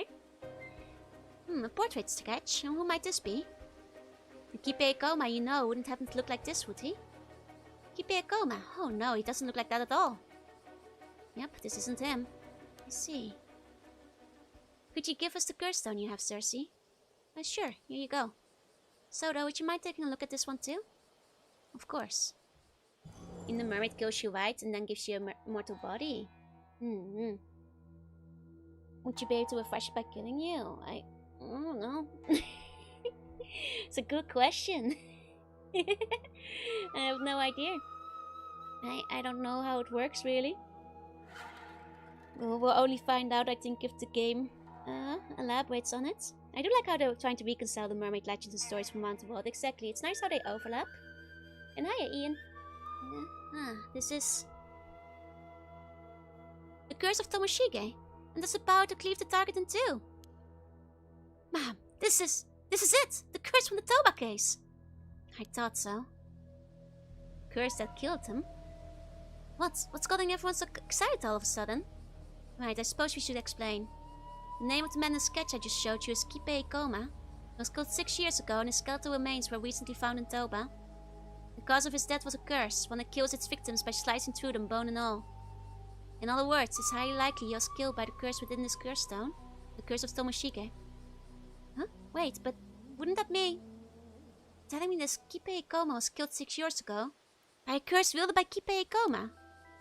Yes, in other words. Hold on, let's pick the wrong answers first. Okay. When on PS2 graphics weren't good, so they made the games super dark. I think that we might have played different games. I think the PS2 had some really nice graphics, depending on the game you were playing. And many of them were very bright too. Maybe you were playing some different games that were particularly dark, but to my mind, a lot of PS2 games weren't like all that dark that I remember. Maybe it's your TV. Okay, well it's clearly the imposter, but let's say Como was killed by his own curse. He was killed 6 years ago and tried to use his curse only for it to rebound on him. What? To think such a thing was possible? That doesn't make sense though. Current Kipe Ikoma is a different person from 6 years ago, no. I just got a bit confused though, right? But it would make the circumstances quite different. Something like if what Avi would say, right? The past Ikoma traveled to time. That Kipe Ikoma had killed 6 years ago. In reality, it transcended time and ended up in the present. That's actually kind of my theory about Yuza though. What, to think such a thing was possible? That makes sense though. kind of my theory though. Multiplayer in Tourist Trophy and Gran Turismo. Both games I haven't played, I'm afraid. It seems we are playing different genres. And Kipe Ikoma, you know, the company president is a different man. He used his curse to kill the real one 6 years ago and assumed his identity. What? You're telling me he isn't the real Ikoma? I see, so that's how it is. In that case, just who's the man calling himself Kipe Ikoma now? I can't say, but it seems like he's quite a dangerous fellow. Good thing we managed to take his curse stone, I'll say. Yeah, at the very least, we shouldn't have to worry about him using his curse anymore. By the way, I believe you said that this Ikoma is Yoshiatsu Yamashina's apprentice. If that's the case, and Yamashina had someone working for him who had a curse stone. Could Yamashina have been pulling the strings from behind the scenes? It's possible. We should get in touch with Detective Ide and see if he can take Yamashina in for questioning. With any luck, we'll be able to detain Ikoma as well. Is something wrong? We kind of already told Ikoma about the Forsaken Fish curse stone. He did help us out early after all. It only felt fair. I suppose we can assume that information has reached Yamashina as well then. Oh right, he also asked us to look for a bronze mirror. That's used to lift the curse of the raging waves. A steel type mirror, I think. Steel type mirror, eh? Just what could he be planning? Either way, it seems we'll have to keep an eye out for any movement on his end. That's a Dutch word. Justice? No. It is not, I'm afraid. Okay. Justice in Dutch would be gerechtheid. So it's quite different. Games like Silent Hill used to work within system limits, yeah. But like, you know, games like Silent Hill and Resident Evil, they're dark on a purpose because of like atmosphere. Oh, Tourist 3V, TT. No. It's not a Dutch word. If you were to translate it to Dutch, it would be Toeristentrofee. It would be quite different, I'm afraid. Like Assen. Well, Assen is a place name, yeah. But Tourist Trophy isn't. That's not a Dutch word. Assen is the name of a place, and I believe it has, I think, a racetrack in it. It's because the focus is not behind it, yeah, a Dutch phrase. I'm afraid Tourist Trophy is not a Dutch phrase. I'm Dutch, I've never heard of the word or the phrase Tourist Trophy. I'm guessing it might be... Is it a Dutch competition? Perhaps people who are more familiar with racing might have heard of it, but I have not in my entire life heard it used even once, I'm afraid. Sorry, it's not particularly Dutch. Okay. Ah yes, we were hoping you could do us a little favor, Cersei. It seems you don't have a mermaid to be searching for anymore, so perhaps you could use that extra time to help us out. What do you think, Avi? Very well, permission granted. How kind of you. It's nothing strenuous, I assure you. We just want you to find out about Kipe Ikoma's current whereabouts, that's all. Oh, so just an ordinary chore then? I want you to focus on getting the curse of the raging waves lifted as soon as possible, you see. It will be a huge help if you could pin him down in the meantime. He's definitely up to something. And most importantly, you know what he looks like. We'll ask a detective from Mia Police to look into things there too, but one can never be too cautious. But his true identity and goal remain unclear. Be very careful when dealing with him. Guess that means we'll have to go back to the mainland for now. We do have some time left before the last ferry is set sail. Okay then, I do want to find out what's going on too, so we'll see what we can do there. Seems we'll be helping you out with your work then, in that case. Please do consider putting in a word on my behalf. Alright, I'll see what I can do. We appreciate the help. If you learn anything of note, leave a message at the station, alright? Got it. Oh. I suppose we should see about lifting the curse of the raging waves then. Let's get in touch with Detective Ida first. We can find Wakamura after that and see if we can get him to cooperate. Understood, let's be on our way then. Hey, P-meets. MotoGP Assen is the only race referred to as TT instead of GP. I mean, I don't doubt you. It's just not a Dutch race. The race that's held there is called TT. This may stand for Tourist Trophy. I mean, I'm sure this is true. But I fear it's probably just like a racing term and not a Dutch term. Sorry, you guys.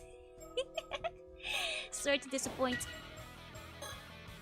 Okay, dapper dancer on the Bamboo Breakers dance team, known for his fleet footwork and brilliant display of tail feathers. Having originally harbored dreams of days spent flocking by her adoring fans, the current situation with team darling Maverick Mandy as the apple of everyone's eye, as I'm gnashing his beak in frustration. Oh, he hates Mandy.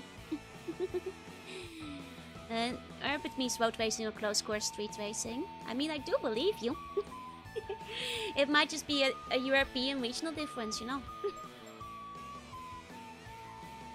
Is there any cool Dutch mythology that can be used as a cool basis for paranormal murder mystery? I mean, I've said this before, but I think the Bokkenrijders would probably be the coolest Dutch mythology that they could grasp on.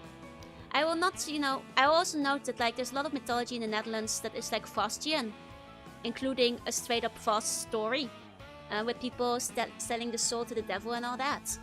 I believe the Dutch Faust is older than the German one. So I guess like, you know, if you're gonna go with devil bargains for a paranormal murder mystery in the Netherlands, that would work. Other than that, there's the Bokkenrijders, which I think would be a cool option, theoretically. Let me show you guys a picture. Hey, Spoopy, hey. And the Bokkenrijders being basically like these people who had sold their souls to the devil and rode on goats in the night, causing havoc and bad stuff to happen. The tuning that you used to hope there was a secret tune in Paranormal Society which you were able to join. Hope. I was the Paranormal Society. I was getting. But don't forget, I had a Joan of Arc complex. I was getting my mission straight from God. I was the society. Doing all of it myself.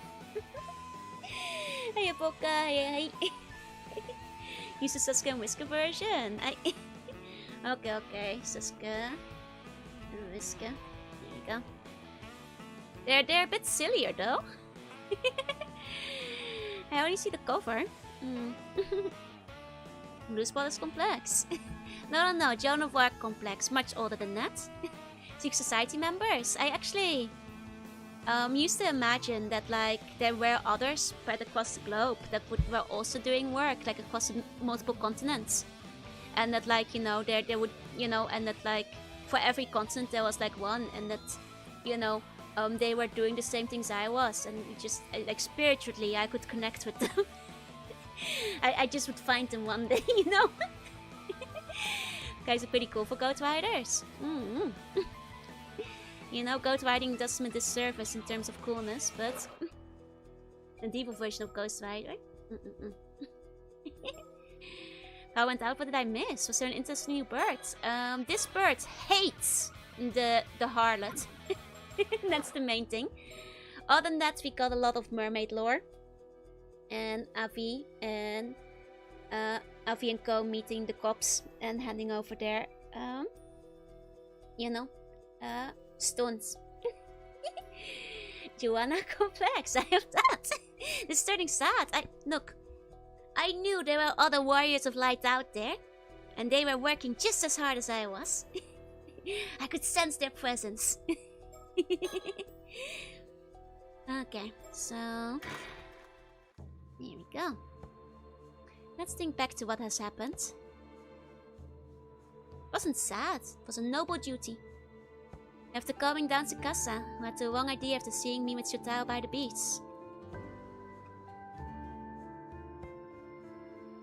I explained at the Kantashiko ruins that I was immortal, and that Mr. Wakamura was planning to hand me over to someone called him Kokodono.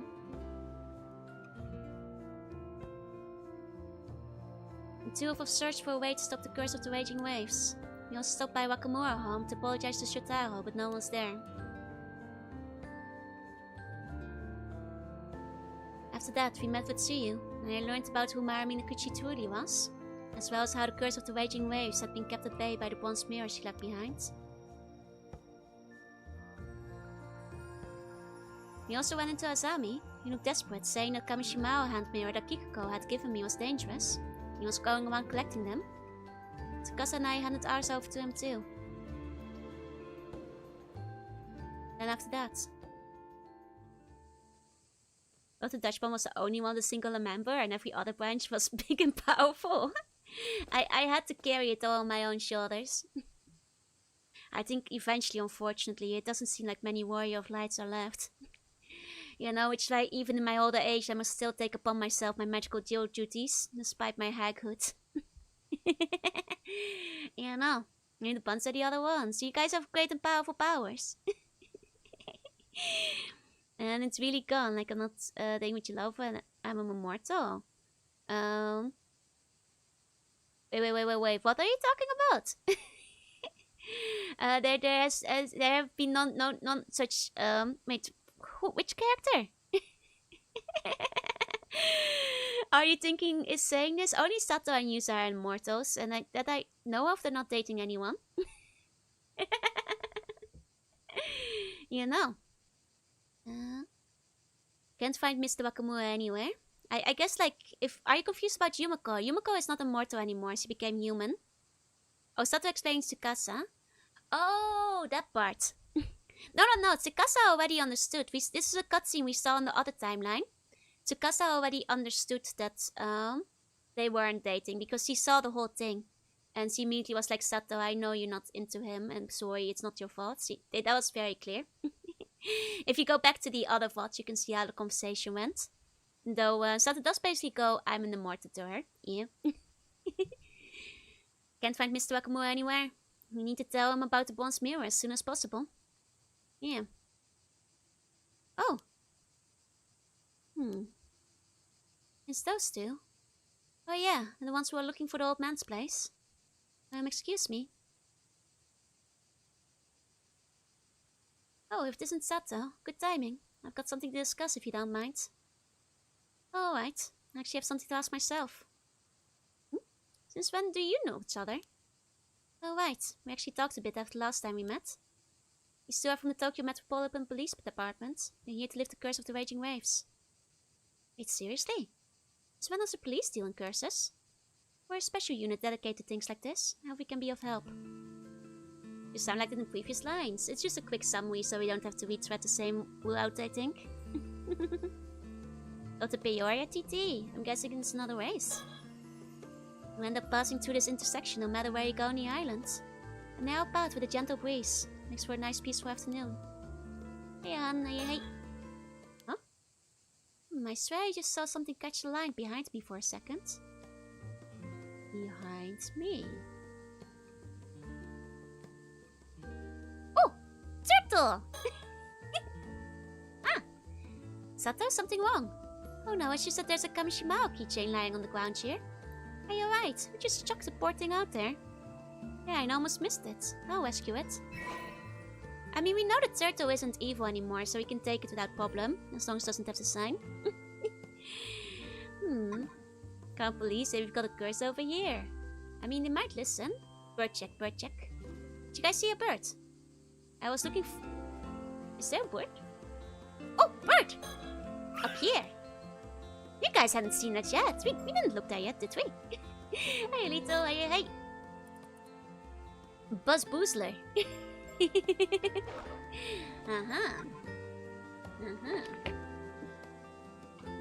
Bird was green and had a shell. It's a funny looking bird, that one. Okay. That's the town clock, which is sort of the symbol of the street. Standing quietly at the town center, its gentle ticking marks the years it's watched over people's lives. Other mermaids in chat with the sick vision, it must be. Great them albatross. Ah. If we really want to do something about the curse of the raging waves, maybe we can rely on these two. Although honestly, they do scare me a little. She seems like she's accepting it, but even Tsukasa probably didn't get everything from that quick explanation. Can't blame her though. I still don't fully understand it myself. You spoke with them yesterday, Sato? Yeah, they're specialists from a special unit called the Paranormal Affairs Bureau. even so right through me. Wait, you mean they figured out you're immortal? Yep, first time anyone's managed that. Oh, I guess real professionals can figure things out like that. Hey, you were... Hey. Ooh, well. well. That's where they found the mirror, no? It's not well here. These days most houses have running water, so it isn't used anymore. The story that Stu told us earlier. The bronze mirror was apparently found at the bottom of this very well. Well. Can't even imagine how Mara managed to find it here. Some real tenacity. I see. So. Weird looking vampire coffin over there. That cloak must be so hot. How does she stay so calm and collected? Okay. Thank you for your time the other day. Oh, not at all. I'm sorry I couldn't be of more help. Why is she dressed like a housewife? She doesn't look like the police at all. If we really want to do something about the curse of the raging waves, maybe we can rely on these two. Though honestly, they do scare me a little. Well, they did say they would put you in the eternal suspension chamber if you weren't gonna die in 2 days, so... I suppose it's natural to be a little scared. Mind if I start from my side then? Oh, not at all. The good news is, you figured out how to lift the curse of the raging waves. Really? You have? Oh, seriously? That's huge. Bad news is that we need a few things to do it. We're in the middle of tracking them down. If that's the case, let us help you. Yeah, what do we need? Well, first is called the still-type mirror. A mirror used to hold back the curse of the raging waves. Well, we know that one. Don't put us in there. We know where that is. At least I think we do. You do? I just heard about it from Tsuyu Minakuchi. I see. 5 years ago, Mara Minakuchi tried to break the curse with that mirror, but failed. That explains why people blamed her for the Southern Sea disaster. That mirror from back then is still there, and it is very likely to be the still-type mirror. Yes, that was what I wanted to talk to you about too. I see, thank you. Sounds like the pieces are coming together. That's the goal. Maybe we could leave the curse of the raging waves to these two then. I really hope we can. It would solve a lot. There's still one more piece we need, a descendant of the Taishima people. Which likely means that Mara Minakushi's son, Yusa Minakuchi, will be our best candidate. Yeah, that should work. Do you know where he is now? Not sure. We've been looking too, since we wanted to pass along what Tsuyu told us. Alright, we'll go search for him. Really? That will be a huge help. We'll go and secure the mirror. Time is tight. If we split up, we'll need a point of contact in case we can't find each other. That's true, it's the 80s. They don't have mobile phones. Could one of you stay in one place and handle communications between us? Good plan. Could one of you take that on? A point of contact? Be best if it was Tsukasa. Ah, this suspiciously seems like there might be more options later. Hey, look. You haven't tried this with a paragraph in a while. This seems like a point we'll wind up going back to later, huh? I'll go look for Yusa. Tsukasa, do you mind being the point of contact? Me? Sure, no problem. Let's see then. Away by the community hall on Chuo Street. There's also a phone there we could use. Okay, we'll make contact there if anything happens. Thank you, it will be a big help. Alright then, we'll retrieve the bronze mirror first. Then track down Yusa Minakuchi and work on lifting the curse. Okay then, Sato, good luck. If you find Yusa, please tell him everything that Tsuyu told us. I will, leave it to me. Bones are too jiggly and they will clog up the bear wiggler. Ah, but you guys with the wig was so good. You guys with the wig was so lovingly. They did have phone phones, yeah, but the average person did not, you know. At best they might have had a pager. Okay. Oh. Next to Laurie's dad. The one who went his own way. In town each spin, seemingly appearing out of nowhere. Dude is a secret member of the Rebel Rooster's delinquent crew, and a fearless fighter. In advance of the ambitions of the Godfather, the sharp-witted scheme of the Ocean Outlaws, he's plotting to upend the current power balance of the Mockingbird world. I thought that was a nice name. People will usually use, as a formality, use Sato, your last name, when talking to you, if they're not close with you. Yes. Did you ever have a pager? No, my mom had one. Do I spare regular permanent book to my own environment? Of course. Don't we could speak up. We will form an amorphous block. Fantastic. Is a threat to Laura's death? Potentially. There's a question mark there. I mean, I think it is actually her first name. In this case though, because Shiranami is definitely the last name we've got going on. So Sato is definitely the first name. It can be a last name. Buzz Boostler, he must be addicted to the alcohol, right? I think it's a joke on Bamboozler and Buzzard. But it does make him sound like a drunk. The recorder is so good. I love how off-key it is. Okay. Okay, let's do Sato first. Let's do Sato first. After that. I met with Yusa and told him what I'd heard from Suyu and Miss Shiki. And we needed him to come to the community hall to lift the curse of the raging waves. But after that, I headed somewhere else, this time for my own purposes.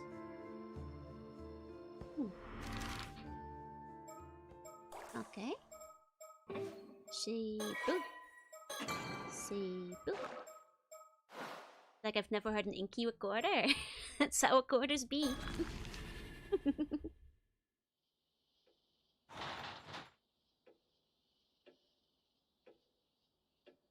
Hello? Is anyone home? Who am I kidding? I know no one is here.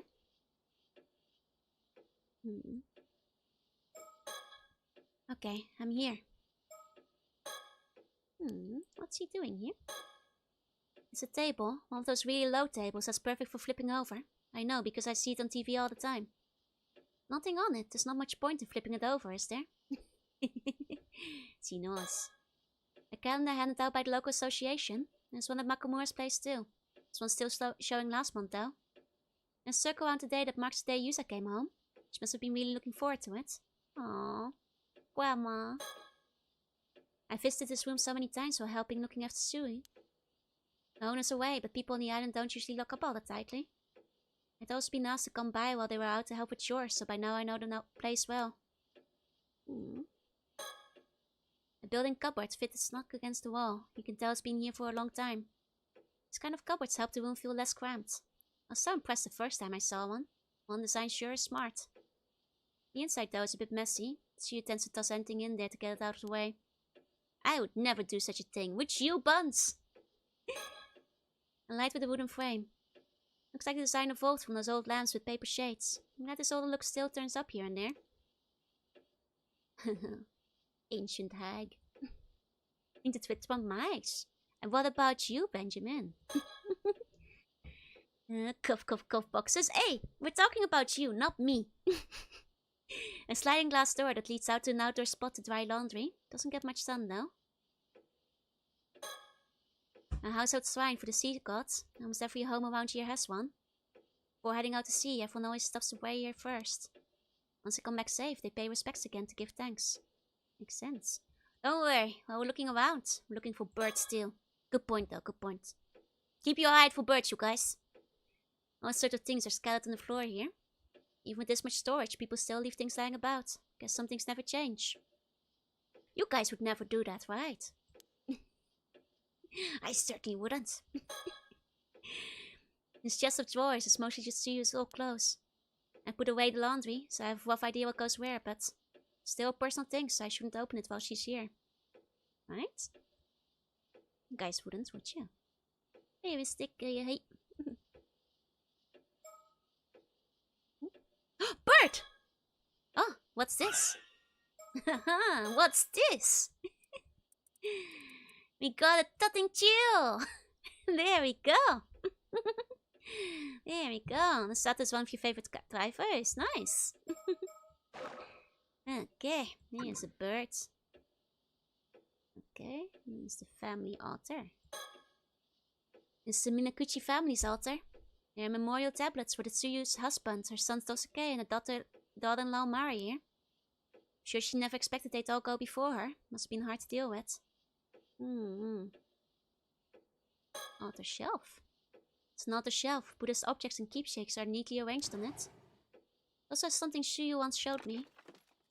Here it is. Something about it, but I can't put my finger on what. It really is just as beautiful as ever. I shouldn't just take it. Let me put it back on the shelf where it belongs. Ah, mermaid scale.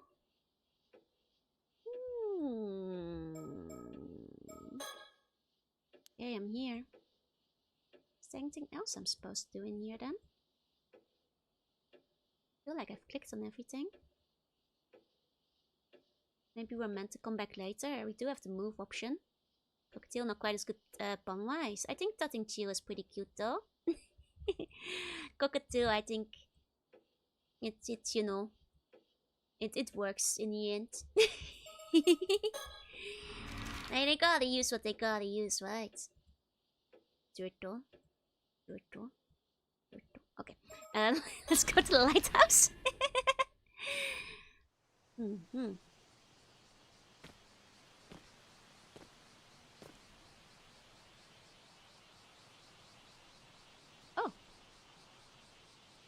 Oh, there they are.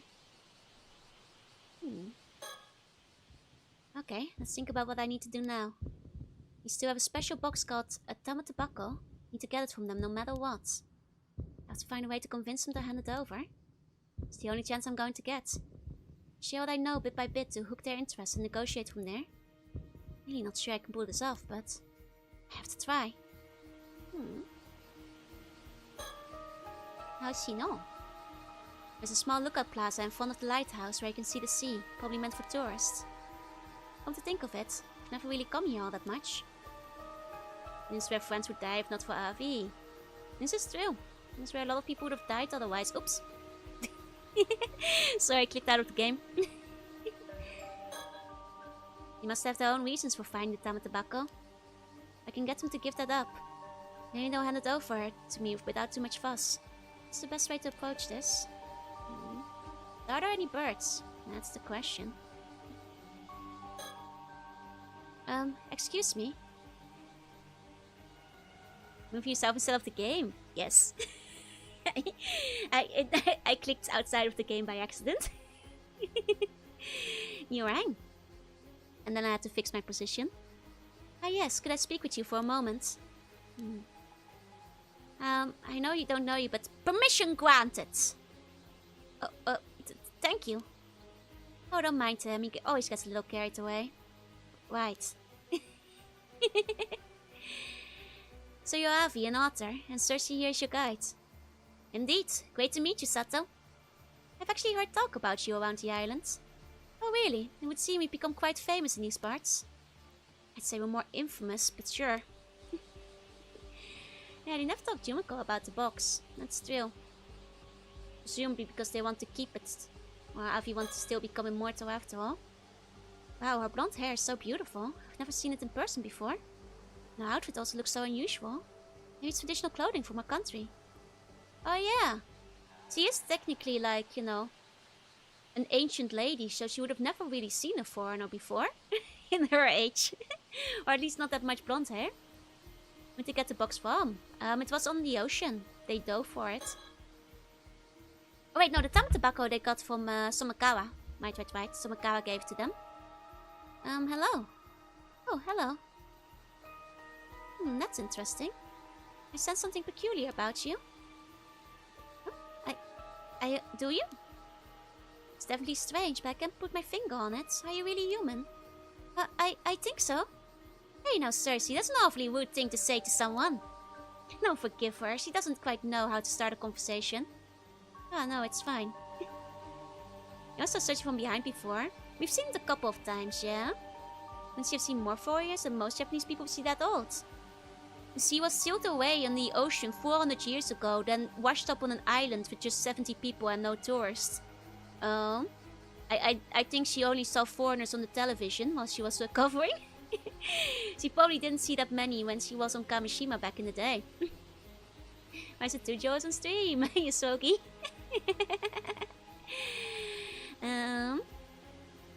So, I imagine that both during the Heike period and during the time she spent on Taishima, she probably didn't encounter much like foreigners, you know. And then she spent 400 years drowning on the ocean. She would have seen Dutch people. Okay, so Dutch people only went to Odaiba. A, Dutch people only went to Odaiba. B, long time period. That's several centuries later, after she died. And C, even if she was still alive, she was on Taishima, not Odaiba. Dutch people weren't allowed into the rest of the country, so she would not have seen them regardless. Portuguese were allowed even less access into the country, so Ayumakila, welcome in. I think it's entirely likely she would not have seen any of them. Besides, once again, Portuguese, also long time periods, they would not have been there. Like, how would she see them all the way from over there? Yeah. One part of the country. One time period. You know, it would have been exceedingly rare for her to have encountered any of them. Yeah, the Sakoku that began shortly after she was sealed on the sea. Maybe she has really good eyesight. And, you know, there might have been some place where she would have found them, but like Isashima, that wasn't exactly like a tourism port. You know. Like, she had an opportunity to meet Europeans, sure, but would they have like come all the way to like the secret mermaid islands? You know, that was a secret from everybody. She might have heard of foreigners, of Europeans, but... And would they have any blonde girls with them, which is the question here? Most likely not on those ships. You know, the Edo periods, yeah, no, we're way further in the past. You know, and during the Heike periods, well, like, once again, there's a very minute chance, but... Sorry. No, really, it's fine. I believe her when, you know, she said she didn't. The hell was that? She just comes out and asks if I'm human. How in the world could she tell something was off? She doesn't know what I am, right? Everything should be fine. She knows what you are. I think about it, it's my first time meeting someone from overseas. I do feel different somehow, but I can't quite put it into words. I heard you were searching for a mermaid, is that true? Oh, tell me, young lady, do you by chance know of a mermaid? She would have seen Chinese people. Once again, she might have. She had a chance to have seen them. But there's no, you know, definitive, you know, thing that she would have. 800 years ago. And they once again would not have been blonde. They wouldn't, once again, this conversation is about blonde ladies. You know. She walked around the country for 400 years, but chance of her meeting her parent practically zero exactly. Look. When she won the countries, that was between the year 1200 and like early 1600s. You know, there is a chance, but it's not super high. And we don't know how many of these years she spent in Taishima on an island sequestered away with only mermaids to keep her company. You know. There is a very small chance. But you know, the game just confirmed that she did not meet them, so I don't know why we're even having this conversation. She was royalty. Oh yeah, sure, she must have probably heard of Europeans, and she probably knew about other countries' existence, but the point is that she hasn't met any, and hasn't seen any in person before, because otherwise you could say, yeah, she's seen them on television since she woke up. Yeah, no doubt. But the point is she hasn't met any in person. You know, I'm not saying she is unaware of other people existing. Clearly she is. You know, this is a very stupid argument. I'm not sure why we're having it. Hey, Seraphim, welcome in. Oh, tell me, young lady, do you perchance know of a mermaid? Because if so, you must tell. I'm sorry, I'm afraid I don't know anything about any specific mermaid. He's pouting. Oh, please don't look so disappointed, I feel bad now. You see, I'm rather interested in mermaids, so I was hoping I could ask you a little more about them. Now you look both disappointed and annoyed. Did I say something wrong? Oh, the last person who asked us the same thing nearly cursed us to death. What? Indeed, the people on this island are nothing but trouble. I've had enough of it. You're the same, aren't you? You just have the immortality like everyone else. Admit it! Well, I need to steer the conversation towards Tamatabako. What should I do? I think we should be honest. Have you met any Finnish people? I actually have. Onatakusiba mermaid who never leaves the house. Of course she knows other people exist. Yes, I must become immortal. Everything depends on it. If you know anything, I sincerely ask you to tell me. Ah, there it is, your true colors. I knew it.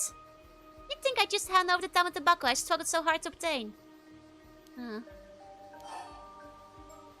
Please, I need it! Please, I need it no matter what. Ah, look at the fire in those eyes. Looks like there's more to this. Very well, tell me your tale. If it rouses my spirit as an author, then I might just be persuaded to hand the box over. Really? Alright, let me explain. Tell the truth. I'll tell you, but you have to promise that you won't tell anyone else about this. Of course, I swear it. My lips are sealed tighter than a well-corked bottle. Is that supposed to be reassuring? Don't worry, we won't go breaking any promises. Alright then, where do I even start? The truth is, I'm what is known as an 800-year immortal. I'm already immortal. Huh.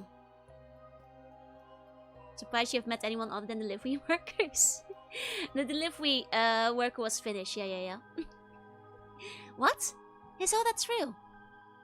Wait, are you trying to say that you are that Osato from Kusawa, the real one? Ah yes, that's probably me. Wow, so that's why you're doing all this? It's out of character. I mean, I think it makes sense, because like this guy, he just wants a story, right? So as long as we give him a story, he might give us the box. You know, as long as we're honest with it.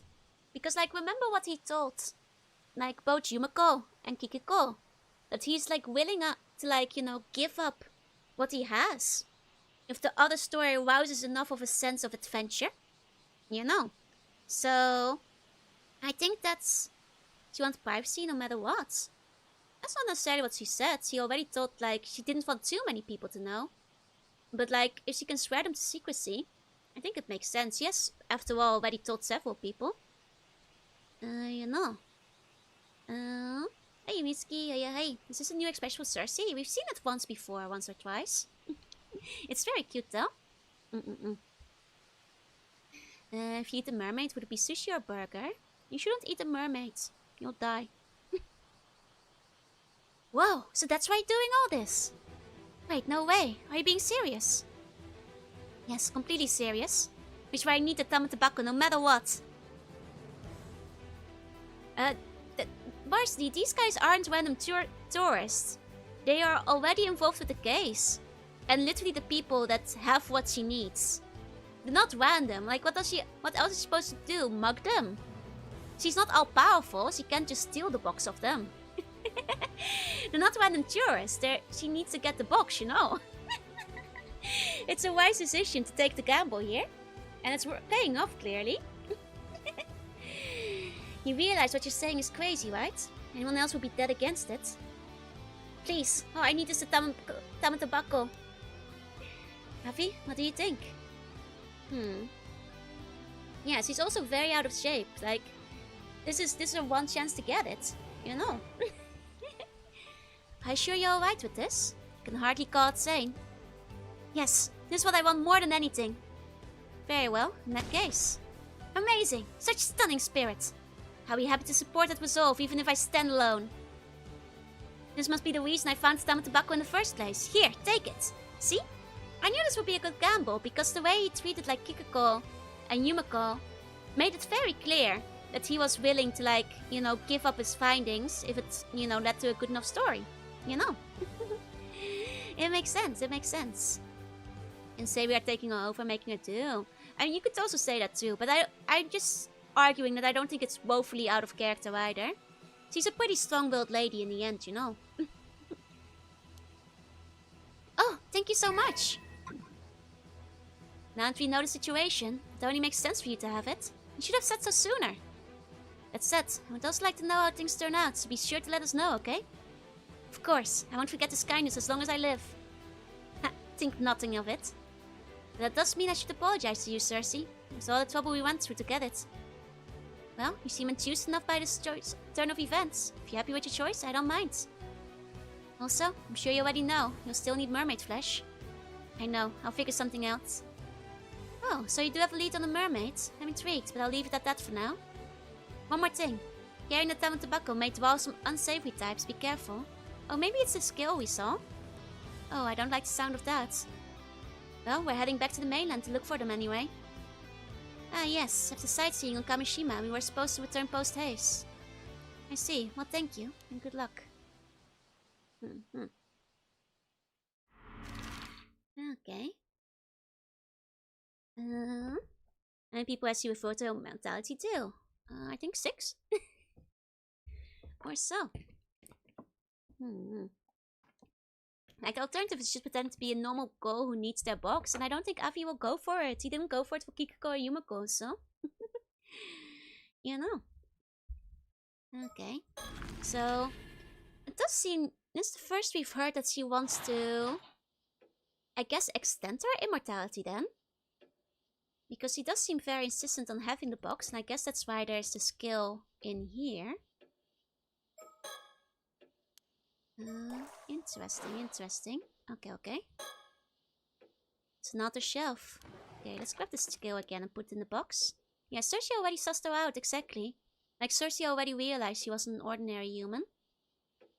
There's something about it, but I can't put my finger on what. Really, it's just as beautiful as ever. I shouldn't just take it, so let me put it back on the shelf where it belongs. Oh, can I not put it in the box? Oh. I was so sure that perhaps... Oh. Well, darn.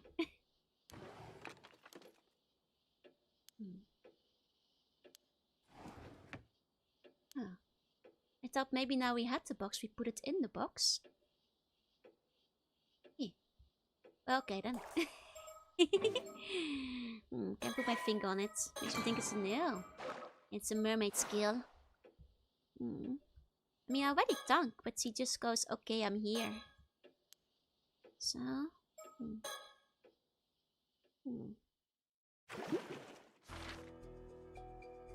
It's still highlighted. Maybe we're just not ready to put it in the box yet. Because that's very abruptly ended it, and there's no continuation, so maybe we're not ready yet. Like, maybe it's one of those things, yeah, I think we need to do the other branches to progress. I think I've got the right idea. Hey, Aidan, does the other have a bird sticker? No, but we did find a different bird sticker in that room. We found the bird Yuri! A senior member of the Bamboo Breakers dance team. She was scouted as they were inspired by a lightning-quick movement when rocketing upwards in surprise at the music blasting from a boombox. And being next nest neighbors with tit for tat since they're ashlings, the two remain good friends to this day. Hey, Outing, good morning. Ah, it's the one that the harlot is in love with. As well. But she's childhood friends with tit for tat though. Okay, well, let's continue here. Can munch on mermaid souls like you do potato chips. I guess it would maybe make you immortal then. We actually had an argument about that, I think, a few streams ago. It seems like skills might suffice. It's less gruesome than flesh, I suppose. Don't do it, bird, she's a harlot. Need a harpy design so I can draw the bird Yuri. Maybe one day. Ah, there you are. You're Yusa Minakuchi, correct? That's me. I was told to come here, so here I am. Huh? Where you sent your to, Asami? Who? Me? No, I was just passing by when I heard about what was going on, so I decided to wait here for you. Thanks, Asami. So, as I understand it, you're 2 brave police officers who went sent out here from Tokyo to deal with the curse of the raging waves. Yumiko knows he's immortal. So probably not gonna mention it in front of Asami, but she would know. Someone is right down the stairs. Oh dear. Please be careful. Wave? I wouldn't go so far. My name is Yumiko Shiki, and this is Sodo Kiryu. Pleased to meet you. Am I mistaken, or did the two of you visit Kamishima yesterday as well? It almost seems as if you ran away at the sight of me. Did I do something to scare you off? Dear me, you noticed us, did you? My apologies. I'll explain everything shortly. Ah, but before I forget, that fellow over there has business with you as well, Yusa. Huh? Mr. Wakamura? He was very suspicious of us at first, but it seems we have finally earned his trust. He has kindly agreed to assist us in putting an end to the curse of the raging waves.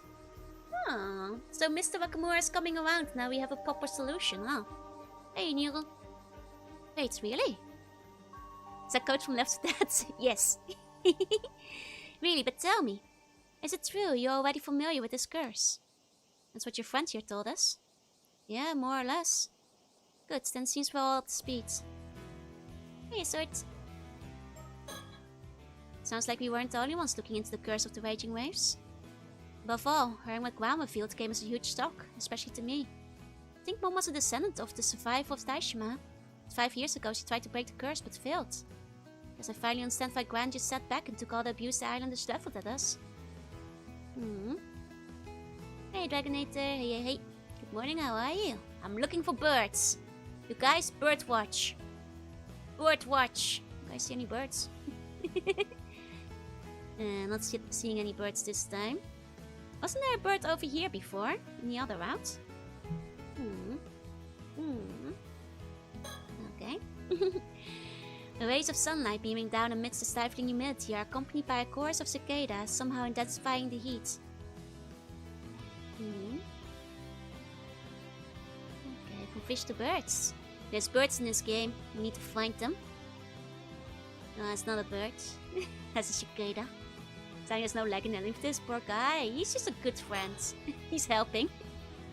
Just like Tsukasa. He's probably working his grey matter into overdrive trying to keep up with everything that's going on. Wish there was time to explain everything properly. Honestly, I barely understand all this myself. Still missing 2. I think something like that. Or 3. That reminds me. Any luck with those hand mirrors, Asami? No worries there. Got them all back. Every last one. Must be the fastest mirror collector in Japan. I knew I could count on you. Thanks, Asami. Oh? Are you talking about the mirrors Kiko Sutsui was handing out earlier? How'd you know? I realized they were dangerous, so I had Asami collect them all. Really? Does that mean you figured out they were the targets of a curse? Wait, you knew about that? So it was true. What's the deal with these things anyway? I see. So these curse stones can be used to kill people instantly? But since Kikiko's curse stone was confiscated, the danger has passed. Whew, what a relief. What I want to know is how you found out that Kikiko intended to use those hand mirrors as the target of her curse to begin with. About that... I'm not sure you'll believe me, but... What? You encountered Tomokazuki while you were diving and showed you a vision? That's the long and short of it. Any ideas what it means? Paranormal encounters are your area of expertise, after all. I have known instances of phenomena capable of instilling memories, however. I mean, maybe it's the user who lost his head. That would explain why I knew everything, and it then came out from Ryugu to warn him. Your experience does not seem to fit with any of them. I wonder why the thing looked like you. That's the strangest part in my book. Hold up, you don't think this Tomokazuki could be a kind of curse, do you? It is true that some curses are accompanied by phantoms known as curse echoes. Yet as the apparition news I encountered warned him of impending danger, it seems unlikely to have been the product of a harmful curse. That being said, I'm afraid I cannot begin to guess its true nature. And it goes to previous ones, that's what I'm wondering. Like maybe... it's the user that got killed in the previous one. Well, it seems we managed to put a stop to Kikiko's massacre at least. Now I can just break the curse of the raging waves. I'll be able to get back to focusing on my true goal. I'm suspecting something, but I won't say it just yet. Well, at least the hand mirror curse is dealt with. It's a load of our minds. Right, but we're not done yet. One calamity down, one to go. Oh yeah, guess we can't relax till the curse of the raging waves is broken too.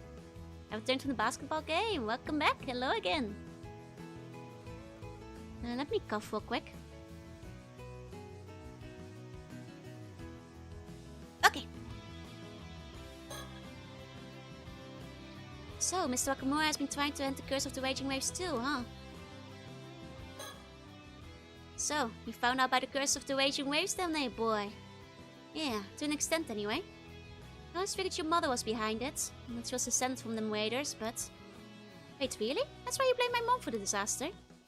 But you had it all wrong. Turns out she's a descendant of the Taishma Islanders, the victims. Seems you know more than you're letting on. Oh no, that's just what Gran said. So you knew about this too, eh? Suppose I should have known. But see here, your mother tried to end the curse 5 years ago and failed, didn't she? That's what brought on the disaster. I wasn't so far off after all, was I? Asshole.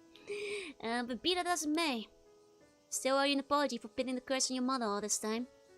Especially seeing as she was the one who found the bronze mirror and held the curse back for us. Well, it's worth. I'm sorry. It's nice to hear. Good on you, Mr. Wakamura. At least you can admit when you've made a mistake. When your own instructor comes along and tells you to change your views, what choice do you have? Oh, did this sorcerer drop by? Instructor, are you talking about that sorcerer friend of yours? That's right, we discovered the sorcerer's identity. From there it wasn't too difficult to reach an understanding. That's how we earned this fellow's cooperation as well. Oh, they must have called him. Seems I misjudged you. If my instructor says you're the real deal, then I reckon you must be. Well, the real identity of the instructor is, of Gamyodo, is something you guys will have to find out in the first game. But just to be sure now, you do have a way to end this curse of the raging waves, yes? I can trust you on that. Yes, there are a few points we need to confirm, but it's guaranteed to work. If that's true, then I suppose I won't be needing Kakudono's help anymore. Kakudono? I mean to say Yamashina has known a way to break the curse all along.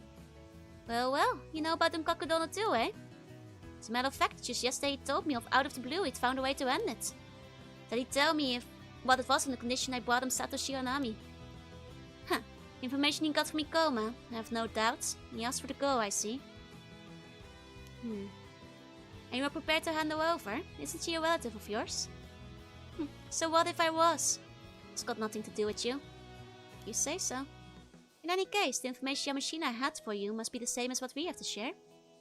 So there's no longer any need for you to betray your own kin. I'll hold you to that. What an asshole. What an asshole. All the same, I'm not sure. Something else troubling you? According to you, when Mara Minakuchi failed to break the curse, it brought on the disaster 5 years ago, but... is that really the truth? What are you getting at?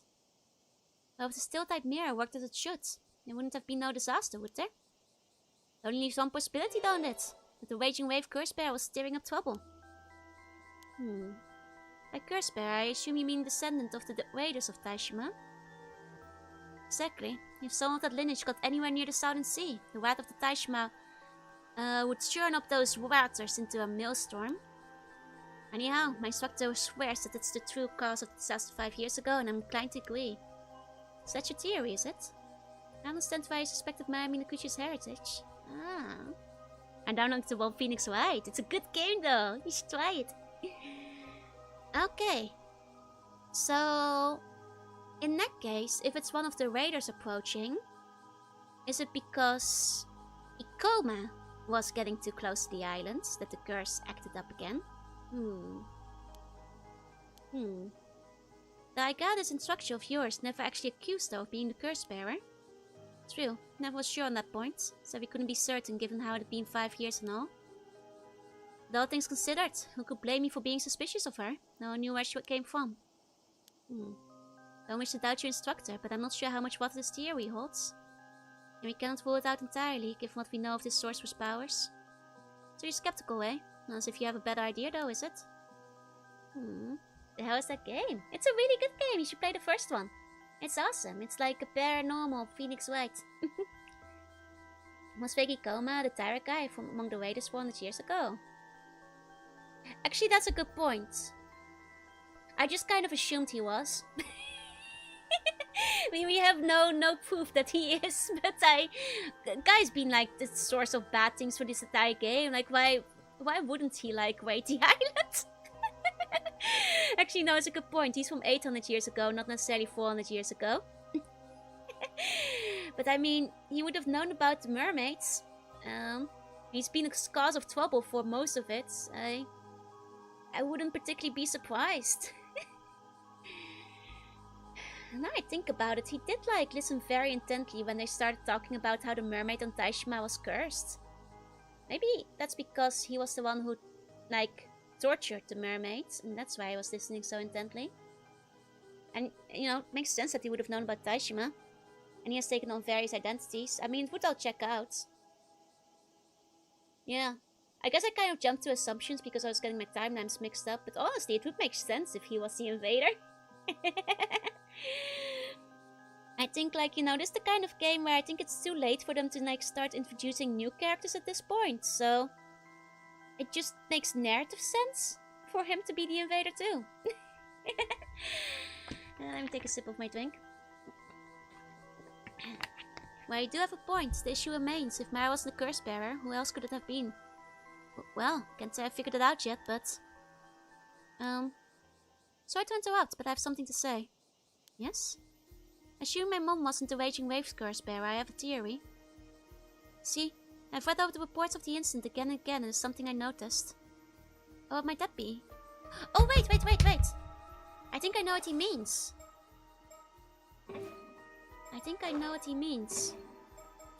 This was a while ago, but...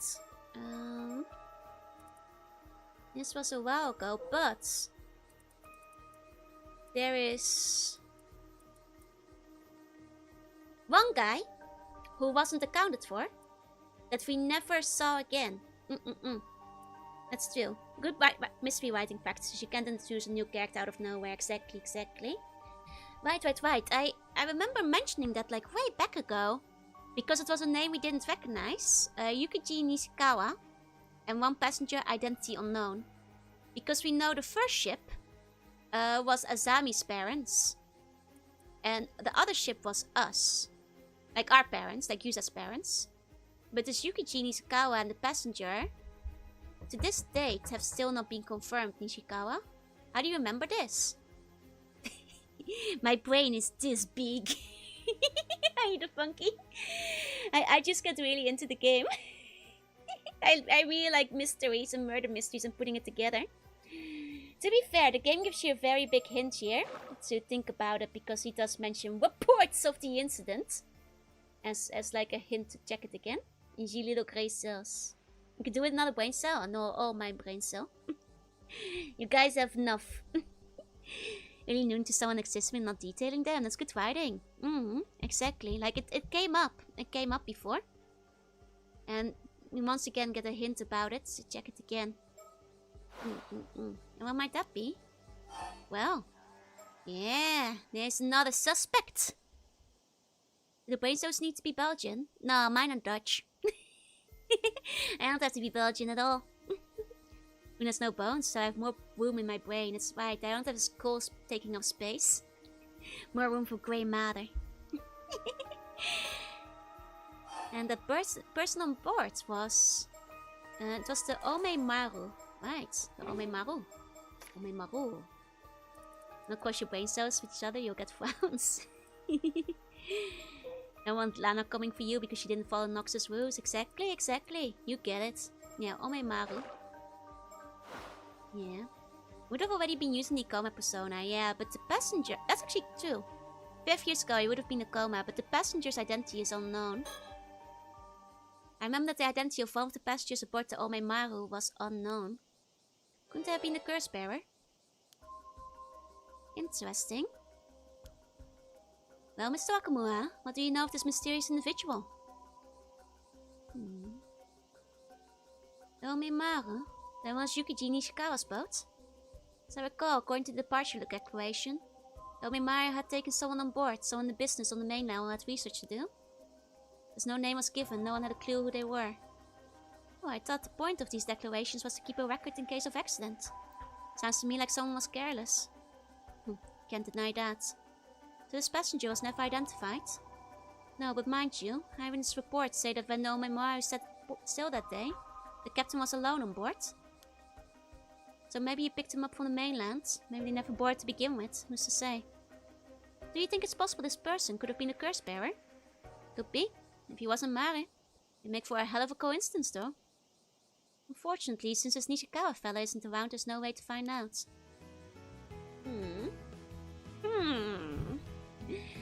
Okay, all the check of guns, they're falling down the stairs. They're coming back to the forefront of the mystery. Oh, the check of guns. Or is he? Exactly. Well, I've already apologized, so I can't say much concerns me anymore. All I care about now is putting an end to the curse of the raging waves.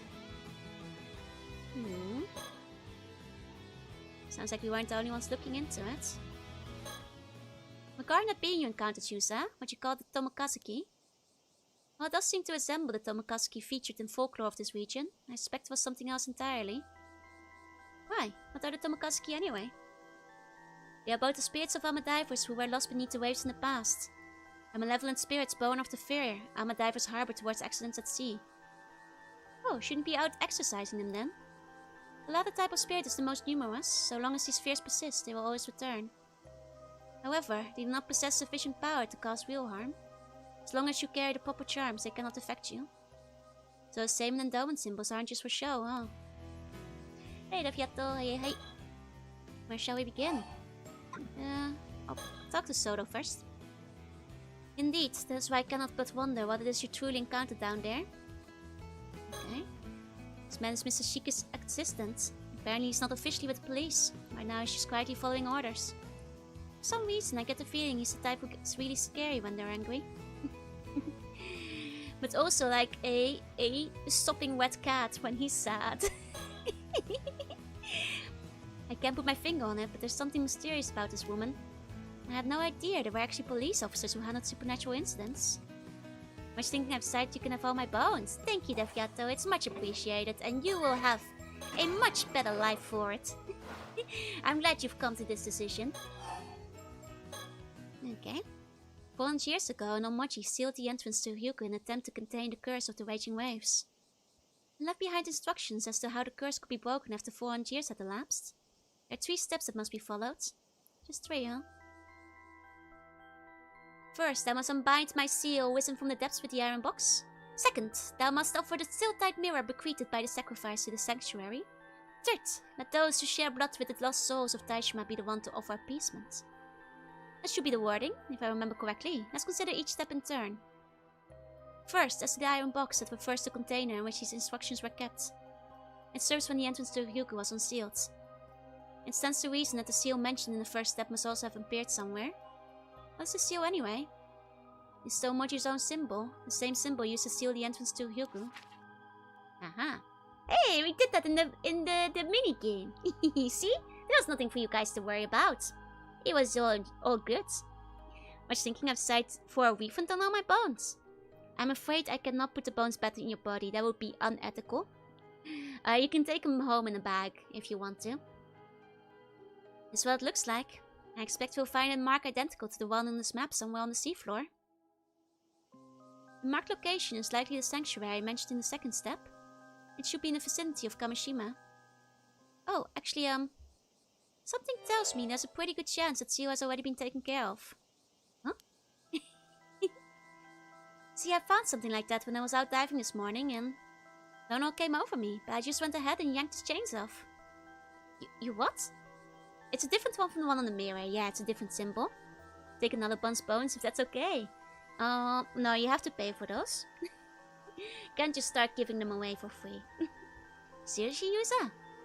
I felt pretty guilty about it at the time, but I'm sure it was the same mark, so that means we've already completed the first step, right? If anything, you could say unbinding that seal was what all my diving training was for. That's one way of looking at it. In any case, all's well that ends well. Good work, Yusa. Moving right along.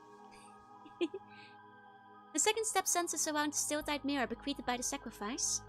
And it's got to be the mirror Marami Noguchi found, which we have just retrieved from the shrine in the Bane.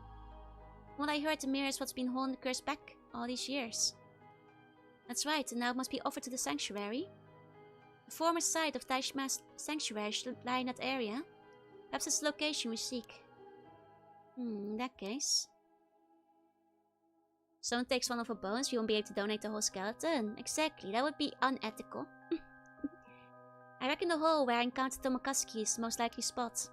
After all, it only appeared a few months back. Can't think of anywhere else it would be. That does seem likely. The only problem is, there's no way through. Huh? How's that? Well, there's a powerful current in there. Go too far and it'll drag you down to the depths in an instant. Well, darn Yusa, isn't it a great thing you can't die? if you die, you can just keep swimming. That does not strike me as a natural phenomena. It's possible the sanctuary lies within. And perhaps one must have the still-type mirror in their hand to pass through safely. That makes sense. And it seems the way forward is clear, as far as the first 2 steps are concerned. Right, that just leaves the third. The final instruction stipulates that the descendant of the Taishima Islanders must carry out these tasks, meaning you, Yusa. So that's why I was called here, huh? Well, I've already undone the Omoji seal, so... all that's left is to take the still-type mirror through that hole and offer it to the sanctuary. I'm counting on you, Yusa. If you pull this off, the curse of the raging wave should be broken for good. Let's hop to it then. I'll take you out in the boat. Thanks, Asami. Sounds like this is a job for the patron saint of diving. The patron saint? What are you talking about? Ah, don't worry about it. It's a private joke. Had a bunch of meetings. Ottakare. When we finally get to dive, I think so. 1 second, I'm gonna cough.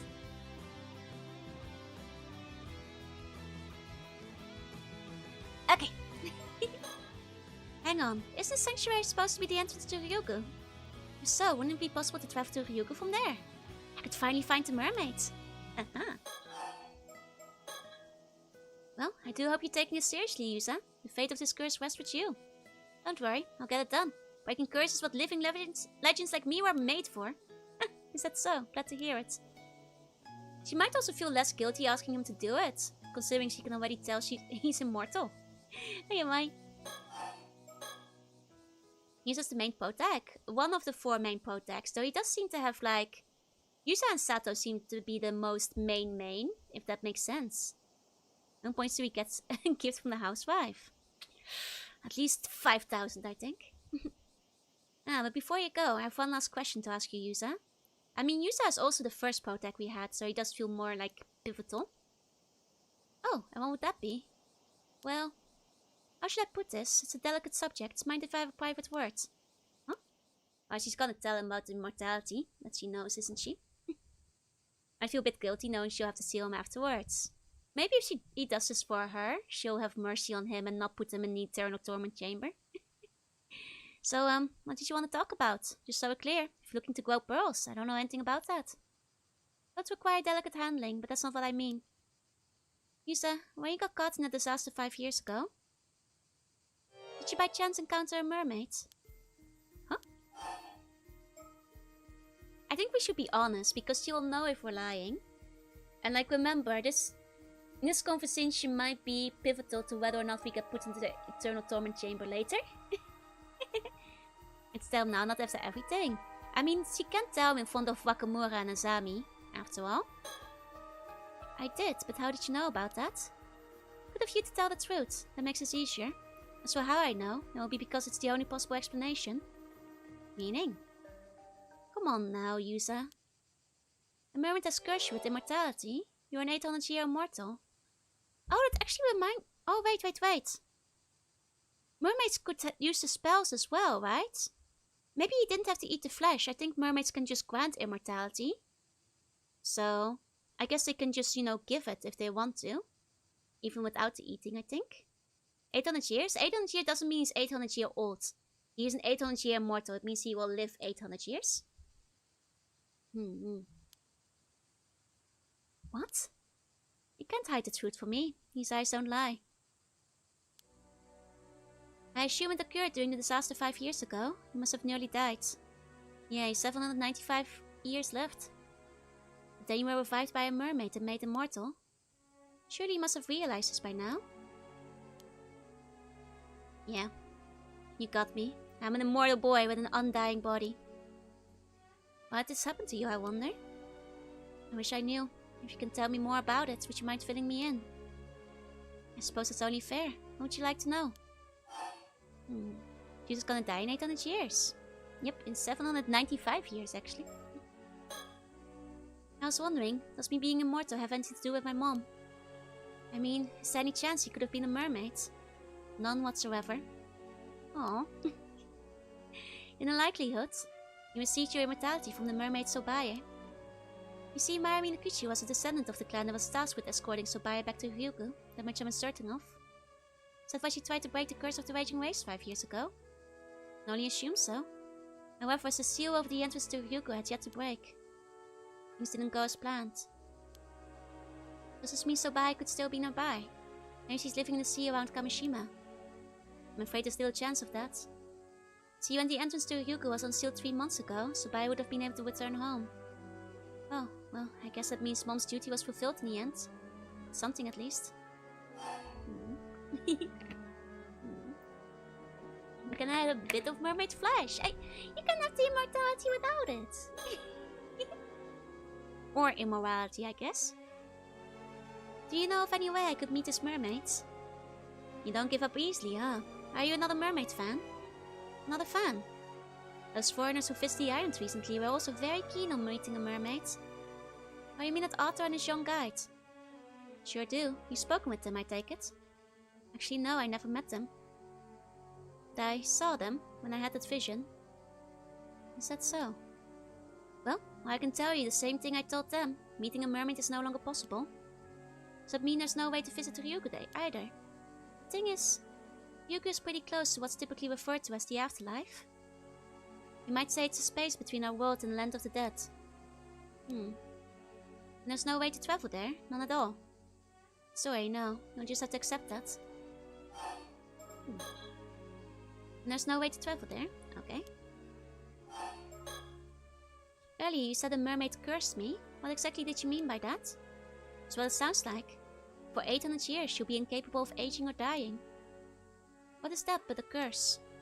Your very existence defies the laws of nature. You can hardly be termed human. You are now an anomalous being, something close to a spirit.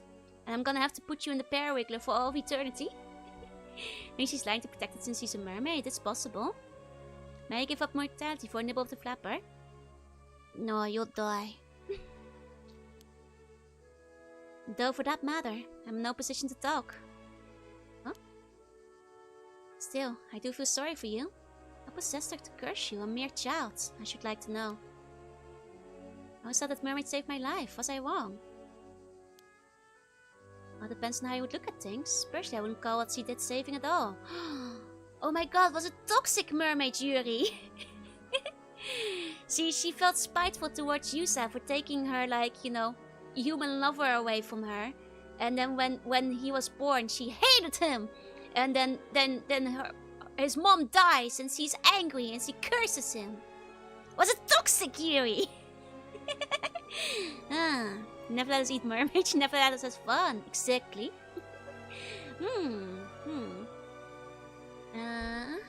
In that case, they're probably not living their Yuri fancy in Ryugu. At the end of the day, she said that you were in existence worse than that. Is it that terrible? Well, as an immortal, I'm doing just fine, you know. Was the foresight that he would be the one to undo the raging curse? Also possible, maybe settling him with the duty. Because, like, if he was gone, nobody else would be able to undo the curse. Hey, Cerberus. It's only been 5 years. The people around you probably think you're a late bloomer. But give it another decade or two, and your static appearance will start to stand out. And should you ever meet with a would-be fatal accident in public, it's all over for you. If your mortal nature is exposed, you'll be bombarded with public scrutiny at best. At worst, you'll be captured and experiments done. Either way, from that moment on, you'll never be able to lead a normal life in human society again. Humans have always coveted immortality, countless dreams of it even today. But the reality is, only the first few decades of your existence are bound to be enjoyable. It's only going to be harder for you as time goes on. Humans were never meant to live for hundreds of years. A lifespan that long is unendurable. And speaking as a member of law enforcement, the existence of immortal beings must be kept hidden, or all sorts of problems can arise. Problems like what? Well, it's not easy to keep a lid on these things these days. It doesn't take much to incite a panic or start a war. Just last year, there was the ruckus over the right of resurrections, if you'll remember. Suffice to say, whenever I track down an 800-year mortal, I can't just let them be. What are you saying? Are you going to arrest me? Ordinarily I would. Protocol dictates that I capture any 800-year mortal I find and seal them in an underground vault. That's so horrible! I don't know. That's the fate I was thinking of when I mentioned that being immortal is an existence worse than death. Ugh! Don't worry, I've got no intention of taking you anywhere just yet. You're a special case. The way I see it, you're essentially the victim here. Not to mention, I need your help breaking the curse of the raging waves. So it seems we'll have to find a way to compromise. Don't know why, but you're looking for information about mermaids as well, right? Oh dear, oh dear. Right of Extraction was national news. It did make the headlines because it was already spread around as an occult thing, so the reporters, reported on it. Oh. Well, for starters, mermaids are meant to interfere in the lives of mortals. Even their kind don't approve of that. Really. In fact, generally speaking, creating an 800-year mortal is flat out forbidden. Despite that, Sobaya made you immortal. In other words, this mermaid went out of her way to place a curse on you. As that settles it. Her intent was to save me after all. Exactly. I was hoping you'd be able to tell me what made her go that far. Turns out you're just as clueless as I am. Yep. All we know for sure is that something happened between Sobaya and your mother that day. That led to you being immortal. And that was simply to save your life or for some other reason. There's unfortunately no way of knowing. Oh no, his mother dumped her! I think she's giving him a chance to flee here, but then we could escape after the curse is cleared. Potentially, yeah. Lack of knowledge and technological advancements in the next few decades, Klaus, how cool it would be. I mean, as long as you're wandering around, it would be okay, but... I mean, look, as a immortal being, I've been doing just fine. You know how you fill your time as an immortal? Video games. You know how life was before video games? Just terrible. Very boring. Just floating in the ocean. But nowadays, there's plenty to do. Maybe Mother took the toxic Yori, so you are saved. Maybe. There's something else that's been bugging me. Can mermaids create 800-year mortals at will? As saying you don't really have to eat their flesh. Actually, you do. You can become immortal without ingesting a bit of mermaid flesh. Even if it's a tiny piece. However, it's not as simple as cutting off a slice. Mermaid flesh withers away the moment it's severed and loses all its efficiency. In order for a mermaid to create an immortal of her own volition, she would have to allow a human to bite her directly. Ah, so he bit the mermaid. That was added junior to his name. If you're strong enough to make that paperwork work, you could, yeah.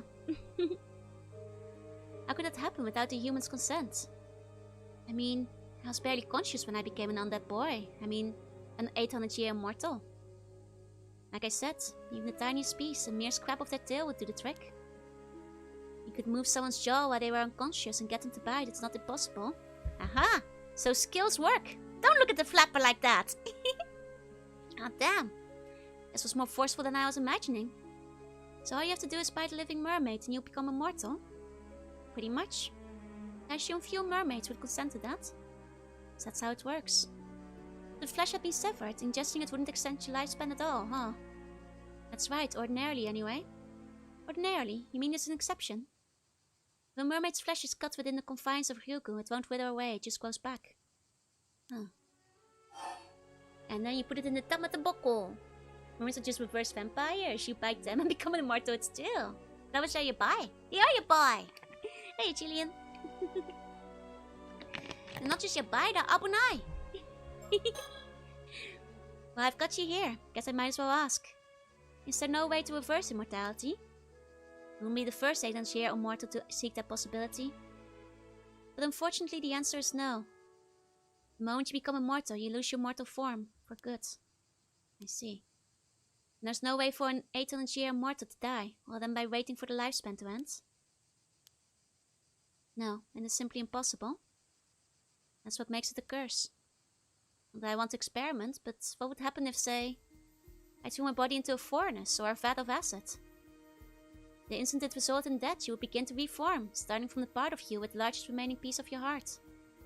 Every other part of you would then vanish. Oh, gruesome.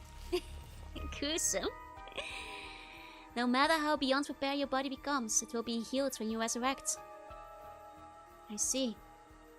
On the other hand, you won't be healed if your injuries aren't fatal, no matter how badly hurt you are. For example, taking the furnace scenario you mentioned. If your body remained in the furnace after you resurrected, you will burn to death again, then revive again, and so on in an endless cycle. All while fully conscious. Shit, sounds like hell. My advice, be very careful not to fall into any bottomless pits. Right, I'll be sure to keep it in mind if I ever go near one. By the way, you mentioned I'd resurrect from the part around my heart. Does that mean if my head was cut off, only my body would regenerate? Wait, this might be key. Hold on, you guys. Pay close attention. Well, yes, that should be the case. But what happened to my consciousness? My memories, my thoughts? All of that is stored in the brain, isn't it? That's a tough one. As I mentioned, every part of you except the one that resurrects will vanish. So it seems likely that everything inside your head, including your consciousness, would vanish too. Guys, I'm pulling out the conspiracy board again. I'm pulling out the conspiracy board. I think I'm on track. I think maybe the ghost that warned us is the user that got decapitated. I'm putting the pins back on the conspiracy board. I'm holding out my hands. I'm doing the pose. Guys. I think the user that died is the user that went to Ryugu when his head got cut off. And then he came back from Ryugu and warned him about the bad ending. So, like Mermaid Zombie. Well, technically a ghost. Because the body disappears. I think I got it. Because this seems to hint at it. The user that died is Pepe Sylvia. Most pits aren't bottomless. You only hit the bottom once. That's true. Oh man, okay. That can happen. Does that mean my regenerated body would have an entirely new consciousness? Oh, sorry. I tapped the table so hard my mic fell off. Well, it seems 800-year immortals do sometimes have fuzzy memories after they resurrect. Never known anyone who tried what you're describing. It's possible your consciousness will be reinstated, carried over just as it was before.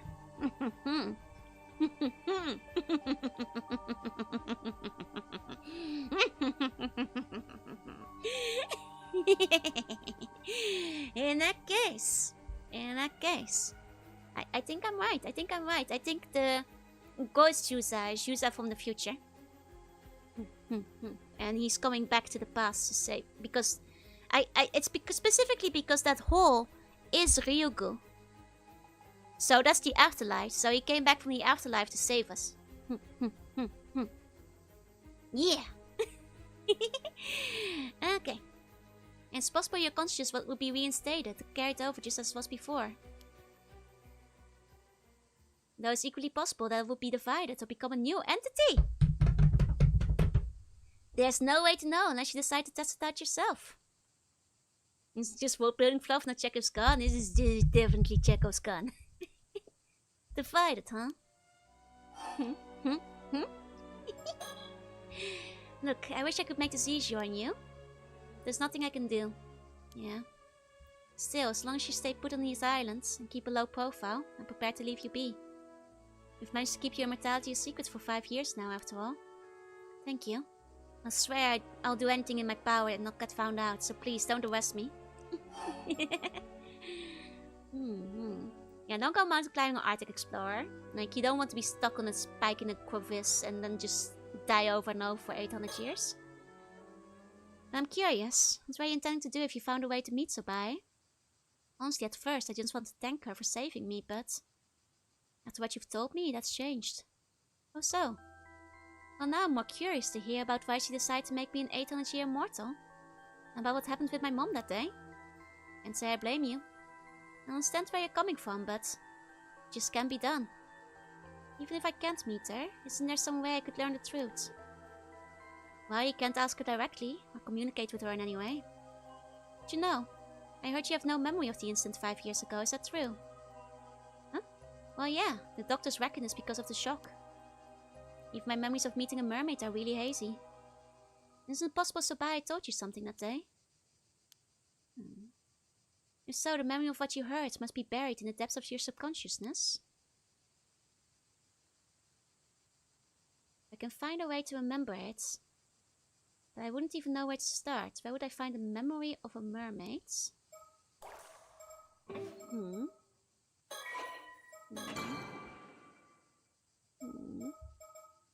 In the files? Oh, wait, I can click out of it. Oh, hold up. Wait a second. Oh, wait, I clicked out of the game, sorry. yeah, I can't click out of it. I was about to say, hold on a second. Are they doing something? No, I accidentally clicked out the game. Sorry, you guys. No. The only piece of advice I have for you is to think back, delve into your memories, and score them from corner to corner. It's like the stories chart in the files, huh?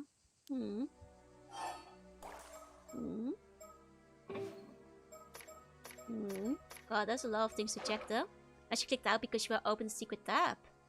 I think. I don't see anything strange there. Well, it might be something in the story chart because that's where the memories are too.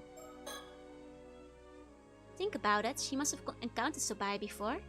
All you need to do is locate your memory of that time. Alright then, you better head back, or your friends will start to wonder what's happened to you. Right, thanks for answering my questions. Welcome back. Everything okay, Yusa? Of course, if it wasn't, I'd have had to make a dramatic entrance. Glad to see your usual bold self. Guess there's nothing to worry about then. Well, I dare say that covers everything we need to discuss. It's time the two of you are on your way. The curse won't break itself. Come on, Yusa. The future of Kamishima is riding on you. Right, I'll do everything I can.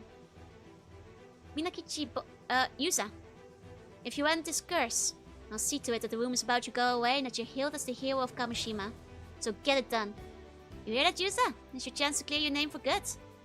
Sounds like a fair deal. You can count on me, Mr. Wakamura. Let's go, heroic music. Ding, ding, ding, ding, ding. Yeah, it's basically saying, like, if only we had a handy-dandy meta timeline we could take a look at. Exactly. Right to wall, Yusa. You got the bronze mirror with you. Yep, got it right here. Ready when you are. Since the seal's already taken care of, all you've got to do is check out that hole you found last time, right? Yep, now this will be a piece of cake. It's just there and back. I could do it in my sleep. Nothing wrong with being confident, but don't get cocky. You still gotta be careful down there. Good luck, Yusa. I'll be waiting right here. Okay. Oh my god, diving minigame, I love it. We are back at it at the diving game. Let's go. Okay. And the hole was like over here, right? How much the story changes if you miss a seal? I'm guessing you'd have to travel back into the past and clear it first. Good. Looks like the powerful current has receded. Should be able to make it through now. Only one way to find out. Ooh. Ooh, spooky! Ooh. Now the dive game paid off, yep. Spooky cave. Oh my god, are they gonna put a sticker in here? Everybody, high bird alert. Everybody, stay on bird alert. There's a dark cave. This place feels vaguely familiar. Haven't been here before. Maybe I'm just imagining things. It's like from the storyteller moments, exactly. Which means the storyteller was in Ryugu. Hold on, I'm actually gonna pull the game over. So I can see it bigger. Sorry, we're looking for birds, you guys. Looking for birds. Will a bird be down here? 4 birds were in the ocean. I'm not questioning any more birds. For all I know, there'll be more birds down here. Well, if I could get to Subnautica, it's a scary game, isn't it? Oh, this is too dark to see a bird, isn't it? They surely wouldn't put a bird in, like, the super dark area, would they? Like, at least on the blue stuff, if there was one. Is the storyteller putting stickers out there? Maybe the storyteller is the artist that puts birds everywhere. Would explain a lot. Bitrate hates this area. I am not surprised. If I was Bitrate, I'd hate it too. This place feels vaguely familiar. Have I been here before? I'm just imagining things. I mean, we were with the storyteller. So in a meta way, I suppose you could say we've been here before. I'm sorry, you guys. I'm on very high bird alert. You guys look out for birds too. Getting Subnautica, but I'm not sure if it's scary overall. I think the bigger thing would be that's a crafting game, which I'm not very huge on. Okay. There's a tunnel here. Is this the right way?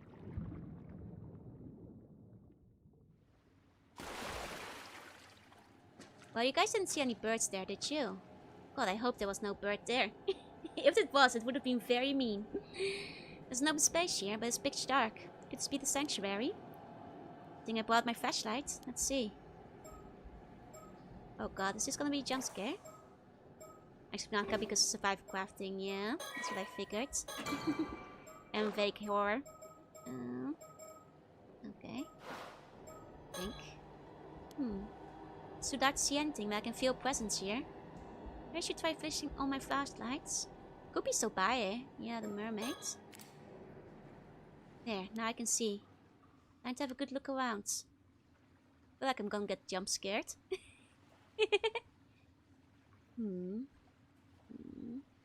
Oh, guys, look for birds. We have a flashlight now. Look for birds.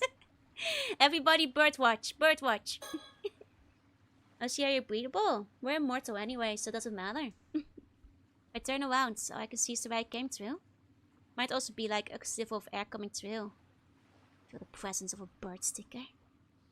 The bird on the left of the screen. That's just me. This would be the left of the entrance, I think. Nothing here though.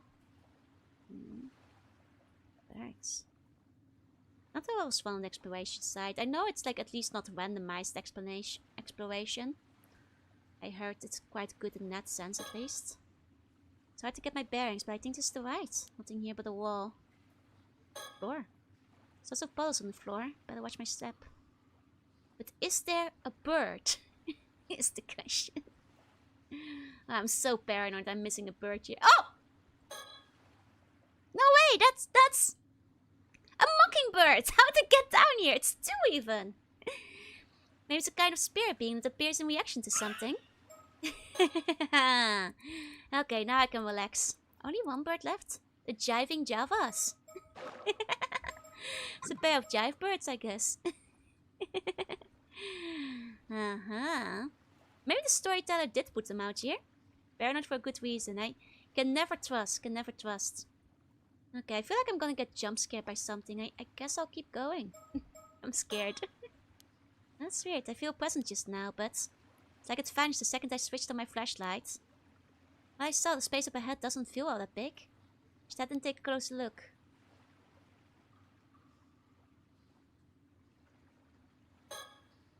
This way should take me further in. Stone archway over there. Could that be the entrance to Yugo? I should take a closer look. Hold on. Hold on.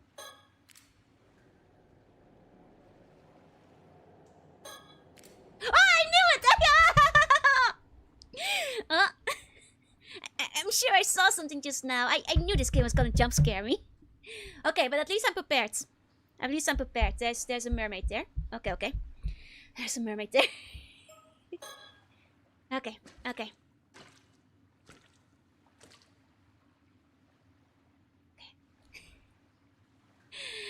For connecting the setting, you have to swim inside the cursed hole that serves an entrance to the land of the dead to get your stickers. Yup. It's rough out there for fans of mockingbirds. Do you think Richter found this one yet? Okay. Stone archway. Could be the entrance to Ryugu. Nothing happens when I go near it. Guess humans really can't travel there after all. I need to break the curses, leave the bronze mirror here, right? Do it again. Something's back there. The only place where my flashlight is switched off. Maybe I'll get a better look from here. Are you guys ready? Mermaids live like this.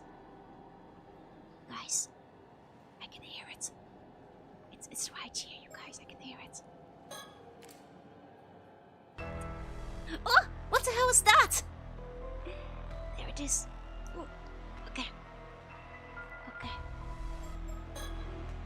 Holy shit, that nearly gave me a heart attack. Is that the presence I've been sending all this time? Wait a minute, is that the mermaid Hayase? Not the flesh, but... what's it called? A curse echo? Like the imprint of a curse. Oh, what if this mermaid echo indicates the presence of the curse?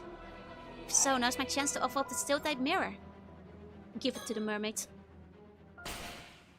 Now, curse of the raging waves, heed my call and trouble is no more.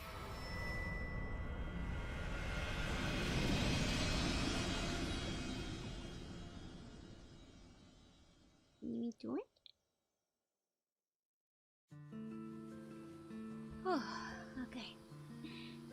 Yeah, okay, we can relax. We're good. 3 curses down. Is it? Yeah, the Heike, the Forsaken Fish. Yeah, we did all the curses. Ah, there you are. Good work out there. We felt the moment you pulled it off. Curse of the Raging Waves is gone for good. It's all thanks to you. Oh, indeed. A job well done. The cursed star that once enveloped the island has faded without a trace. Really? Oh! You sure couldn't tell, but turns out it worked. You hear that, Yusa? You did it. Yeah, now we can find new edge. Oh no! Even the tomboy hag lives, because we went back to spare her life. She'll probably just go to jail.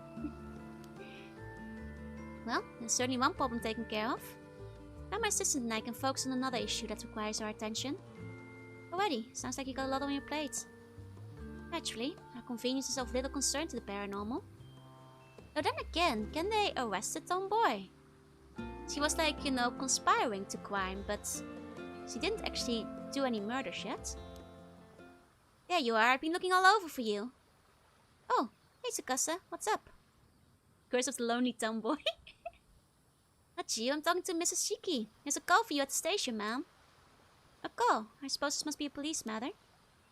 Understood. I'll head over there right away. But can they prove her conspiracy is the thing? I don't think tomboys are immune from laws. Well, they should be. You'll have to excuse us, but if there's anything else, feel free to contact me.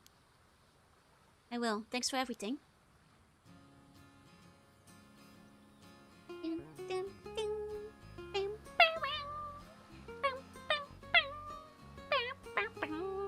Okay, so, spill. What happened with the curse? It's gone. Yusa ended it. Hey, nice one, Yusa. You know, I reckon I've got a knack for this. Maybe I'll go into curse breaking business. Hit me up if you need any other curse broken. This seems like a pretty good ending. Haha, you never know. That might be your true calling. Maybe it's even better than being an armor diver. Come to think of it, you better let old man Wakamura know how it all went down. Why'd he go off anyway? Don't ask me, maybe he went home. Probably. How about you, sir? Wanna go see him? Yeah, okay. Suppose we did make that deal. I can wait till later. After I've had the chance to change clothes and take a breather. I'm beat. Fair enough. Guess it's not like there's any hurry, huh? In the meantime, I'll go work on the boat. Let's meet up later, yeah? As for me, I'll track down Sato and Suyu and fill them in. Later. Touching of curse walk in the tent does not count. I guess that is true. She's going to tomboy jail. By the way, Yusa, you haven't given up on finding that mermaid, have you?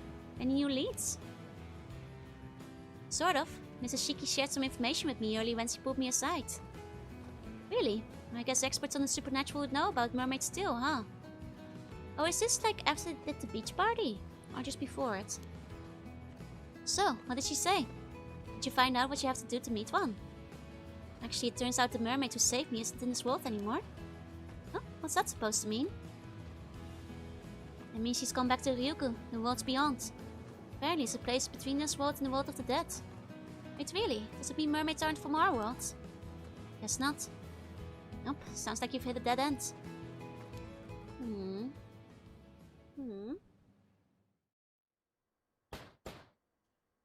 Hey, Mr. Wakamura, you in?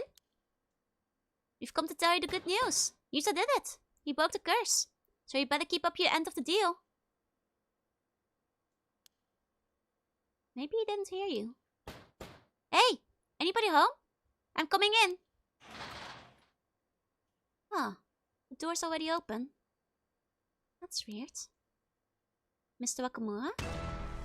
What the? Mr. Wakamura, don't tell me he's... I don't believe it, that wound! Did the curse cause it? We ended the curse, didn't we?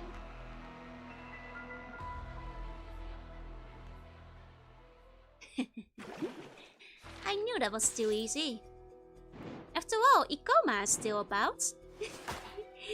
Ikoma's still out and about, you know, so... And can be. He got split in half, yeah? Well, that's what they do. The curse of Tomoshike's.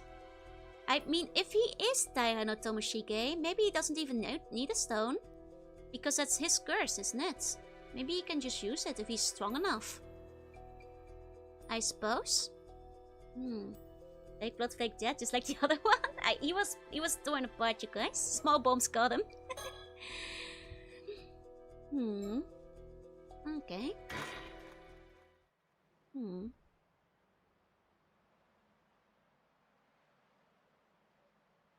Oh dear.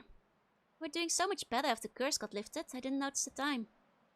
Got so carried away with sightseeing, it's already pitch black out here. You're right, time sure flies. The last ferry already left, so I guess we'll have to find a place to stay for the night. Should we be back to the mainland to go after Ikoma? Well, there's only so much we can do for now. It's not as though we're being paid for it, so let's not lose sleep over it. You see, very pragmatic of you. He just died of shingles. He was torn on this decision, yeah? Oh, this is rather creepy looking over here. Earlier, Cersei diligently guided us while sightseeing around Kamishima. Most importantly, she seemed to be enjoying herself. Must be a relief not to have to deal with the cursed aura hanging over the island anymore. Seriously lost track of time now. After everything we went through to get to the town of Tobacco, you end up just handing it to that girl without a second thought. I think this journey has come to an end. No need to stress ourselves any further. It really has gone quite dark anyway. We should find a place to sleep.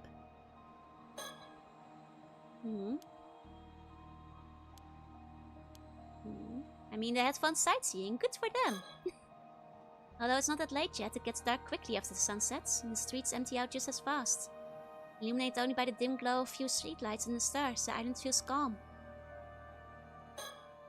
Need to find a place to stay. Did you spot any inns or hotels around the island? I think I saw a few. Be nice to find one before dinner. Maybe we can get recommended from one of the locals. Might be difficult. After all, we didn't really manage to get acquainted with anyone on the island. Hopefully they'll teach you a lesson about how you approach people. Alright, that might have been on me. But for them, they were supposed to track down Ikoma. Well, they missed the ferry, and Ikoma's on the mainland now. Might as well go sightseeing. Maybe they should have gone earlier to get the ferry still. You guys look for birds. I think they've been mostly fair, not hidden any birds in the dark so far. Okay.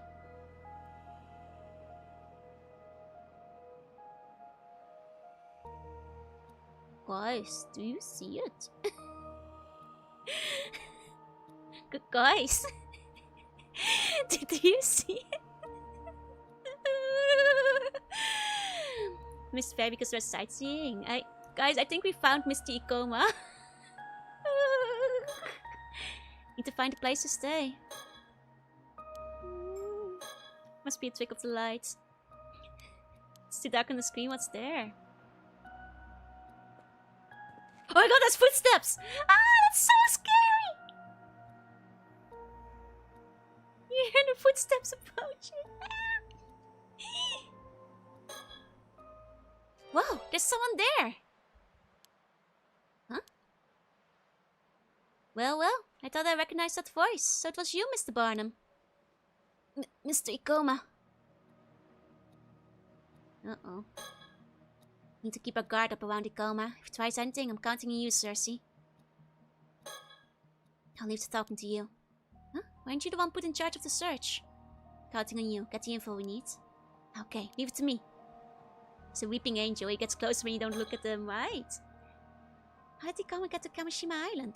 Wasn't he afraid of the ocean?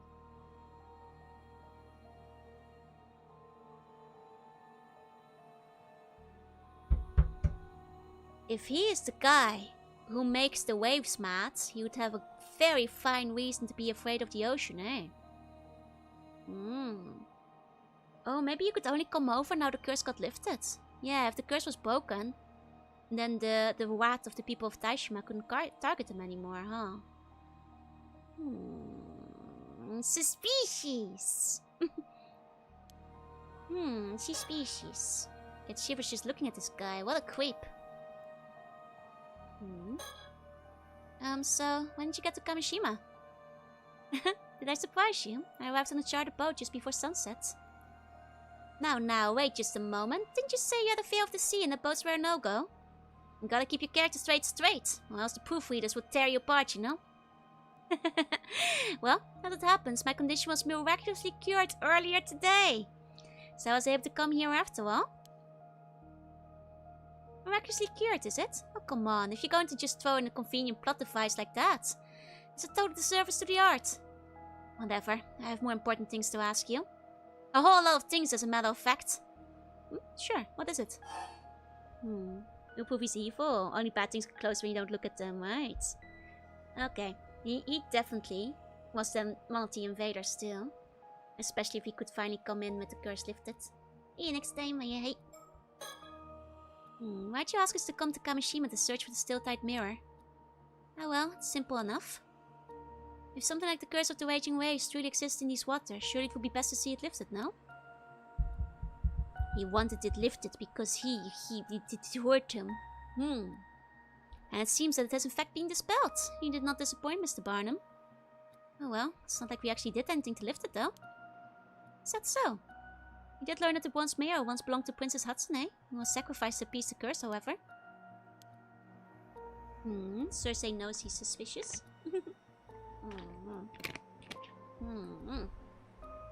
Must because it kept him away from Sato. Who he wanted. Though, when he asked for the bronze mirror, does he already know about Sato at that point in time? It's hard to keep the timeline straight. And to take revenge for something 800 years ago. Potentially. He seems like a petty fella. 1 second, I'm gonna cough. Okay. Mr. Koma, how'd you know the curse of the raging waves had been lifted? Well, to be honest, it's hard to put into words. It seems as though I've got a little bit of spirit sense myself. I suppose the curse must have been what caused the ominous aura to surround this island before, no? Perhaps enough spirit sense to murder Mr. Wakamura too, huh? I see. I suppose someone with a bit of spirit sense would be able to tell where the curse was still around with ease. Oh!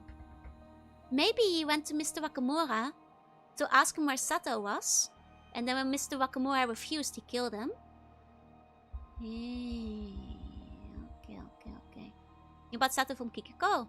I believe he actually heard about Sato from Yamashina after Makamura told Yamashina, because Kiko wouldn't know Sato was an immortal. So it was after Yamashina found out from Makamura. Hey Ascari, hey.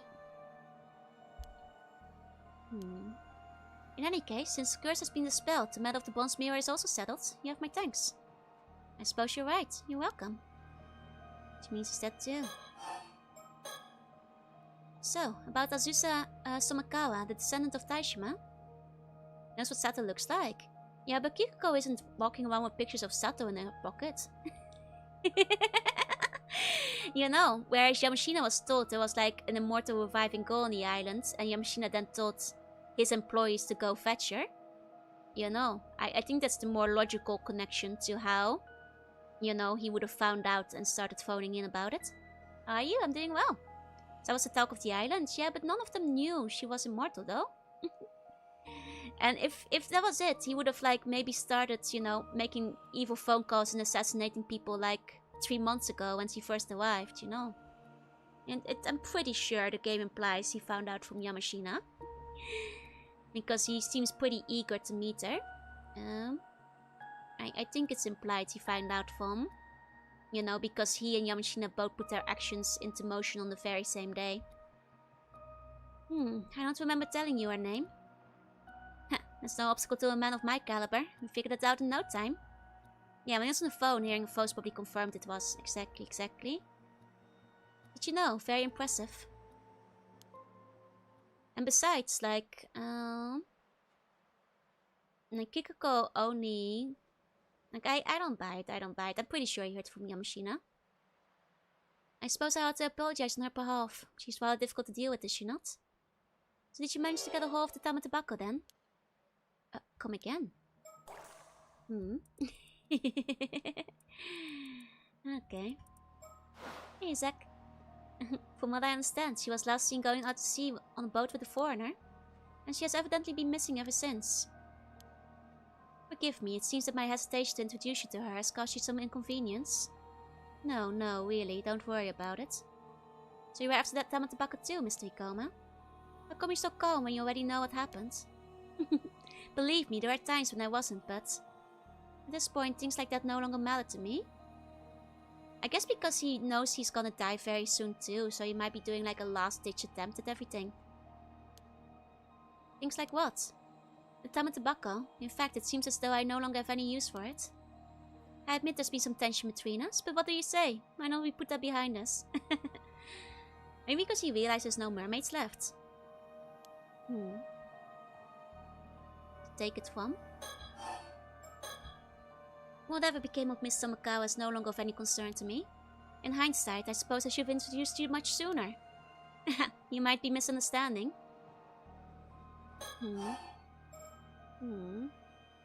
He's definitely implying that we killed him. Killed her. So he does know. So let me get straight to the point. You know a woman named Kiko Tsutsui, don't you? God, he just came right out and said it. Kiko Tsutsui. Ah yes, the young woman from Kamishima that used to work at my company. Was that her name? You used that girl as a pawn in one of your schemes, didn't you? You nearly died because of her, you know. I beg your pardon, I have no idea what you're talking about. Don't know anything about that. Most certainly did not put her up to anything so heinous. Oh, so you're saying you did not give her a curse stone then? To help her get recognized by Yamashina since she was his illegitimate child or something like that? A curse stone? Unkakado's illegitimate child? What on earth are you on about? You really have no idea. Don't try to pull a quick one. Who filled your heads with such nonsense? You heard it straight from Kiko Tsutsui herself. She told you all that. Why she now? I demand to know what compelled her to come up with such a ridiculous story. Got her confined at her home, but I'm afraid she won't be able to talk for a while. Oh, I see. Anyway, whatever she told you, that girl is delusional. What a tropical fantasy she crafted. Indeed. Hey, you Blue. 1 second, coughing again. He's given up and wants Sato now. I suspect he's going for a lover's suicide. He's going like, for a... she was mine 800 years ago. And I'm gonna die anyway. So I'm gonna, die together with Sato.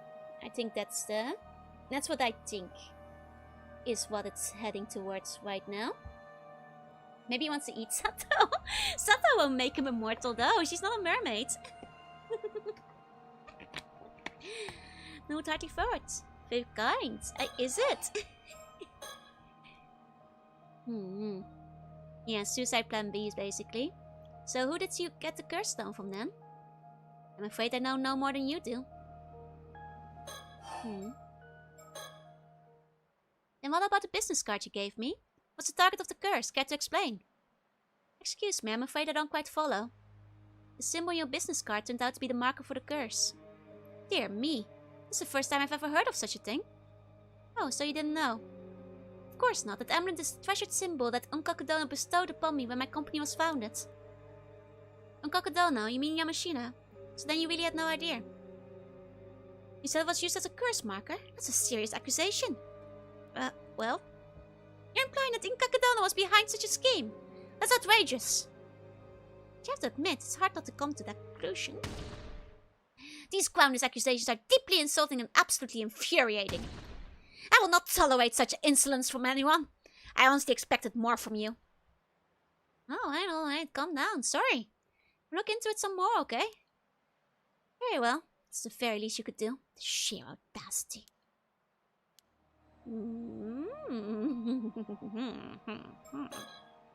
The symbol on the business card wasn't designed by Ikoma.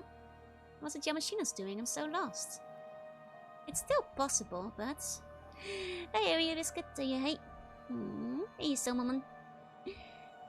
He's deploying his ethnic mode, right? When the client gets most desperate, that's when they're at their most guilty. In his ethnic, Could just be aggressively redirecting. That's what I'm thinking.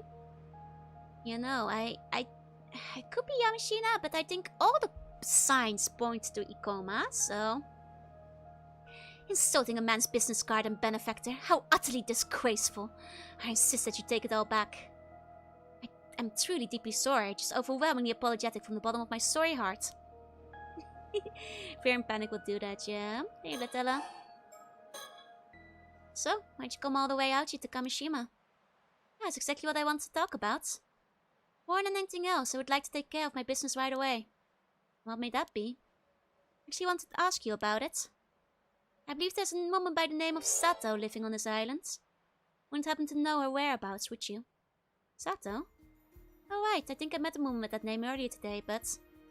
I've no idea where she might be now. Let's see, so you're not familiar with her? Yeah, everything points to him. Is your business card carrying a curse? Yeah, I've got the curse of the hugging ghost bun. It's bad news. I bet he's after the tobacco that I gave her. No, it can't be. There's no way he'd know about that. Maybe he knows she's mortal. But if he's simple after immortality, why bother like that and not just go straight for the tobacco? Very well, thank you so much. My apologies for keeping you. As I need to continue my search, I'll take my leave now. Yeah, good luck with that. Does turn you soft and cute? It does. It removes all your bones and makes you very squishable. Hey, Silent. Machine was already having Wakamura deliver Sato to him. Saying Kiko to cast master makes no sense. Exactly. That was all him. No, zombie. Yes, it does make you target of cute question. A little bit. Very squeezable. You sure about letting him go? Wouldn't it be better to restrain him? Well, there wasn't enough evidence to do so. Do you think he's actually innocent and Yamashina was the one pulling the strings the whole time? I don't think we know enough to judge. Well, it's not like he can get off the island that easily, so maybe we should just report that we saw him. Good point. You mentioned the charter boat. Maybe you should mark to keep an eye on it. Actually, a good point. Like, Yamashina wouldn't want to kill the people on the island. He has no motive to do so. Because, like, Yamashina was... Like, Wakamura was already sending Sato over. You know. Yamashina's motives are complex. He mostly just wants immortality, no? Wish I could be tired by Joe's to the question. I'll just squeeze ya.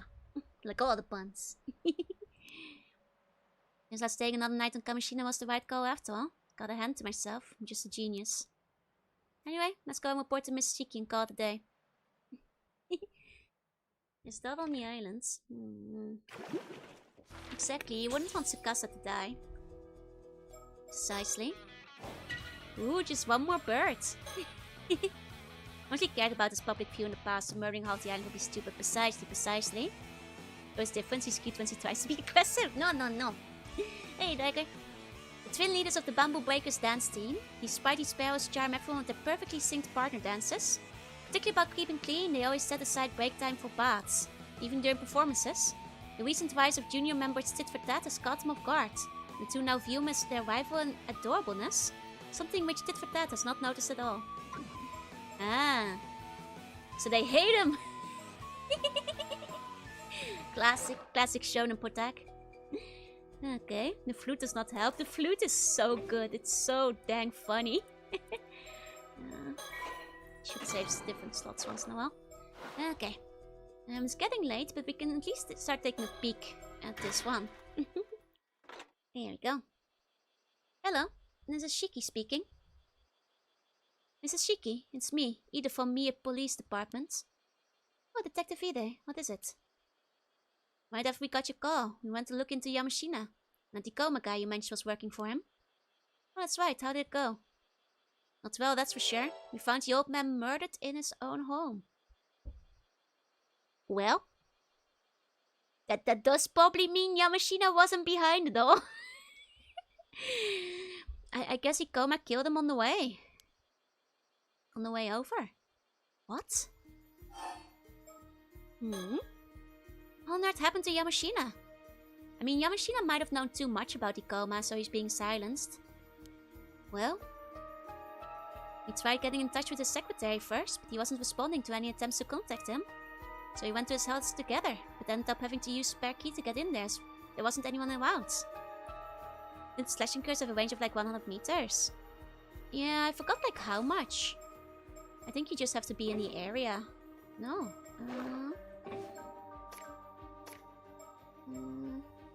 Versus. Here we go.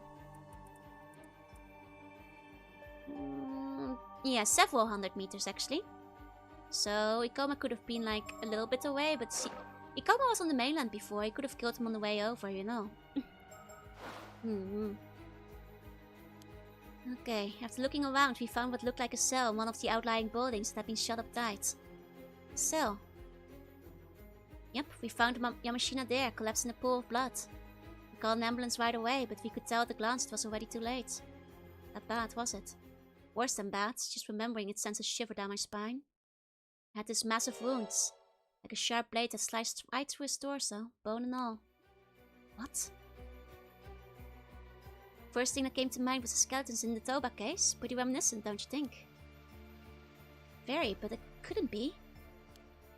Do we have an estimated time of death yet? Still investigating, but the blood wasn't even dry. Put it within the past few hours. Curse stone housing the curse of Tomoshika has been in possession this entire time. There's no way anyone could have used it. Actually, I'd like to see. Like, he might have, of course, had Ikoma's business card. But the guy also wore the black outfit all the time, right? The hakama kind of looking thing. And if it was like a symbol he used within his own business, perhaps Ikoma had like convinced him to wear that. I wonder if it was on his outfit too. Don't could be used to curse as a smokescreen. I think it's straight up the curse here. Ikoma is definitely behind this. Oh right, his profile picture would show it. Good thinking, good thinking. No, it's just off screen. That's a shame. He's like the one PNG that's not on the Square Enix website. Like readily available for download. He could just be swinging a sword rather than a curse, that's true. Won't Ikoma activated without the mirror? The curse, it just needs a symbol. It doesn't have to be the mirror. So it could have been his business card, if the guy had the business card on him. Or the symbol in any other means, which is why I was wondering if it might have been on his clothing. Yeah.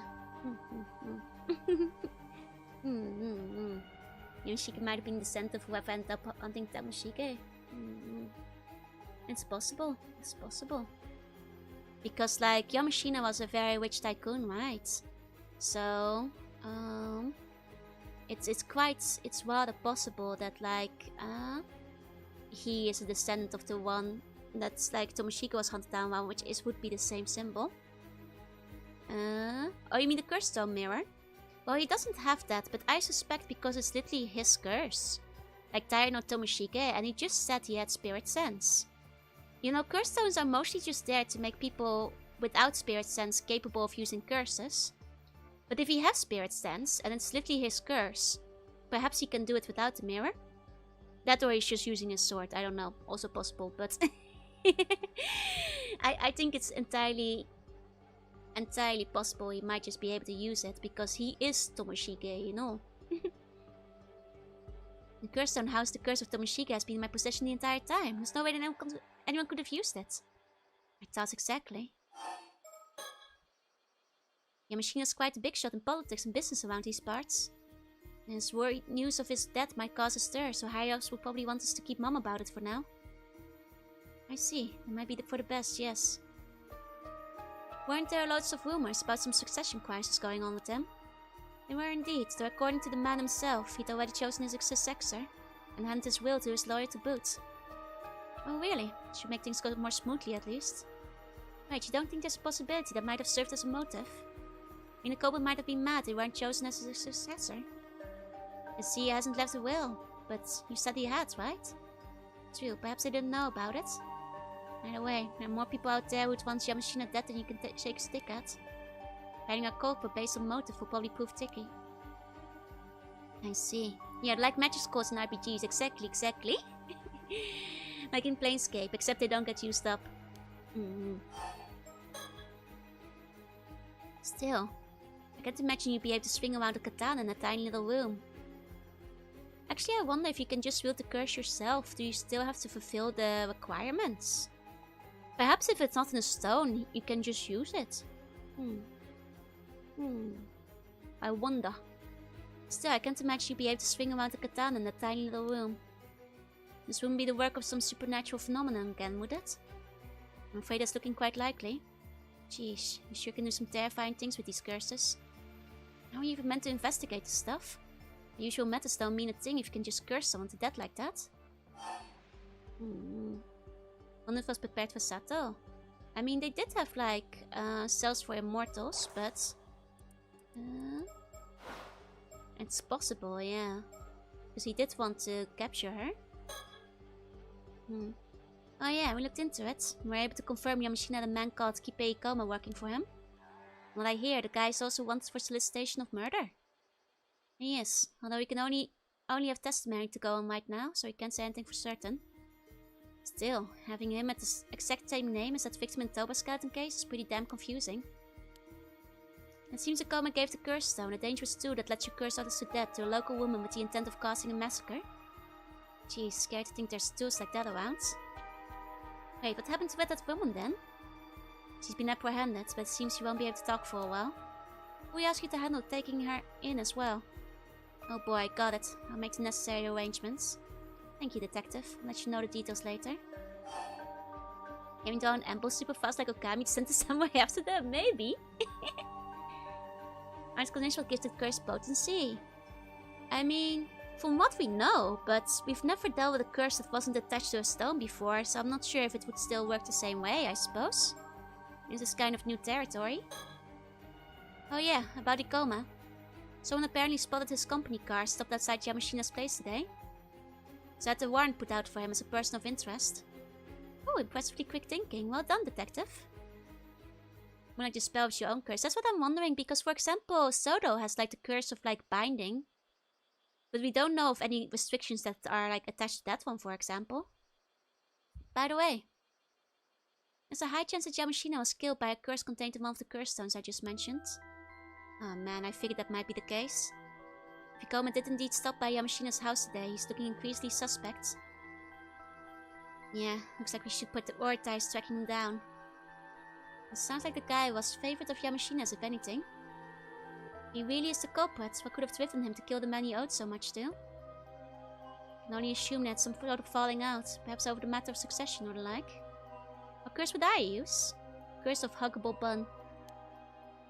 I assumed that Ikoma was the successor Yamashina mentioned, but it seems that wasn't the case. Either way, I think we can definitely say he's up to something, especially if the solicitation of murder stuff is true. I'll step up the pace of the search for him. You two take care too, alright? I'll get in touch if there's anything else to share. Please do. Don't I also have the curse of binding? Of course! Binding all the buns. Okay. From the sounds of things, we should make dealing with this Ikoma our first priority. I wonder how Cersei and Avi fared in their search. Imagine they've made it back to the mainland by now, but we have yet to hear anything from them. Jokes on you, buns are already huggable. Exactly. Because I cursed you. The only condition is that you need to have bones, so it works really well on most things. Ikoma might still have access to his curse too. And the situation is more dangerous than I thought. I should probably get back to the mainland as soon as possible. About that, it seems that the last ferry of the island has already left for today. Oh, darn it, that means we're stuck here as well. It's a good thing Ikoma is here instead. I would stay on Kamishima for tonight, yes. I'll arrange somewhere to stay. Nothing to be done about it, I suppose. Thank you, Sodo. I mean, there's plenty of fishermen. You could probably charter a boat. Won't be long before the sun sets. Yet I can't help but feel there's another storm brewing on the horizon. Oh, we haven't dealt with Ikoma after all. Make Joe weak to jellyfish? I suppose so. I can't curse them the way I can curse others, I suppose. Okay. The umeishi milk, where you dissolve into umeishi milk like Evangelion start intact. How far from the coast is Kamishima supposed to be? It looked reasonably far, like not really swimming distance. I suspect if I'm looking at it, like maybe an hour or so. It's just that like when we were in the middle of the ocean, Kamishima was pretty far away. So like, I'd say like at least an hour from the coast. An hour or two. I'm not quite sure though, they never, I think, gave us a proper timeline. But like, like too far to swim, surely.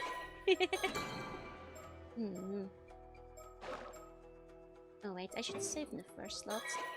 So I remember properly. Okay. Yeah. I mean, this is probably a good time to end it for tonight before we jump into Yumeko's next time zone. We made a lot of progress today. Might actually finish it next time. It does feel like things are wrapping up. We took care of like 3 different threats. Now we just have Ikoma to deal with. And I guess like whatever Sato's doing over here with the box. I guess like maybe... Like, do you guys want to hear what my theory is? This is still kind of spitballing because there's not too much evidence to back it up yet, but... Only 1 bird left, yeah? You guys want to hear my theory? I think seeing as she seems to be trying to extend her lifespan now, I think it might be because he fell in love with Yuza. That's my theory.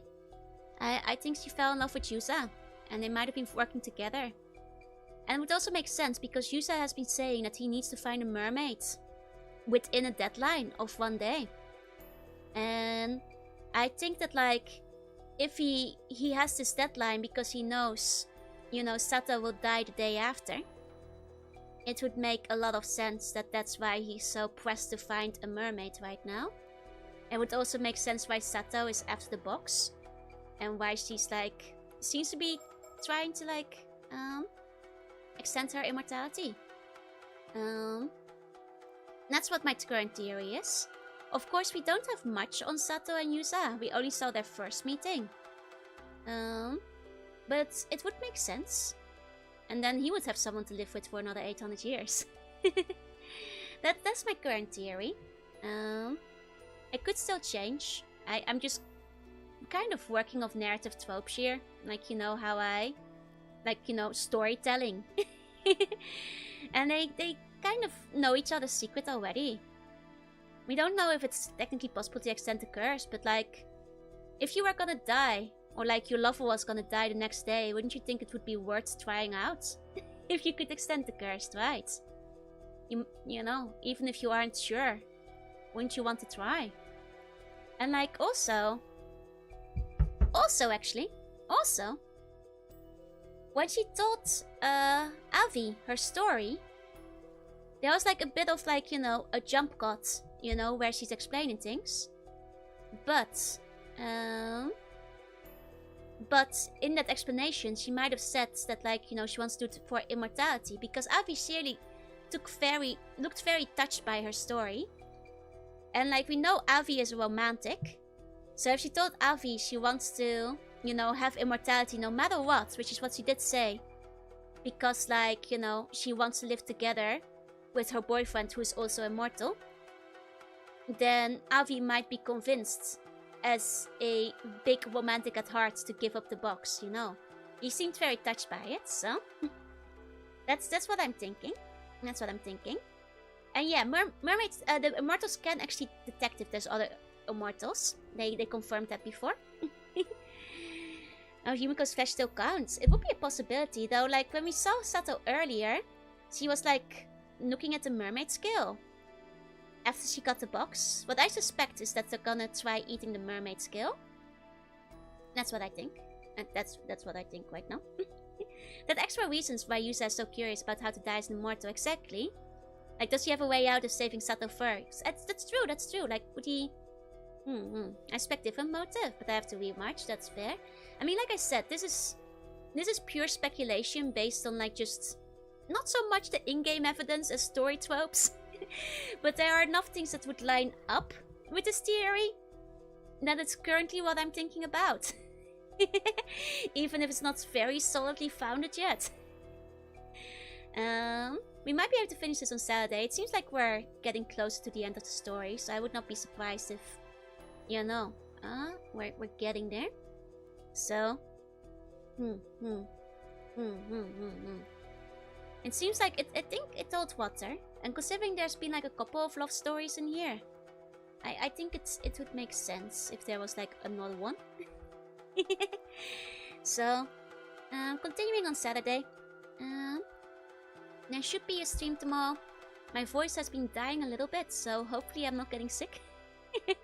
But if I'm not, there will be a stream tomorrow. Thank you guys all so much for coming. To all the lurkers, thank you for lurking. And if you're watching the bot, thank you for watching. I'll be back tomorrow. To all the ones going to sleep. Mwah. Curse of the Umiyushi Kishi on the forehead. Sleep tight. Have sleep bunny dreams. And I'll see you guys next time. Bye bye bye bye bye. Bye bye.